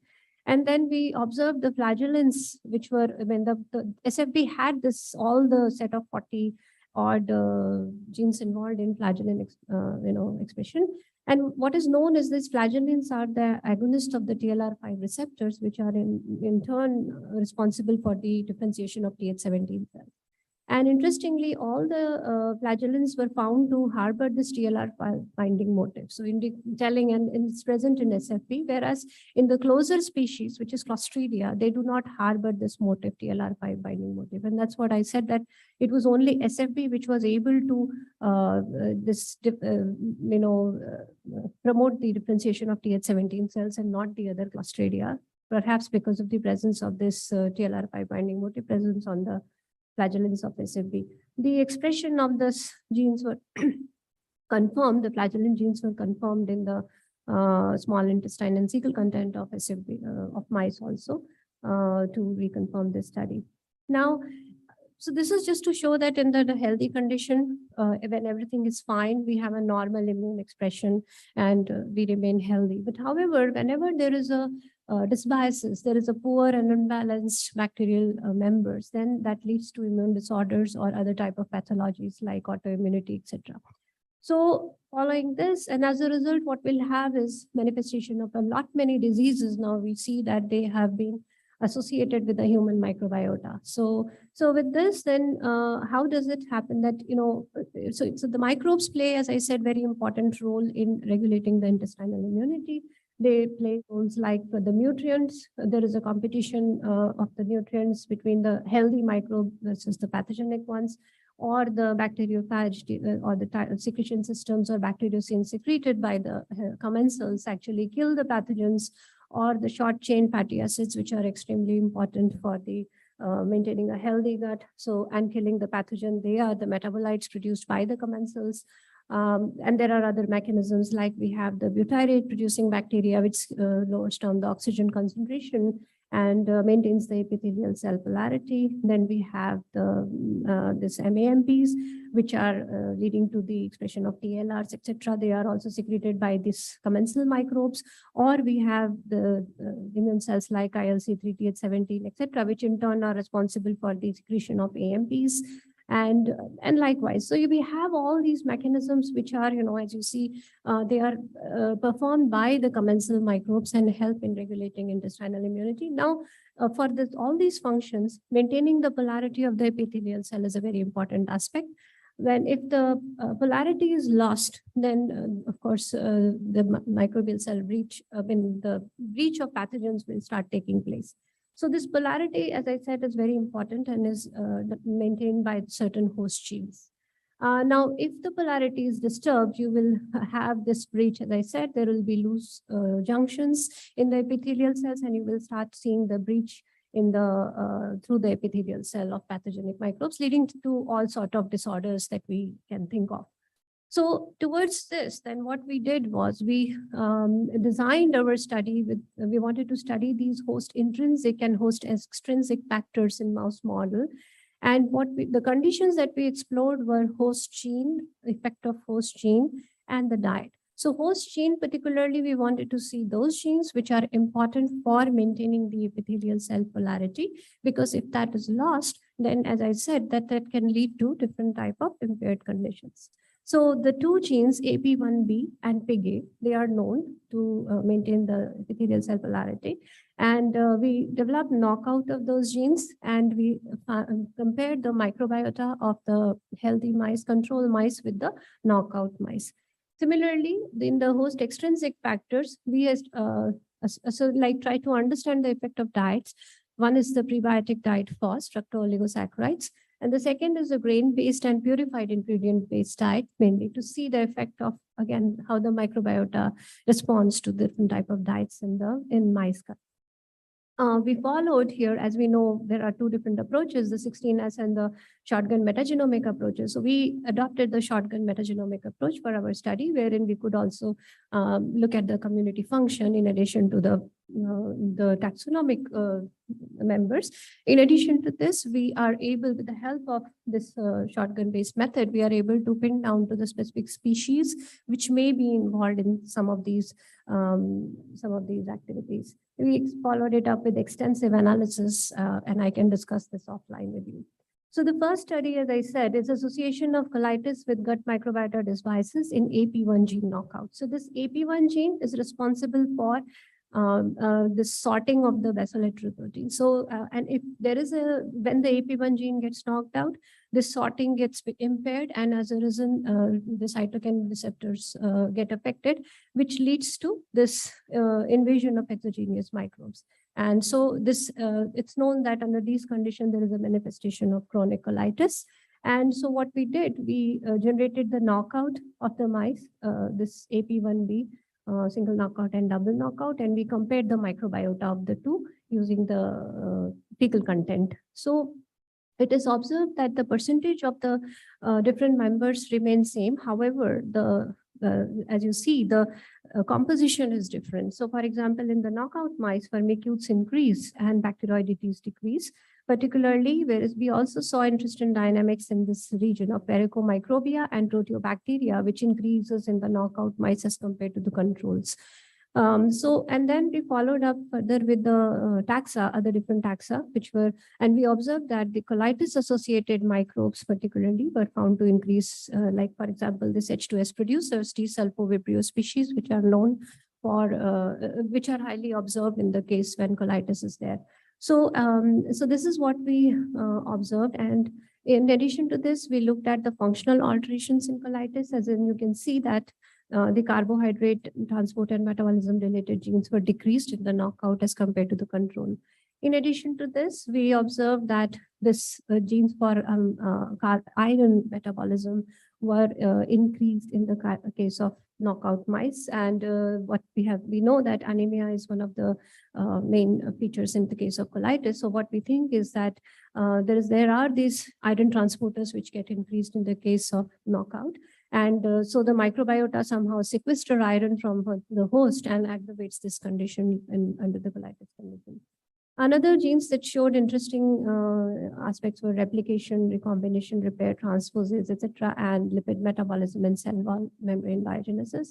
So as you can see that this one is increased in the knockout mice, and these lipid metabolism and cell wall synthesis is decreased in the knockout. So our hypothesis here is that as lipid metabolism decreases, the cell wall function is also decreased, and so this bacterial survival becomes in danger.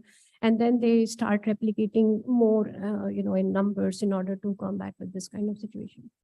And as I said, following the backtracing analysis, we have found out these important species level members, like for example, D. sulfovibrio and nitrobacter, which are both known sulfate reducing bacteria. They contain these sulfate reducing, the genes involved in the sulfate reduction. And so it's, and of course, their role in H2S production, which is highly observed in the colitis condition, is, correlates well with this study. So what we finally hypothesize is under the knockout condition, the phylum Firmicutes related species, they are increased, and which leads to this increase in Rhombatia, which produces H2CO2, etc., and lactobacillus, which are mainly producing lactate. And these sulfovibrio related species use these metabolites in order to increase their number and manifest the colitis condition under the knockout. So that was the AP1 gene. Then similarly, we did the study for this PIGA gene. So this PIGA gene is necessary for the biosynthesis of glycosyl phosphoinositidol GPI anchors, which are again important for maintaining the epithelial cell polarity. Earlier studies have been done by our collaborators themselves, and they have shown that under the different knockout conditions, there is this increase in E. coli, B. abortus, etc., which are all pathogenic. And so when we knock these genes out, what we observe is that there is a breach of the microbes that would increase, pathogenic microbes increase.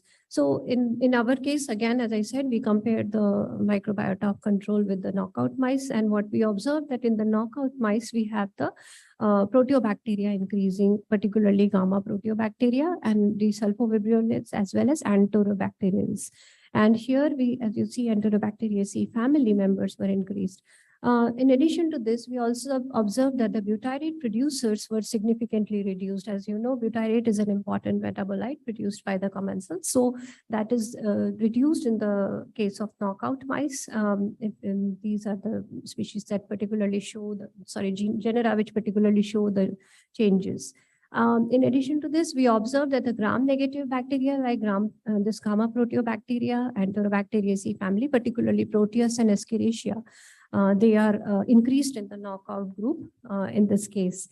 And in addition to this, we also observed that the function at the function level, the functions responsible for cofactor biosynthesis and short chain fatty acid biosynthesis, they were mainly decreased in the case of the knockout, whereas the functions which were responsible for, which were helping the microbe to survive in an inflamed gut, were increased in the knockout condition. So what and when we did the backtracing analysis, as the study I told you, it showed that the PIGA knockout gene had high expression of numbers of this Escherichia. Many of them were pathogenic in nature, whereas in the control we saw overabundance of species of Romanococcus, Faecalibacterium, etc., which are known butyrate producers and beneficial microbes. So what we hypothesize here is that the gram-negative population is profoundly increased in the knockout mice, and butyric producers were decreased, leading to the phenotype that is observed here, and with the particular emphasis on the species that we have identified in the two conditions, under the two conditions of control versus the knockout. Okay, so then changing our test condition from knockout to the different type of diet exposure to the mouse. So here is first study, which is a time course study, and we gave mice FOS fructooligosaccharides for a week of 7 days. And we did this fecal sampling on the different time points. And then we performed the association of the microbiota. So this is showing the IgA profile. As you can see that the IgA profile was also showing to be, at first, as we started giving the FOS supplementation, the fecal IgA concentration started to increase and then kind of maintain. And the significant increases were observed at day 2, 3, 5, and 7 with respect to the FOS supplementation.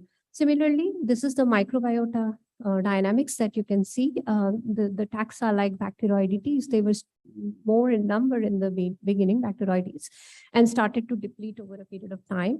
Whereas those of Lactobacillus, they are less in number in the beginning, but started to increase later on. We followed it up with the extensive analysis among the different days, and we observed different important taxa like Clostridium and Bacteroides, which increased, and this is at the genus level. And so then next, between the day 0 and day 3, again, Clostridium is showing an increase. And then further, we have between day 0 and day 5, Roseburia and Streptococcus, which are showing a decrease again in day 5, and followed by, day 7, again, species of Clostridium, and bacterium kind of increasing. They are more present initially, but get depleted overall later on. So, and then when we studied the overall microbiota of the mice under the 3 conditions, so this is the IgA profile and the one which are FOS-fed and the ones which are no FOS-feed was given. So the microbiome of the IgA of the FOS-fed mice is showing tight clustering or correlation with the IgA profile, and the no FOS-feed is clearly separating out. So that's what we expect also. So this is showing that there is indeed an effect of IgA. There is some association in IgA and the FOS diet that we are feeding. This was followed with the function level analysis, and we observed that the function like metabolism was increasing by day 7. And we observed that as the metabolism increases due to the metabolization of FOS, that is the mice was actually exposed to. In addition to this, there were other functions which we found to be, either increasing or decreasing among the different days, mainly related to replication, recombination, etc., which started to show a decrease in the number as we gave FOS. The interesting observation with respect to this FOS metabolization related genes, which you see that they started to decrease up to day 7. Initially, they were increasing. At day 3, some of them are increasing, others have started to decrease. At day 5, again, this effect got pronounced, and then day 7, eventually there is a overall decrease. So what we concluded from this is that the FOS metabolization kind of saturates over a period of time. In the beginning, it is like getting metabolized very fast, but eventually there is a saturation in the metabolization of FOS. And these were the species that we've identified that were mainly responsible, like the species of Bacteroides and Roseburia intestinalis, which were important in this aspect. So this is the summary of the two, and how this happens in species of Bacteroides and Roseburia. They show an increased metabolism, as I've already shown to you, and which leads to the production of these short chain fatty acids, which are in turn responsible for production of IgA, which in turn acts on pathogenic microbes, just killing the bacteria and leading to a healthy condition under the FOS administration to mice. And this is the last study. Yeah, so quickly tell about this one. This is the last one study where we studied the effect of soluble and insoluble fiber. So this insoluble fiber is readily available for the microbiota to digest on, like the hemicelluloses, oligosaccharides, etc. Whereas the insoluble fiber, which is cellulose, is not. So that's what the two type of diets that we gave. So this grain-based or GB diet, this is containing both soluble as well as insoluble fiber, whereas the purified fiber diet, which is called as PIB diet, only contains the insoluble fiber cellulose. Mind it that the percentage fiber source is 5% in both the cases, but only in the GB diet, you have both soluble as well as insoluble fiber. So we gave mice again the two types of diets and then studied the fecal microbiota changes. So then we have what we observed that in the two conditions, the grain-based and the purified ingredient-based diet manifestation, there were changes in the microbiota, like the F/B ratio kind of decreased in the second case. And then there was in the GB diet, we observed this increase in this lactobacilli, which are very important. Lactobacillus species are the main ones which are beneficial under this condition. And the principal component analysis clearly shows us that there is a distinct microbiota composition under the two conditions, as you observe here. The two type of microbiomes actually cluster separately from each other. Then this was followed with the detailed studies of the genus level and species level changes that happened, and we observed dynamics in Firmicutes, Lactospiraceae, and Raminococcaceae members. So proteobacteria were found to be specifically increased in the PIB, the purified ingredient diet, which contained only cellulose. And whereas in the case of GB diet, which contained both the soluble and insoluble fiber, we had lactobacillus related members, taxa increasing in the PIB. There were interesting association. We performed the co-occurrence analysis, and interesting association was identified in the GB diet of lactobacillus with the Candidastis erythromitis. This is SFP basically. So they are showing co-regulation together. So as lactobacillus increases, SFP also is showing increase in its number. At the function level, we observed that there is a high metabolism in the PIB as compared to the GB, whereas GB is actually kind of more enriched in functions like transcription and cell cycle control. So what does this mean is that the metabolism is high in PIB mainly because of the fact that the mice has to spend more time, the microbes have to spend more time in metabolizing the insoluble fiber. Whereas in the case of GB diet, where it is both soluble as well as insoluble, so the soluble fiber is readily available for the microbes to work on. So that's why they are directly going on to replication and cell division. Whereas the PIB mice first performs the metabolism of the insoluble fiber, then use it for energy generation.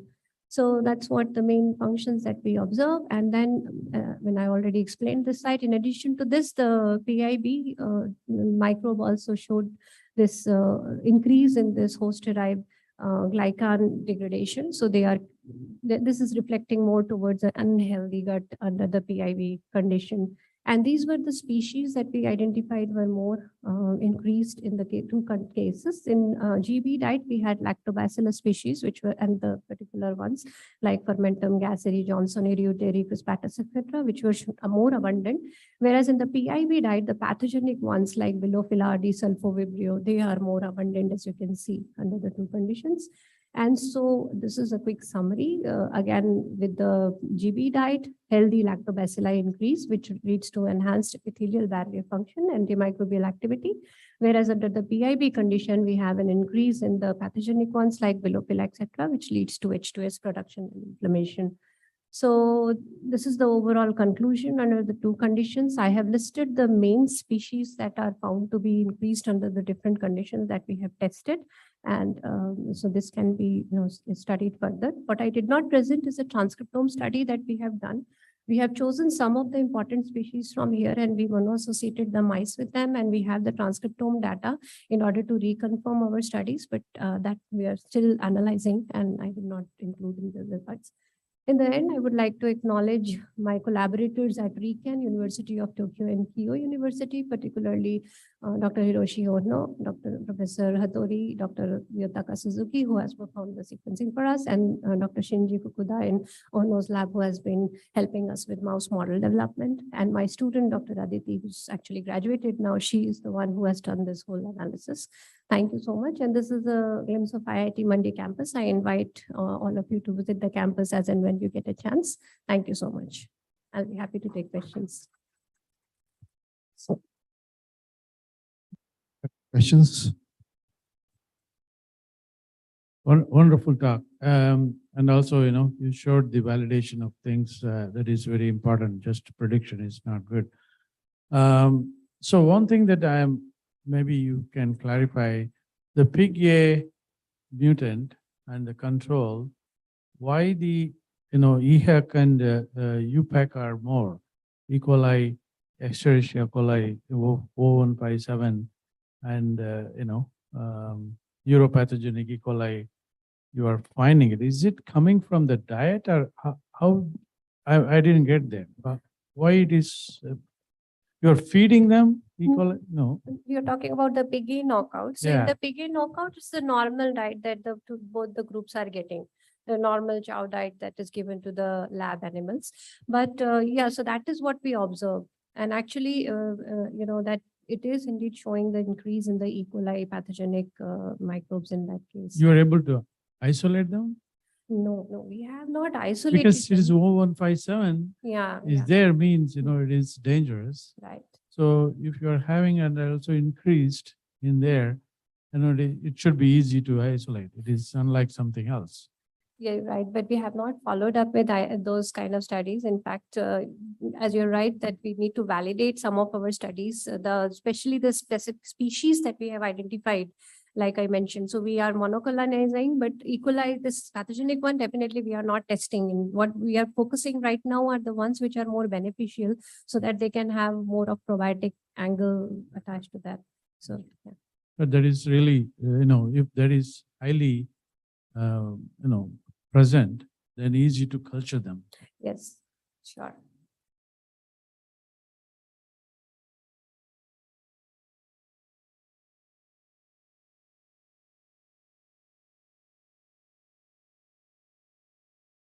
Hello, ma'am. It's a nice presentation.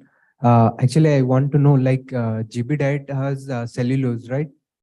No, GB diet has both soluble and insoluble. It's the PIB diet which has mainly cellulose. Okay. Yeah. So short chain fatty acid concentration is measured? No, not in this case. No, we haven't. We have only looked at unfortunately, the this microbiome. Yeah. Okay, thank you. Any other questions? Okay, we have a couple on the board. You want to answer?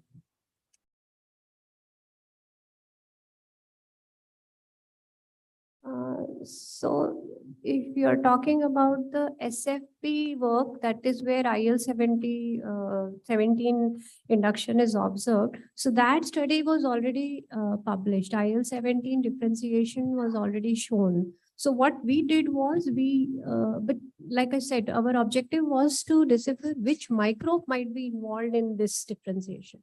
So what we did was just the genome sequencing following the metagenomic approach. So we did not perform these inflammatory experiment like immune related experiments in that case. Yeah. So how can one modify lipid metabolism to dissect causation? Okay. Well, I think that would require a lot of other type of interventions, in this case, modifying the lipid metabolism. If you mean by some dietary intervention, I don't know who asked this question, then maybe, some dietary interventions can be provided to avoid, say, more lipid-based, no high-fat or lipid-based diet. But I cannot comment on this aspect clearly. The question is not very clear to me. So, yeah. Okay, we'll close this session. Thank you, Tulika, for a very fantastic talk. Thank you.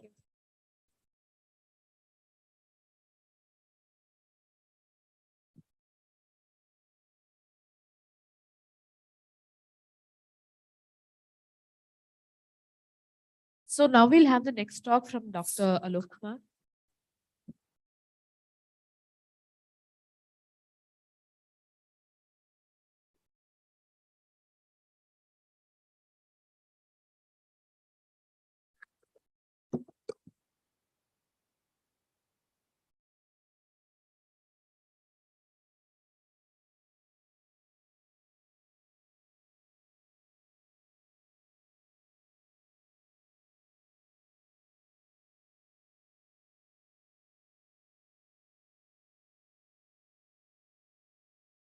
Thank you. I'll try not to keep you from your coffee. Okay. So, extraterrestrial habitats for humanity. Before I get started, how many of you think one of you will end up in space someday? Okay, yes, some hands are there. How many of you think your kids will be up there? Okay. So we have more hands. So I think the bug of space travel, etc., is catching up with people, and that's something that we have to think about. We are looking at Space Age 2, where we are now looking at people traveling to space for much longer durations, hopefully, and also have colonies on the moon, and all have colonies on Mars, hopefully, right?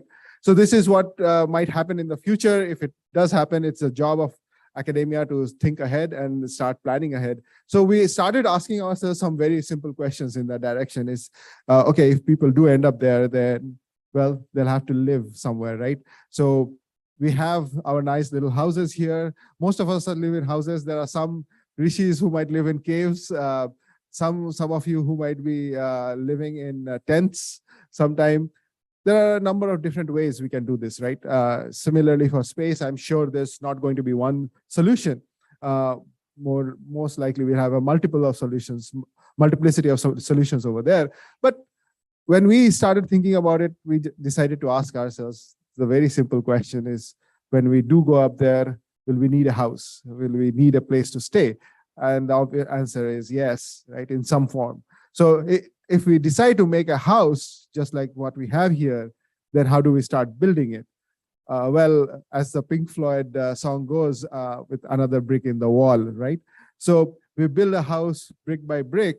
So you see where we are going here, we are trying to simplify a problem into something that is scientifically possible to look at. A complex question like, how do you make a structure for lunar or Martian habitats? You break it down into a slightly simpler question of how do you make a brick? So when you start asking yourself that question, the obvious answer is we are not going to take up stuff from here. We are not going to take a whole bunch of concrete, steel, etc.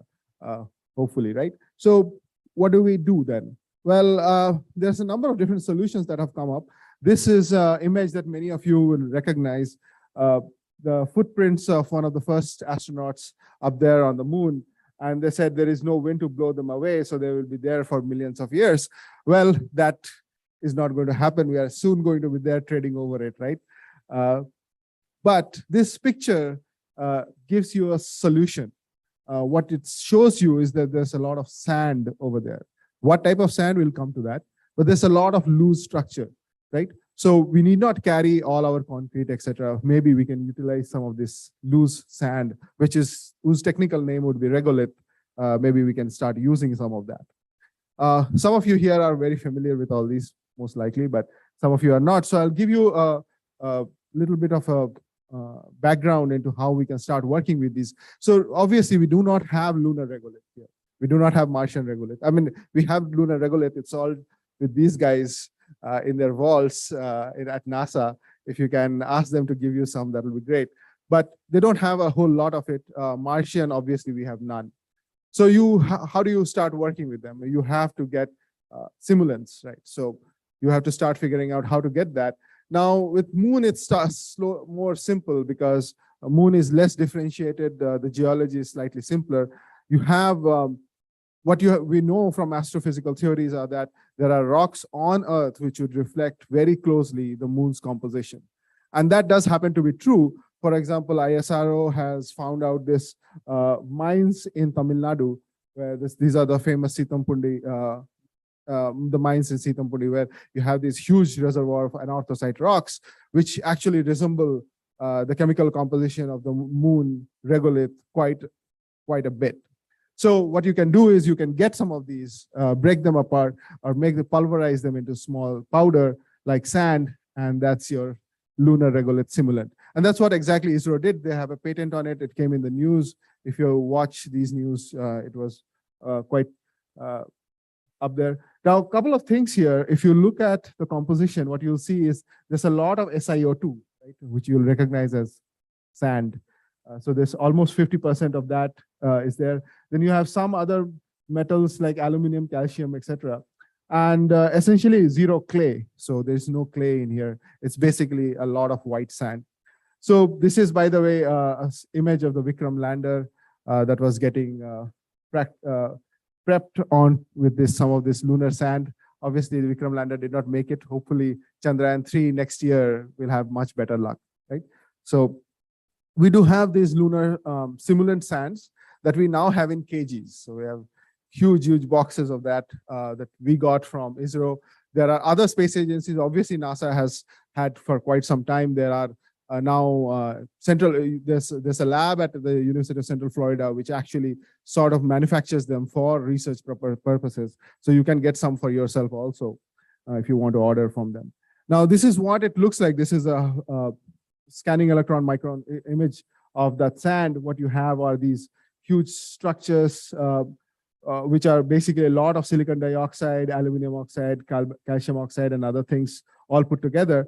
And you can see they are not bound together, right? They are not bonded. They are just loose sand. So it gives you some idea of what it is. These are not nice spherical objects, but very coarse, very sharp objects with no really good defined morphology.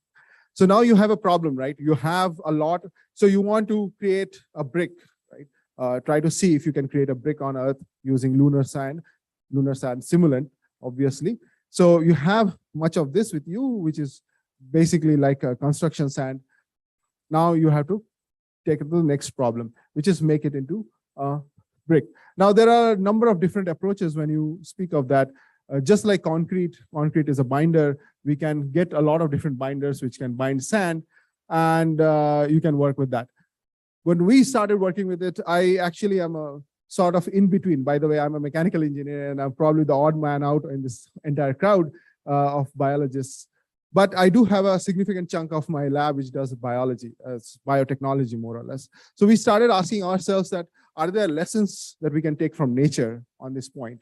And you know what? There is this process called biocimentation where an organism can cement together or cause a precipitation of, let's say, calcium carbonate and bond them into structures, large structures, and create them. And nature has been doing that for a very, very long time. And biocementation structures were one of the oldest things that started during the Cambrian era, right? The Cambrian explosion was essentially a lot of fossils, fossil records which you see because of the calcium carbonate. So we asked ourselves that question. My lab has a bacteria, a particularly interesting bacteria in this case, a ureolytic strain called Sporozoa pasteurii. What it does is, when you have this bacteria and when you feed it urea, the bacteria produces an enzyme called urease. Once it produces the urease, what it does is it breaks down the urea. So this is the urea molecule. You have carbon, oxygen, and NH2, and it will break it down, creating ammonia and carbon dioxide. So this is ammonia, which is obviously going to be in the form of ammonium in solution, and carbon dioxide, which will be in the form of a carbonate ion. Now, in the presence of calcium carbonate, what it does is it starts precipitating calcium carbonate, combining the calcium here with this carbonate ion here. So over time, what you end up getting, if you have a lot of this bacteria and you're culturing it in the right conditions, you have a lot of calcium carbonate precipitation in the system. So this is what it would look like if you took a good scanning electron microscope image of this bacteria after culturing it for, let's say, 48 hours. And you have this is false colored, obviously, by the way. So this green is your bacteria. This blue thing here is calcium carbonate. And this yellow gooey thing right over there, these are bacterial biopolymers of some sort. which we don't really know exactly which biopolymers. And that changes from bacteria to bacteria. So if you go to a different urease producing strain, this biopolymer would be different, but it will still produce, if it is an MICP capable organism, that it will still give you calcium carbonate. So you now have this bacteria which is producing this calcium carbonate. This calcium carbonate will, by the way, overwhelm the entire cell, and it will get mummified inside.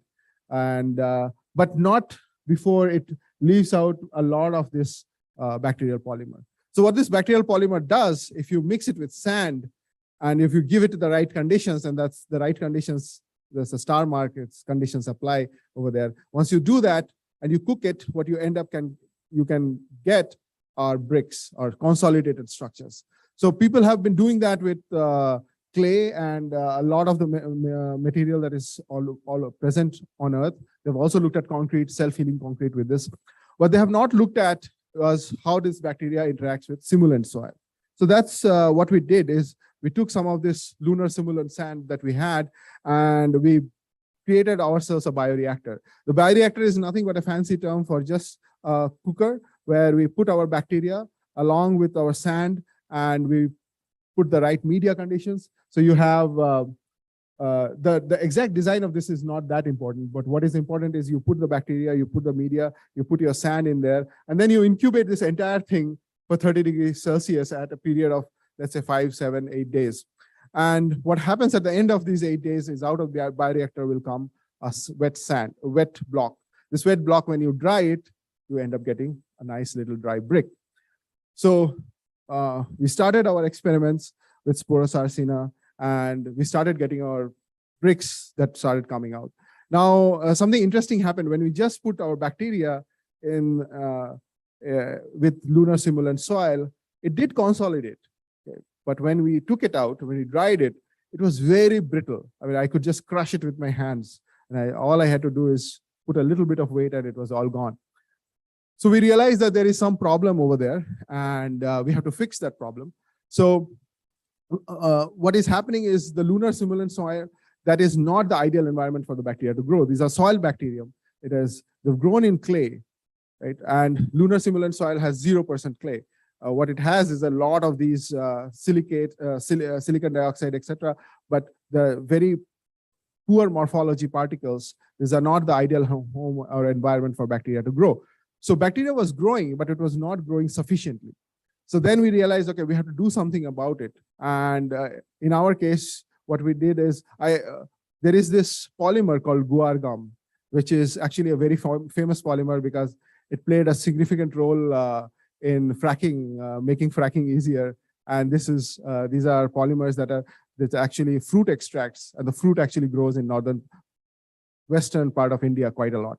So the fruits were actually being exported out of India for making these polymers. But these biopolymers is something that is extremely cheaply available in India. So we got ahead, we bought ourselves some, and then we mixed it with the lunar soil simulant, and we hope that this biopolymer will make the environment of the bacteria much better, and hopefully the bacteria will grow more. There will be more urease activity, hence more calcium carbonate precipitation. So that is exactly what happened, and we ended up getting fantastic structures. So after adding the guar gum, we started getting these bricks that started becoming quite hard, and they were hard enough that I could not break it with my hand. So this is too qualitative. As a mechanical engineer now, I have to make this a little bit more quantitative. So we went ahead and we did compression tests. So in compression tests, what you do is, this is a machine where this is a brick, by the way, the lunar soil. This is a consolidated structure that we have. This is strong enough that we could polish it on the sides. So you can see it's a nice cuboidal structure.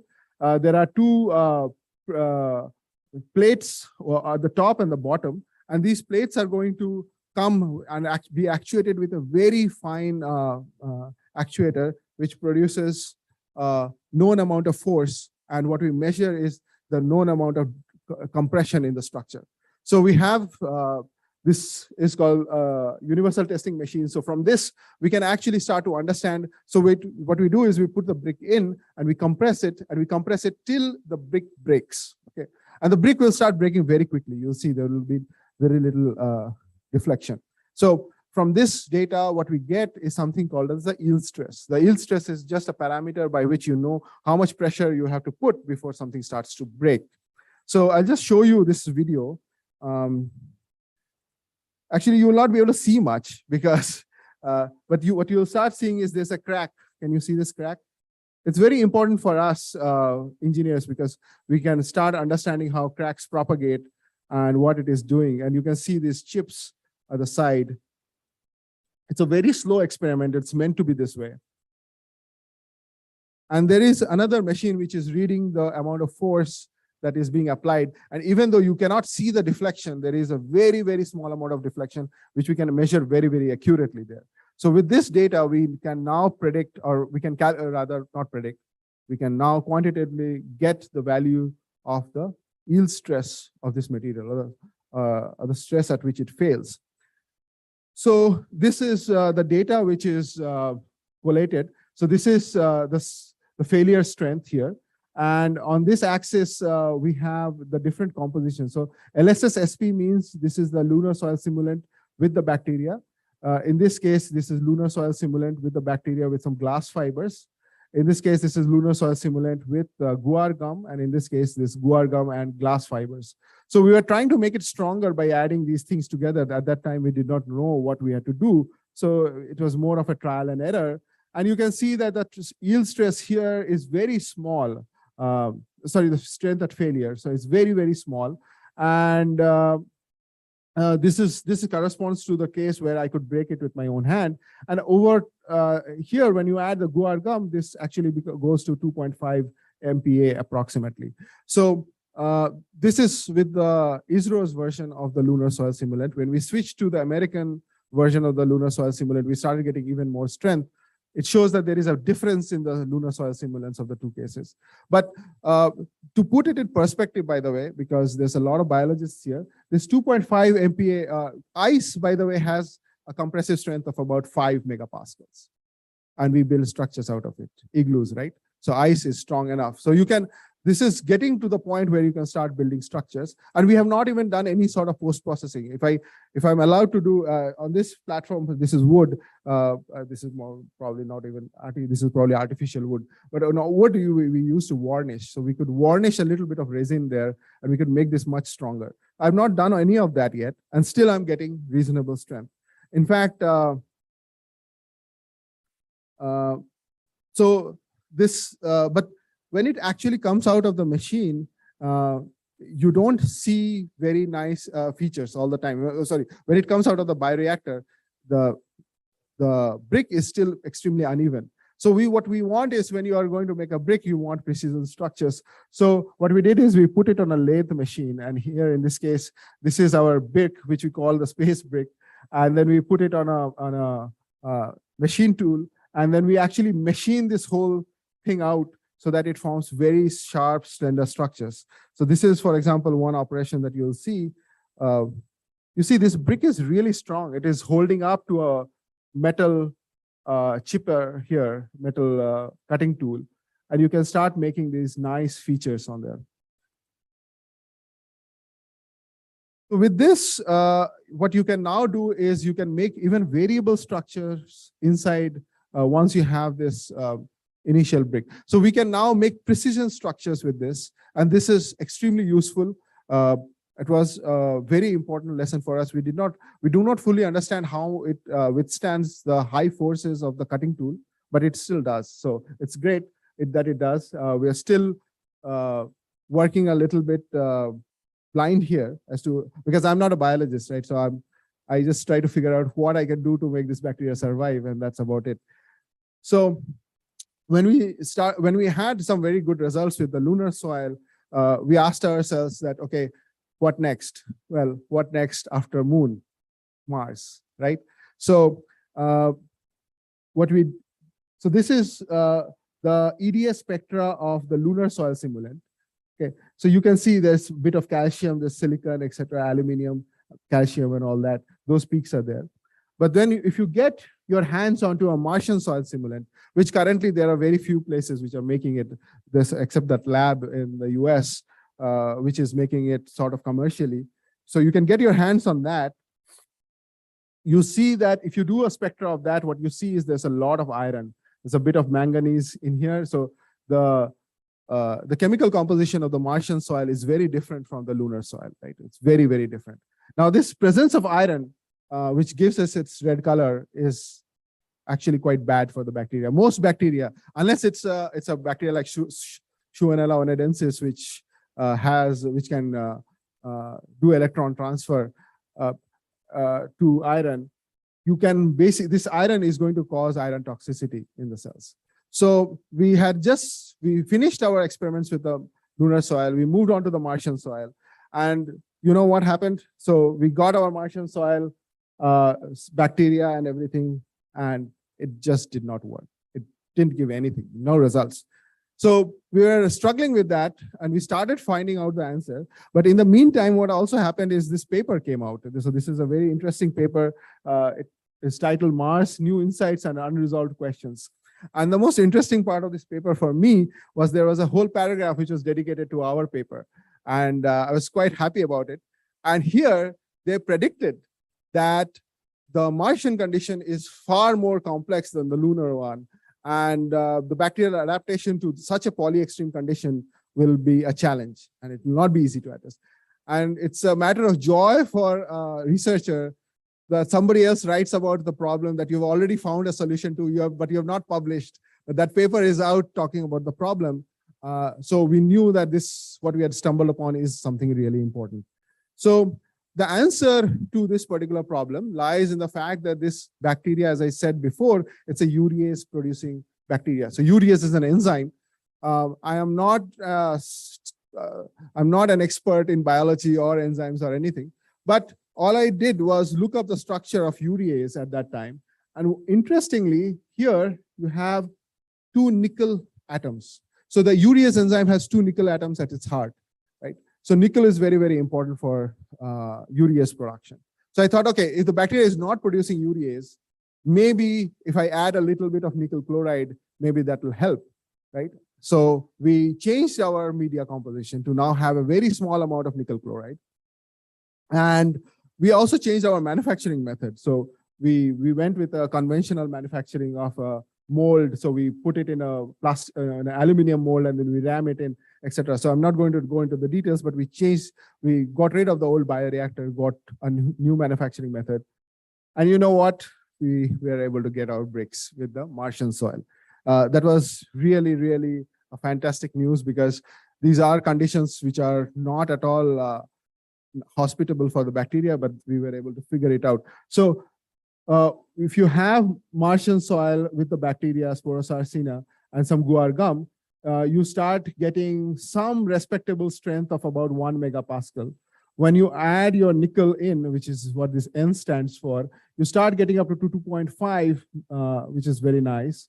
And if you have guar gum and nickel, you start to get about 3 megapascals, a little bit more than 3. So not bad at all. In fact, for this particular condition, when you add nickel, you also see live bacteria in the scanning electron microscope images after the brick has formed, and you take a small sample of it, you put it in the SEM, you do start seeing live bacteria, not live, dead bacteria in there. So that's a good sign altogether. So obviously now in the beginning, I had told you we are making lunar soil with only guar gum, right? So that was the magic ingredient there. Now we figure out one more magic ingredient, nickel. So what if we do the both again for the lunar soil? So we did that, and woohoo. So if you add nickel also, your strength now goes up to almost 6 megapascals. So you have something now which is really, really strong. And again, as I said, I have not done any post-processing in it. We engineers, we keep on doing post-processing on our things all the time. So if I do a little bit of resin varnishing onto this, it's easily going to be 10, 15 megapascals, which is good enough. I mean, it's not as if the lunar gravity is more than Earth, right?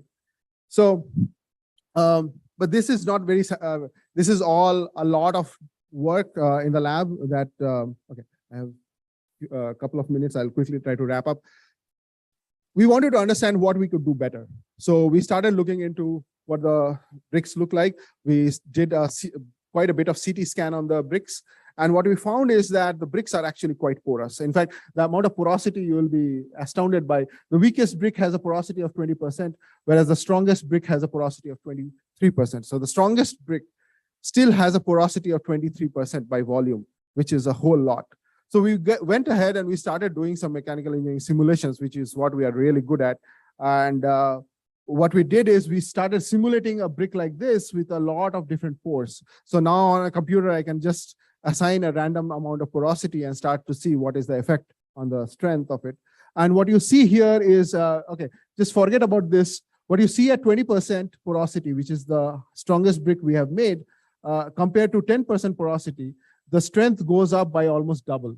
So if we can go down in porosity to 10%, we actually can increase our strength to even higher values, which now necessitates us to look at new ways of manufacturing, which we have not done at all. So, so that's where we are right now. We know where what is the problem. It is porosity partly. It is not really the bonding strength that much. So what does future hold for us? Well, I mean, if these things have to be done in space, then we have to send these microbes to space. And we are making a payload right now for ISRO, hopefully, which will go sometime soon. And this is a payload which we call microbial analysis in space, or MANAS, which is a Sanskrit term for imagination. So we have made this box, which is about a shoe-sized box. This is going to sustain the forces of a GSLV launch. And you have all the electronics in there with the final compartment, which is, again, a lab-on-a-chip type of compartment, which will have the bacteria growing in there. And we are going to monitor the growth. I'm not going to give out too much. We have published a bit of it already in the Acta Astronautical. Last year, we'll publish hopefully one more. But this platform, we are trying to make it more generic. After the launch is successful, we are hopefully going to interact more with other space age, other colleges and see what we can do for them. Okay, I'm done, and I have just one more slide, except the conclusion. So I hope you guys are enjoying this very unique conference, which brings in space and microbiology. There's another conference, Space Biology and Biotechnology, that is going to happen at on November 5th at IISc. So if you guys want to come, you are more than welcome. There is our website. This is the QR code for that. So registrations, etc., you can look it up. If you can come to IISc this Saturday. So one-day conference, whole day. You'll have a lot of fun. It'll be, some of these people are going to be there. So you're going to listen to, you can listen to them again if you want to. But there's going to be a lot of other interesting talks, including upcoming experiments on Gaganyaan. So with that, I must thank all my collaborators. Rashmi did a lot of this interesting work here. Kaushik is an assistant professor at IISc. Arjun at ISRO is there. So with that, I will stop.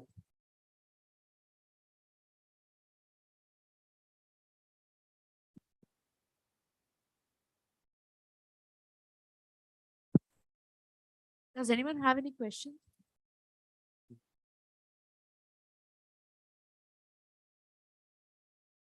Wonderful talk.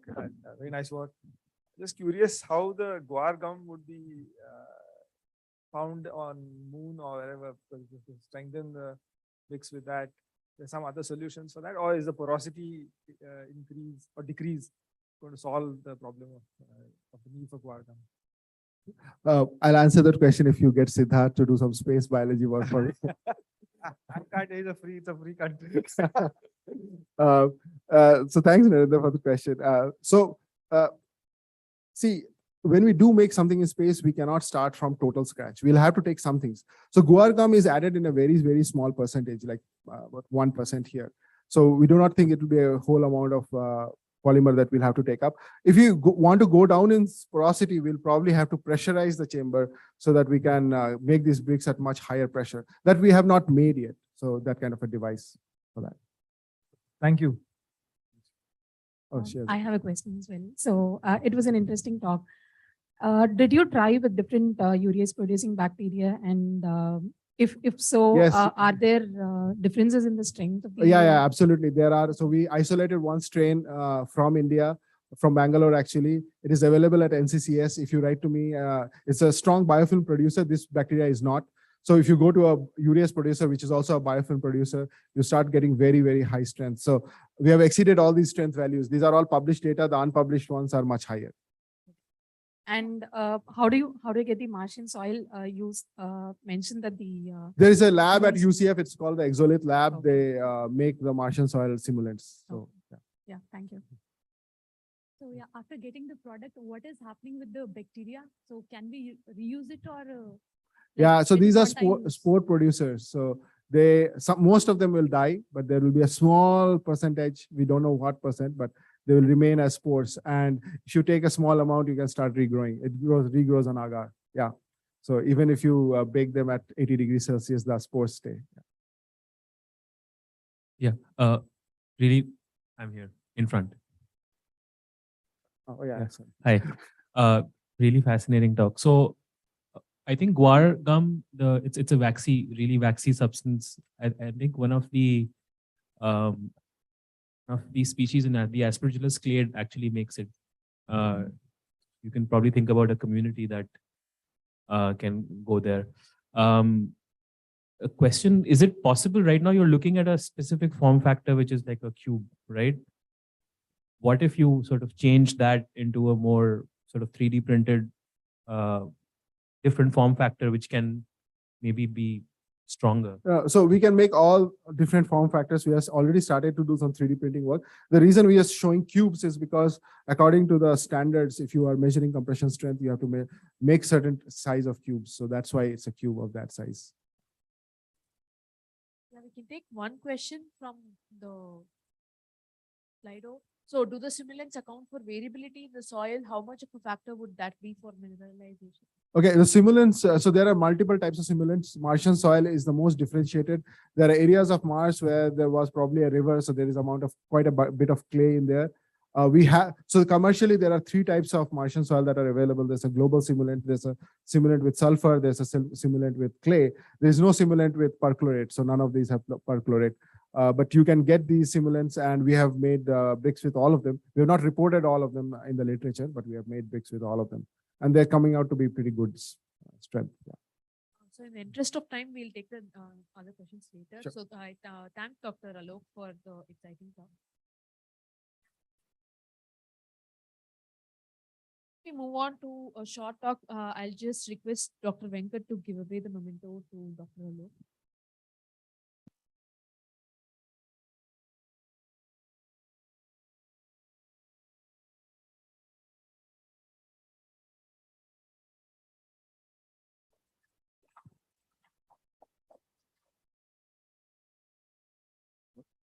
And I request Dr. Alok to give away the memento to Dr. Tulika.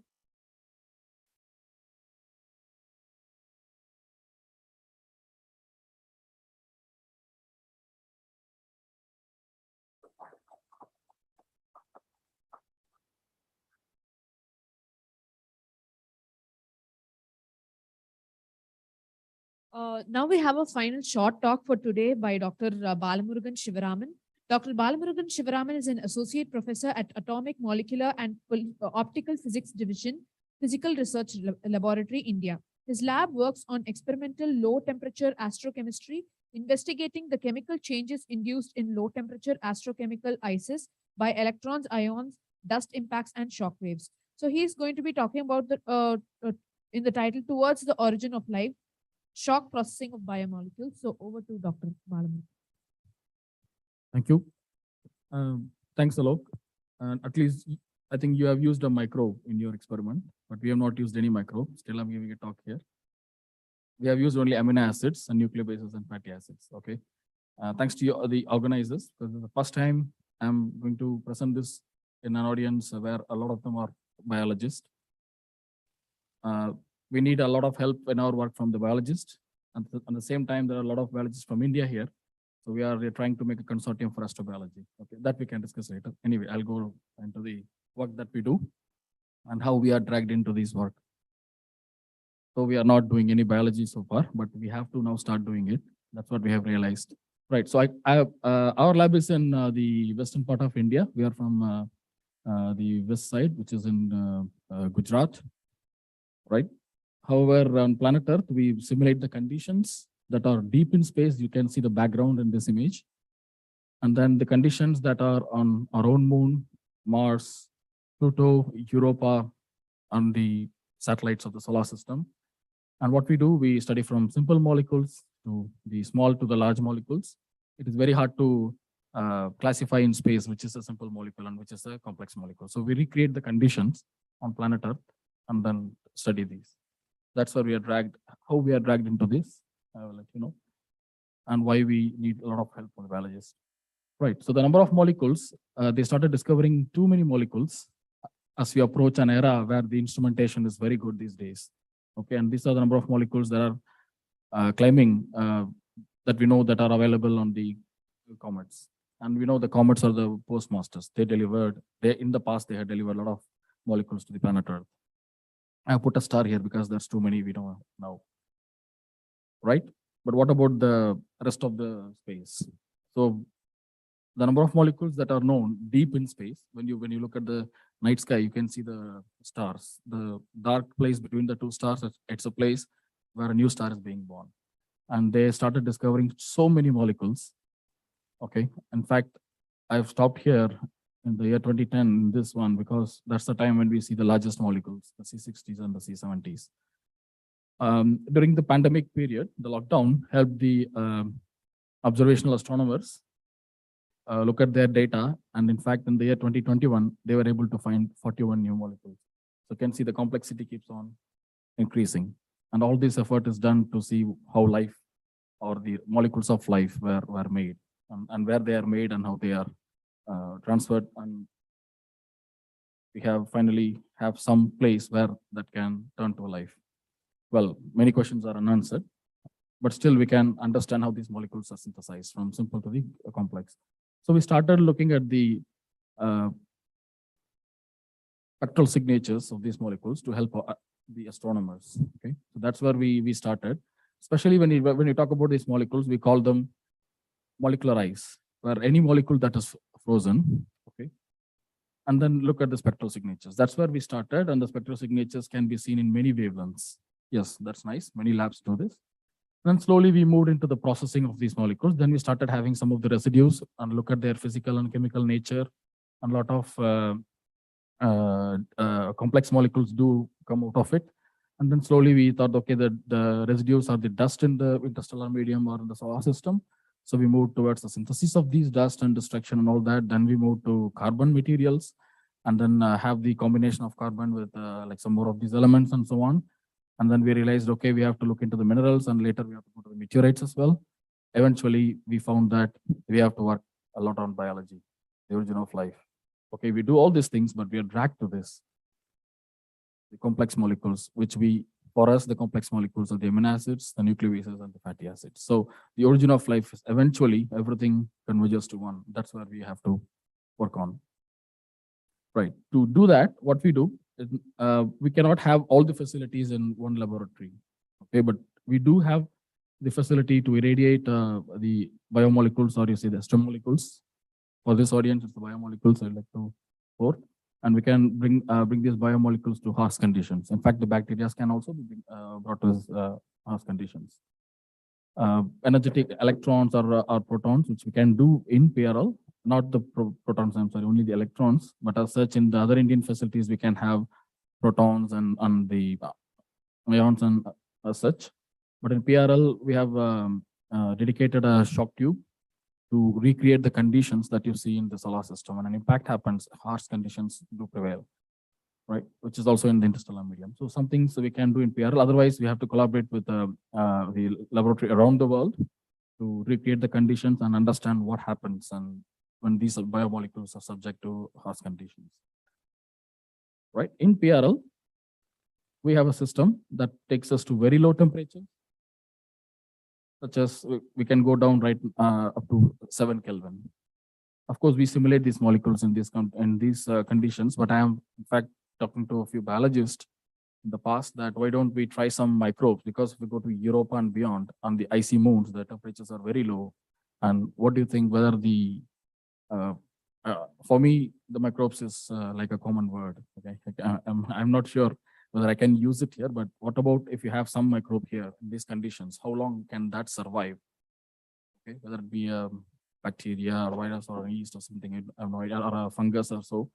But this is one facility that we can use, which is used for the molecular studies, but can be used for astrobiology as well. And then we have one more, which is the dedicated tube for astrochemistry. We call that as HISTA, high intensity shock tube for astrochemistry, of course, for astrobiology as well.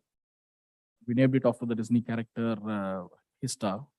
It's the same, and the characteristics were like the shock tube. Wherever it goes, it destroys everything on the way. And the shock tube, first time we used it in the Indian Institute of Science, Dr. Jairam, and Professor Reddy has a very big lab. Right, so the tool, shock tube is a tool that we can use for many research, and we would like to use it for astrochemistry. And of course, we have to work with biologists to do a lot in astrobiology. Right, what the shock tube does, it has a few sections. One is a driver section where a high pressure gas will be there, which will be having at one end it will have a diaphragm, which will separate the high pressure end to a low pressure end, the driven section. At the end of it, we can keep any sample that you want. It will be the powder or solid, and whatever it can be. Even can be the gas sample which can fill this tube. You have to have this much long because the shock will develop after a few meters. Okay, and that will give you the condition what is experienced in the solar system as well as the interstellar medium. Right. So this is a brief introduction about the facility, but the question comes 50, 60 years before, or maybe you can say you know it much better. It may date back to even much longer. So the question is, okay, molecules are there in space, molecules are in the solar system, molecules of life especially are there. What's next then? What are we looking at? What we need? So in the year 1970, Carl Sagan is a very well-known planetary scientist. He used with Barnum and Carl Sagan, that's a famous work. He used a small shock tube of, I think, the length of half the length of this entire table. And then they used this, of course, the shock tube is a similar principle. And what they did, they had simple gases. I'll go to this slide first. They had a mixture of simple gases, methane, ethane, ammonia, water, and so on. And then they shocked it. And they shocked the gaseous mixture and eventually collected the product. Okay, that's a fantastic work. It was in 1972. I was wondering why for 50 years or nearly 50 years, when we started this work, it was 2018. So we are wondering, sorry, 2017 we started this. We are wondering why people didn't go further. Okay, they would have gone further of having the product they made is amino acid. They would have used the amino acid to move further. Then if I then figured out that the thermochemical barrier was quite large for an amino acid, and the shock tube they had cannot overcome that barrier. So anyway, that gave us the opportunity to do that. The question is, okay, like Banan and Sagan's work, they showed a simple gaseous mixture and shock it, you get amino acids. And recently in the year 2013, and an ice phase with an impact because the shock is a shock comes with an impact, you get amino acids. Or UV radiation can be used for a different variety of molecules mixture, and then you get even amino acids, sugars, and nucleobases. It is all possible. But still the question remains, all right, you start with simple molecule, you end up here, and we know life is there. That's a huge gap. So what was the next step after this in space conditions? This is the question we had. So then comparing it, starting with Carl Sagan's work, simple gases, end up to amino acids, you apply shocks, fine. When we start where they left, we start with the amino acids and then go through what has happened. And you give this extreme condition and see what would, and we expected that we will be looking at the association of these molecules and everything will be charred, and you get a lot of small molecules. Yeah, almost done. Yeah. Okay. So we have the shock tube loaded now with the glycine powder. Okay. And after shock, you can see everything turns black. And when we removed it, it was very sticky. That's glycine. You can see the random particles, small random shapes. That's the size. So maximum of 20 micron size particles are also present. So after the shock, we give this of high temperature and high pressure condition. We see a lot of different structures are being made. Globules, Something I used to show this to medical doctors or some biologists without telling anything. Okay. And then some more structures. And that's with only one amino acid. What if we can have few more amino acids mixed? So we always go back to the book by Stanley Miller and Orgel, The Origins of Life on Earth. And we keep on reading this because we forget again, we go back. So with the suggestions given by them, we mix two amino acids, glycine and glutamic acid. We see different structures are being made, like the leaf, whatever you see in nature outside. You start like the rose petals and so on. You start making different variety of structures. So the more you mix, this time we went with the suggestion of having 4 of this combination from Stanley Miller and Orgel. And then it started making some garden of variety, and this is what we made. This is made, all that is made in 2 milliseconds. That's what I would like to emphasize here. It's not any much longer time was taken, just 2 milliseconds or less. Okay, so complex it's made. And we go 18 amino acids mixture. You can see all the structures we see in the past were also made, as well as so many things that just twist around and go. We still are trying to understand, like the nerves, they come in one piece and split and go. Of course, something like the biological structures that you see in living organisms and the plants and whatever. Start making all of these, and the tube with equally spaced holes. Almost done, just 1 minute. Okay, and even the tubes, right? So the 20 amino acids, we see all of those, plus some well-made tube. So this is the summary. Like we start with something random and give it a shock, and within a millisecond or 2 milliseconds, you get something ordered structures. Okay. And the same thing when you compare with the shock tube or an impactor with the Kent. Almost done. Half a minute.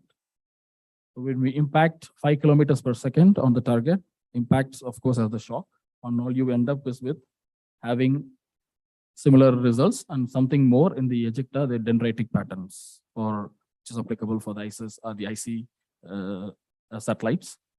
So whether it be the impact or the shock, the result is always the same.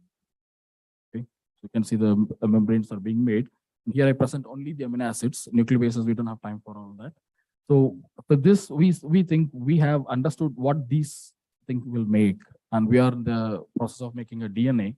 We hope. Like to acknowledge Sir John and Lady Mason Academic Trust from UK, and of course Sarabhai. Our institute is now 75 years, which seeded the space program in India. So we're trying to bring up a consortium on astrobiology, and organizers of the symposium, Dr. Venkat and Dr. Karthik. Thanks a lot. Present it to the biologist. And it's a big team.